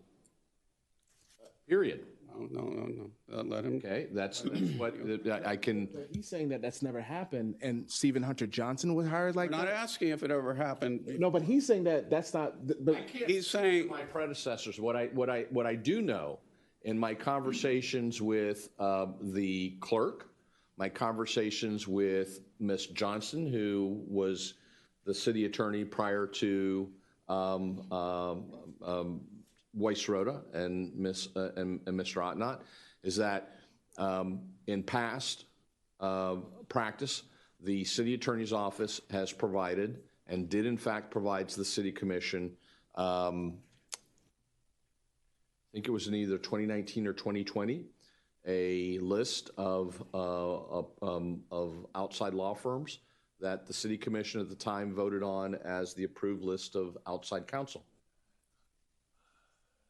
and Stephen Hunter. okay, no, wait, I had the floor. Okay, all right, so again, you're telling me that we need to vote for it. And again, Phyllis, you have the next word. Thank you. First place, if the commissioner will just wait till he recognizes you, I would appreciate it, because we can't hear what you're saying, and because you speak over what somebody's trying to finish. We have a presiding head of this commission, and he's the one that's going to determine it. That's very important, because the public has a right to hear it all. I have had discussions with the attorney. I was here when we voted on that list. I can tell you that my biggest question was his name on the list? And the answer is no. So therefore, there had to be a vote from the commission to actually go and pick somebody else and spend the city's money, tax dollars, on an attorney. And there was, to my understanding, I wasn't here, there was no vote. So is he entitled to the money when he was not really voted to be hired? In my mind, that's questionable. But when I spoke to the attorney and he said that the result could be litigation, more expense to the city, I thought it was a simple, easy, let's take a vote. He's a prevailing cause. We're done with it. Let's give him the money. Now it's turning out, Commissioner, I'll wait for you to finish. If we all did that, we'd have no dais up here. So I just felt it's a very, after speaking to my attorney, and we did speak about it at length, I felt it was a simple question of, if you're prevailing, you win, you get paid. He won, according to the attorney, by the fact that it didn't go further.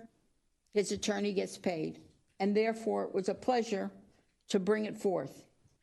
Seeing how it was going to jump into a conversation that has to turn everything in this city negative, I don't want to be a part of the negative.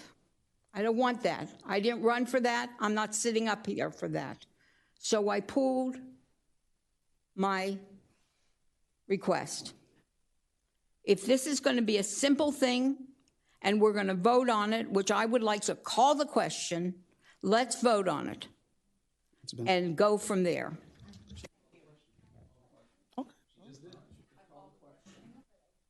Second.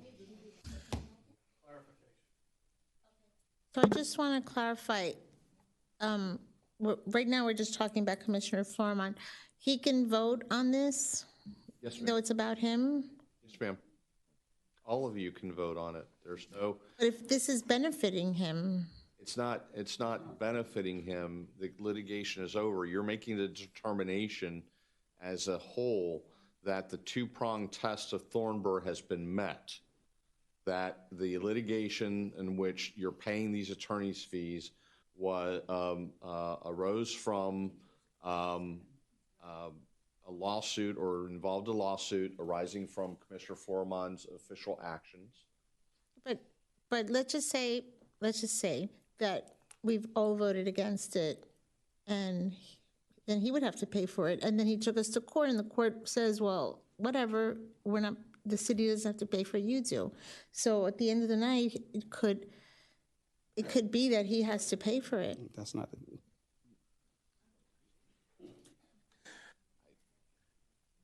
Theoretically, yes.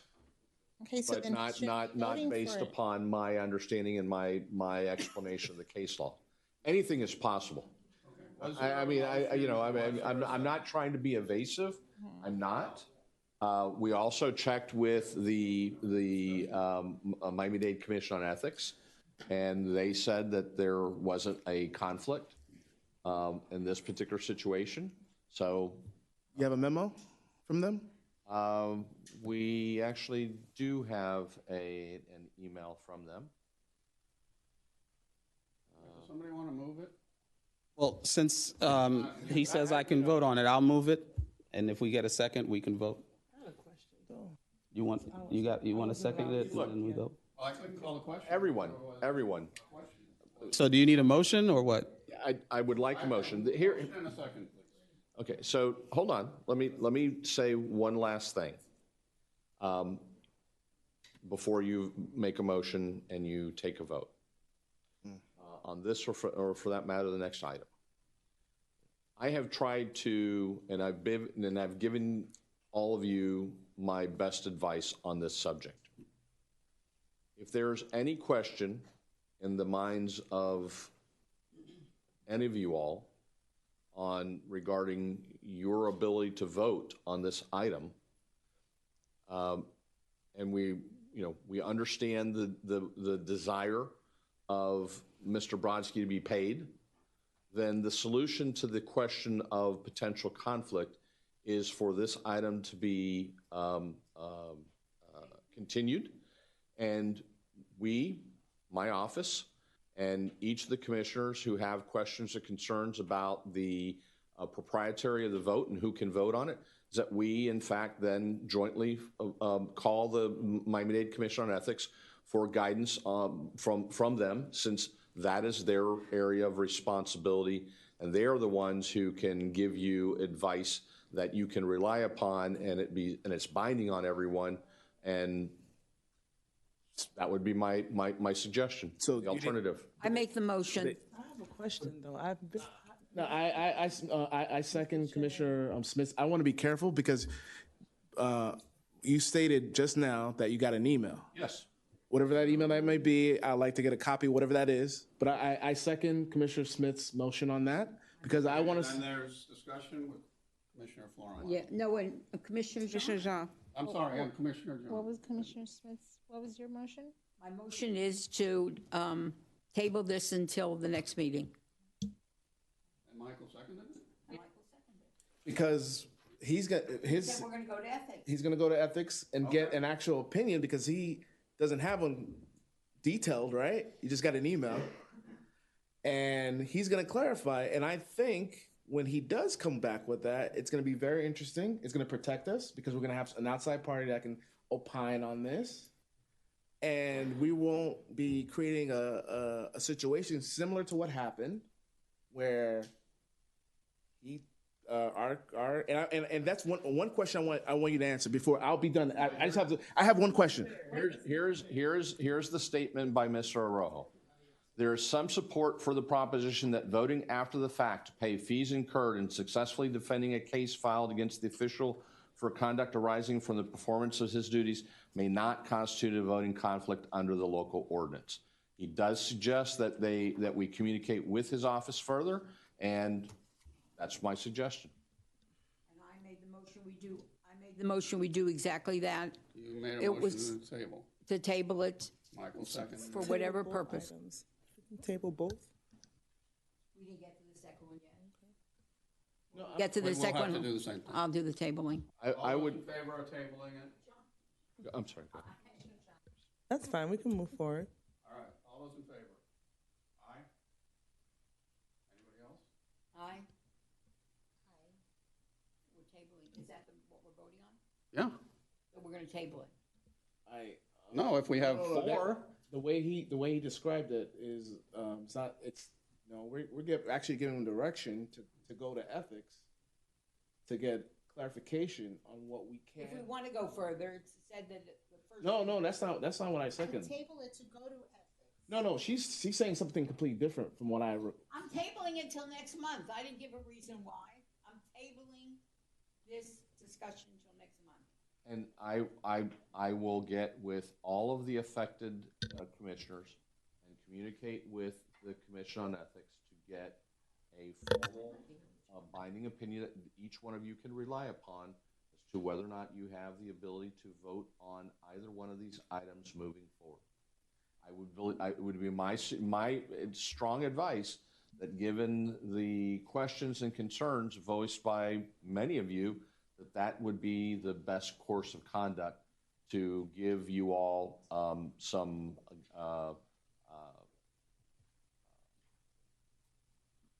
reliance on the Commission on Ethics and their advice. And I just have one last thought, Mr. No, I'm going to stop it. No, but there's one thing that I have to clarify. You ask him after the meeting. No, but I want to have it on the record. I want to be clear on this. Mr. City Attorney, I just have one question. Can you answer for me? There was this, I asked about what happened with Attorney Pizzi and what have you. You say you consulted with the clerk, right? On agreeing that, I guess what you thought was we giving you the commission at the time. Was the direction given to me with respect to paying those fees? No, I want it, but Madam. Oh, stop. No, but. Okay, table means table. Yes. Okay. Till the next Motion meeting. to table in a second. All in favor? Aye. Any opposed? Well, it's gonna come back next Until the next meeting. the next meeting. Yes? All right, passes 4-2. No, passes 6-0. A silent vote is a yes vote, but I have my reasons for being silent. A silent vote is a It's the voice vote was those for and those against, and there was no one who voted against. Right, there was no one that voted against. Okay, next one, 17.3. I would make the same recommendation. I make a motion to table. Second. Discussion, please. I have that. No, I didn't second. No, I'm just saying, I know somebody has to second it, but there's a discussion. Yeah, there's discussion. I give Commissioner Jean the next. I yield my time. Okay, Commissioner Joseph. I tried. Just Madam Clerk.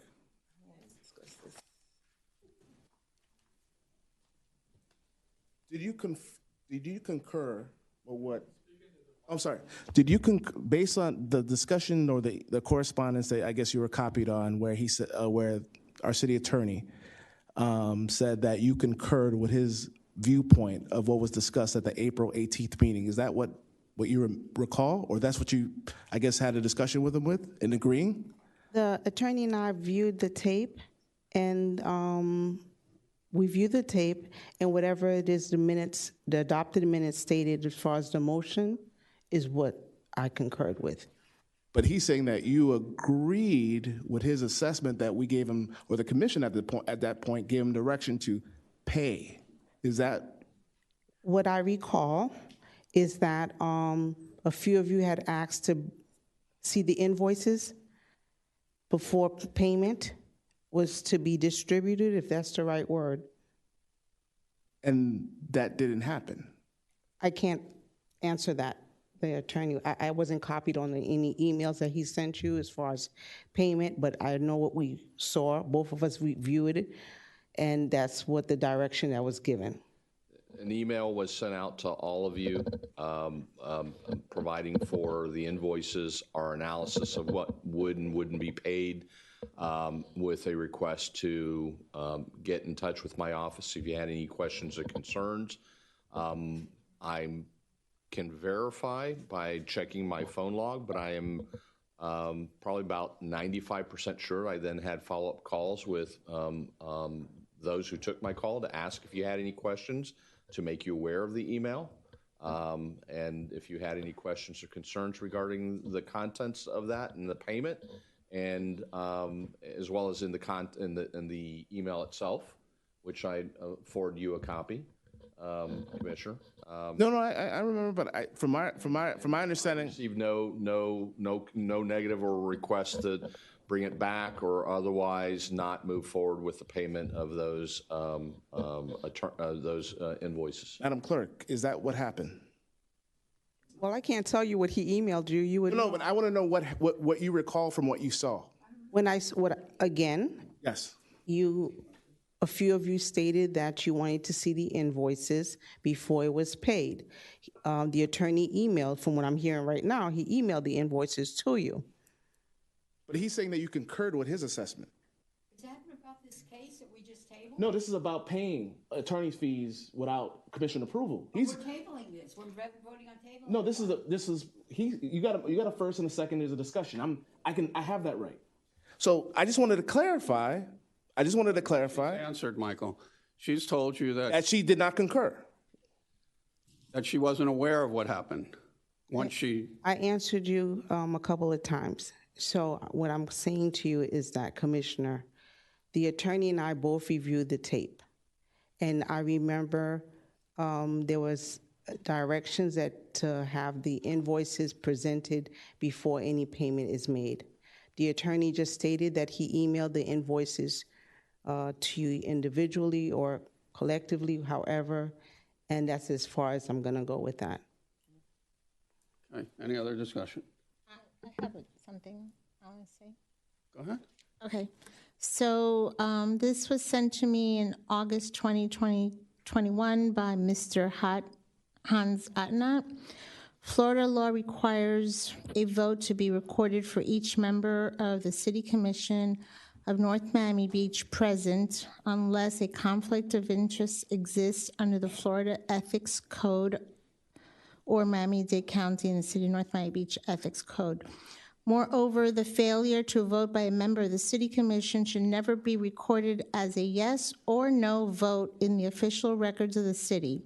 Further, any argument can be made that a failure to vote may be a violation of the intent and spirit of Section 2-1 of the City Code, which provides that a member of the City Commission must be present at a City Commission meeting to conduct official business unless the elected official has to leave for emergency reasons or matters beyond the control of the member of the City Commission.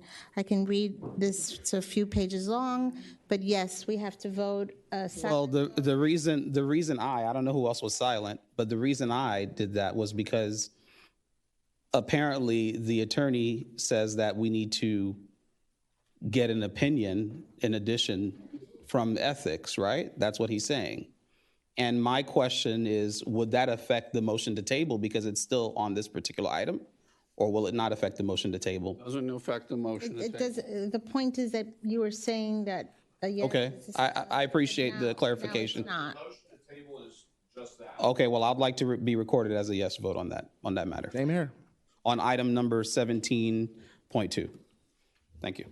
And there's currently... There's a motion to table and a second. Discussion anymore? Yes vote or call the question? Or a voice?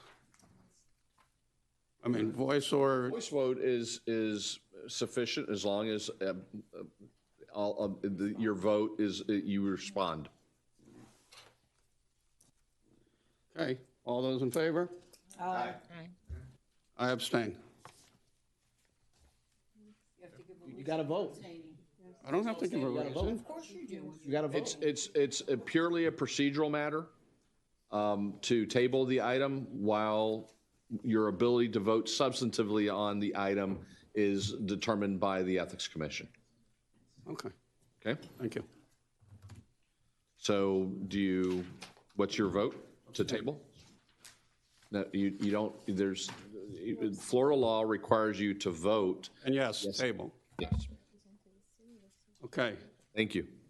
Number 18, mayor's. No. I had an addition. I need during the previous discussion we had in a shade meeting, there was a decision or direction to bring this item here to you this evening to appoint a representative of Yes. this commission to attend the future mediations, hopefully one, as we move forward. That, as I recall, was supposed to be Commissioner Florimond, and I need a motion to that effect. Just, sorry, can we have, just in case, an alternate, in case for any reason, if you can't make it? Commissioner Smith. Yeah, okay, That's fine. all right. Was there who motioned it? Nominated. She was nominated. Who motioned it? And you seconded it, okay. Michael seconded it, Fortuna made the motion. Go ahead, vote. Okay, all those in favor? Aye. All right.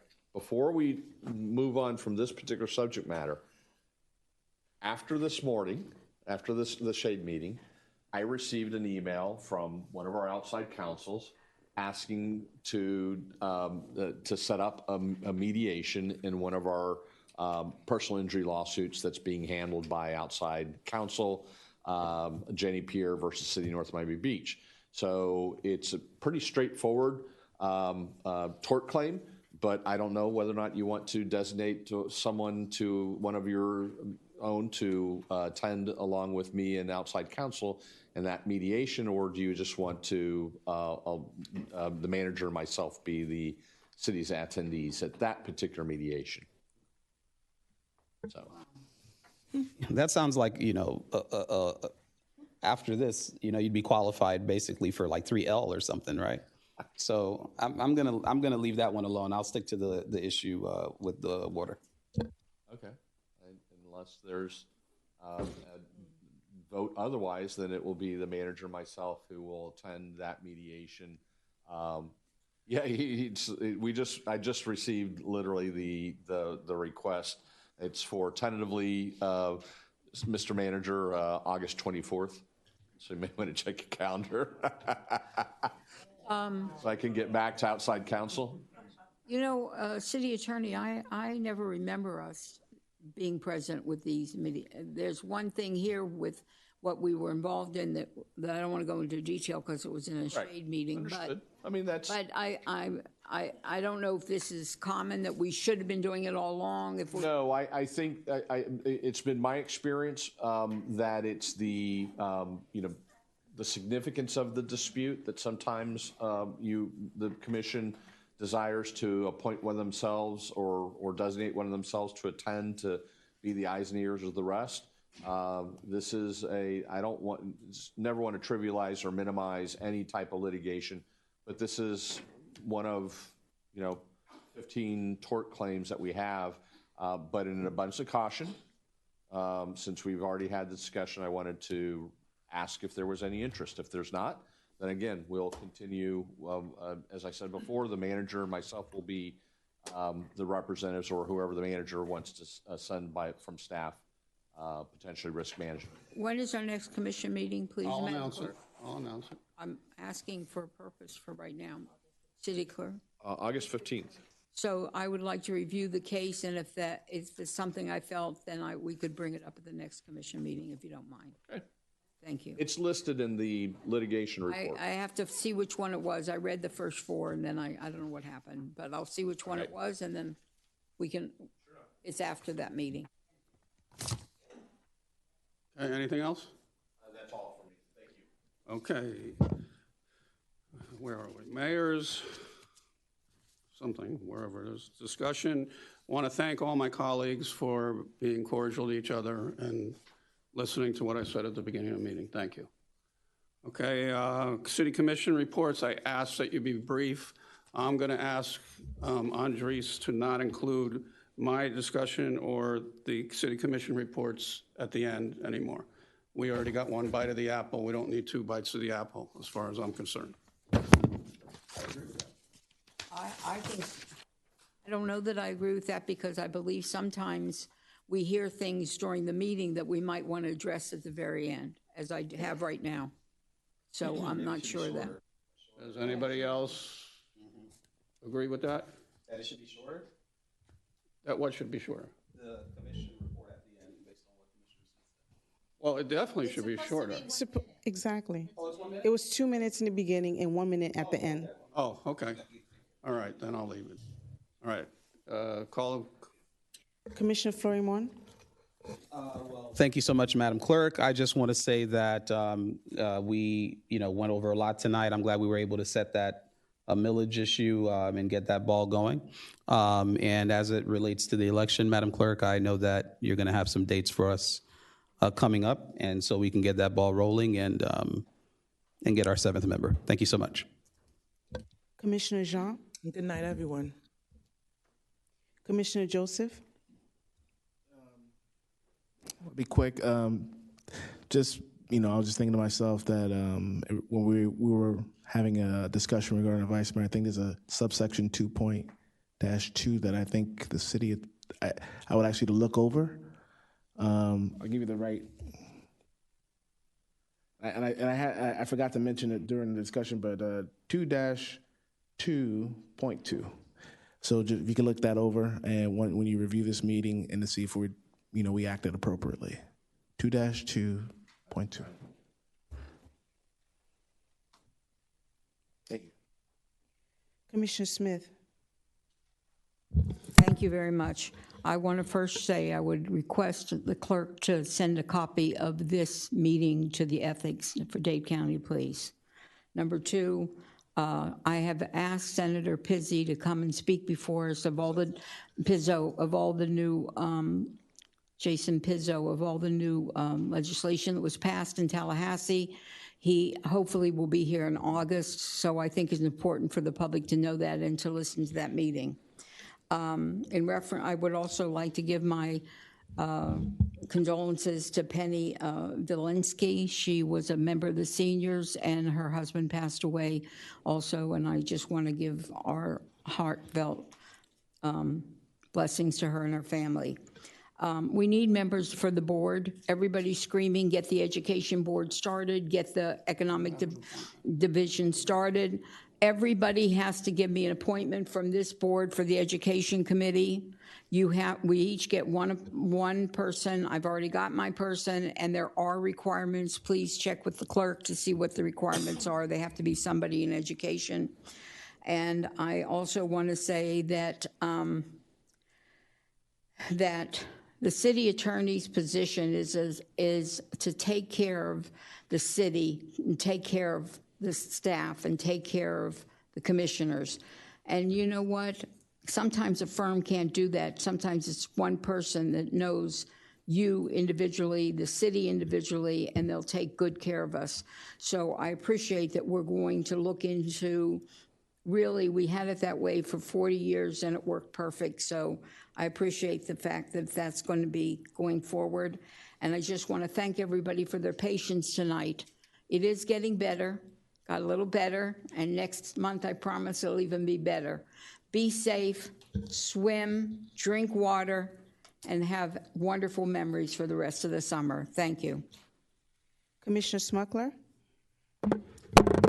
Thank you. Lowe's is opening on Friday, yay. I think they're having a 20% discount for everyone. So go shopping this Friday, NMB Lowe's. Also, I wanted to just quickly ask the rest of my commissioners, we were supposed to be having a review of the agenda workshop the Thursday before the commission meeting, but if we're only going to have 3 people attending, I'm not sure if it's something we should even be doing. So can I get a commitment or not a commitment from the rest of the commissioners to see if this is something we should, because I'm holding it on my calendar for the next 2 years. I've always preferred the individual meeting with staff.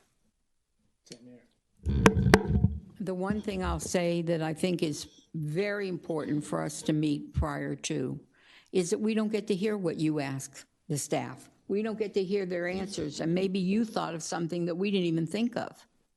So we always had it. They have it in our sister cities next to us in Aventura, Sunny Isles.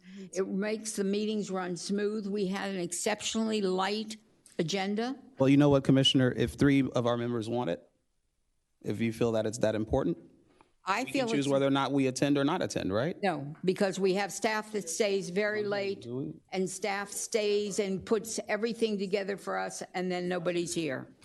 So the last Thursday was going to be 2 of us. I really do like to hear what my fellow commissioners have to say before a commission meeting, so I can get an idea and have a few days to think about it. And so I just wanted to say that I do look forward to going to those workshops and getting the opinion of all of you. Right, and my concern is the same as yours with the staff showing up for only 2 or 3 of us. If the majority of us would be there, I'd be more than happy to attend. And I think it's worthwhile. And the reason is that in many years that I sat on the council, we always had a pre-conference that went over what needed to be or whatever we needed to talk to the manager about or the attorney about that the other commissioners needed to hear. So it was always a resourceful meeting. And if my colleagues don't want to have it, then I don't think we should have it. So the question becomes, if we vote for the meeting, right, does the clerk have to find that there is a majority of members that want to attend to have it or to cancel it so that staff has enough time? I think we need to give that leeway as well. I would agree to that. I mean, the one last week was canceled, like at 2 or 3 o'clock, Right. which I don't think. You're right. So that's what I'm saying. If we state that now, that there needs to be a time certain that the city clerk gets attendance to see who will be there, who will participate in order to proceed with the meeting, then that would be good. At least we have these meetings, but then we have to make sure and confirm at least a majority attendance before we put out, the date or before we cancel.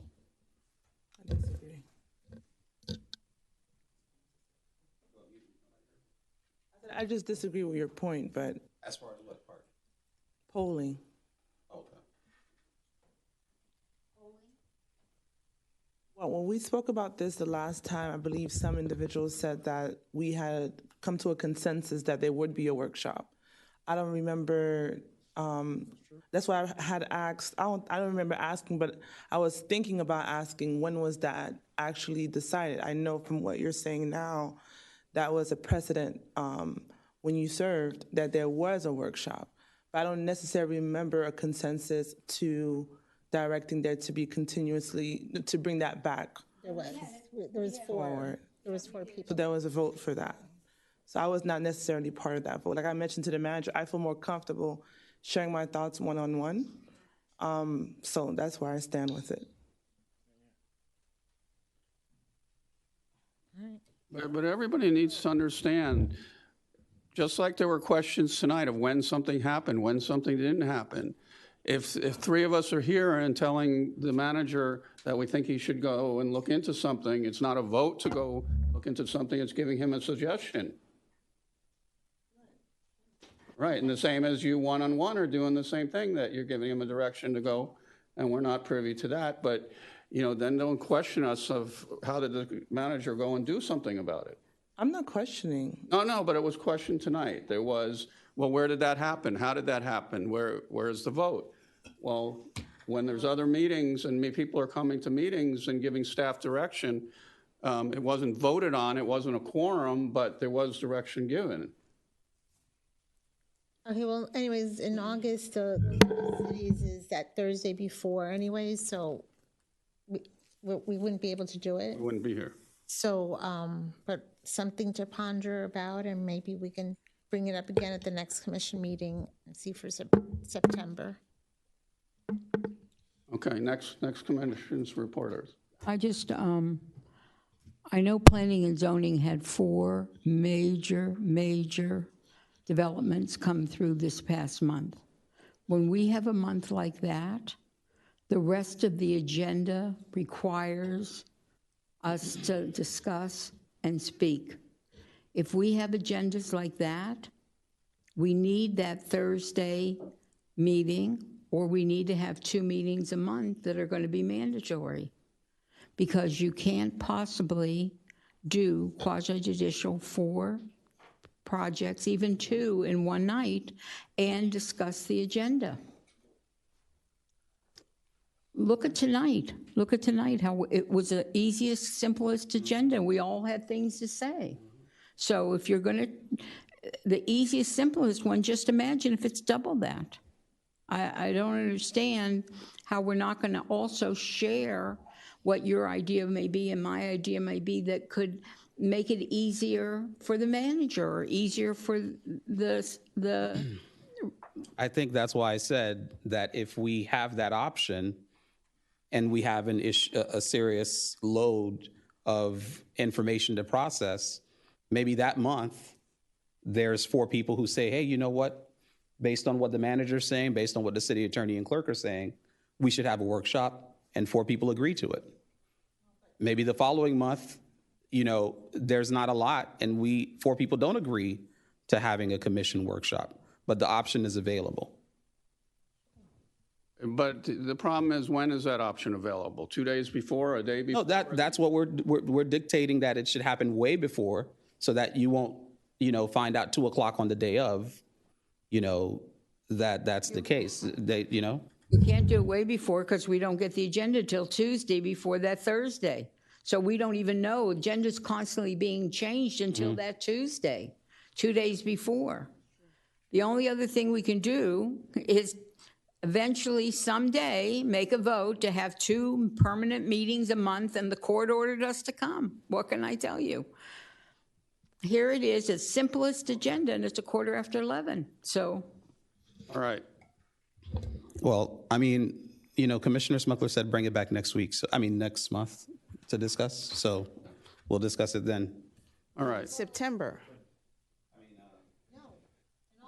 August, you're going somewhere, right?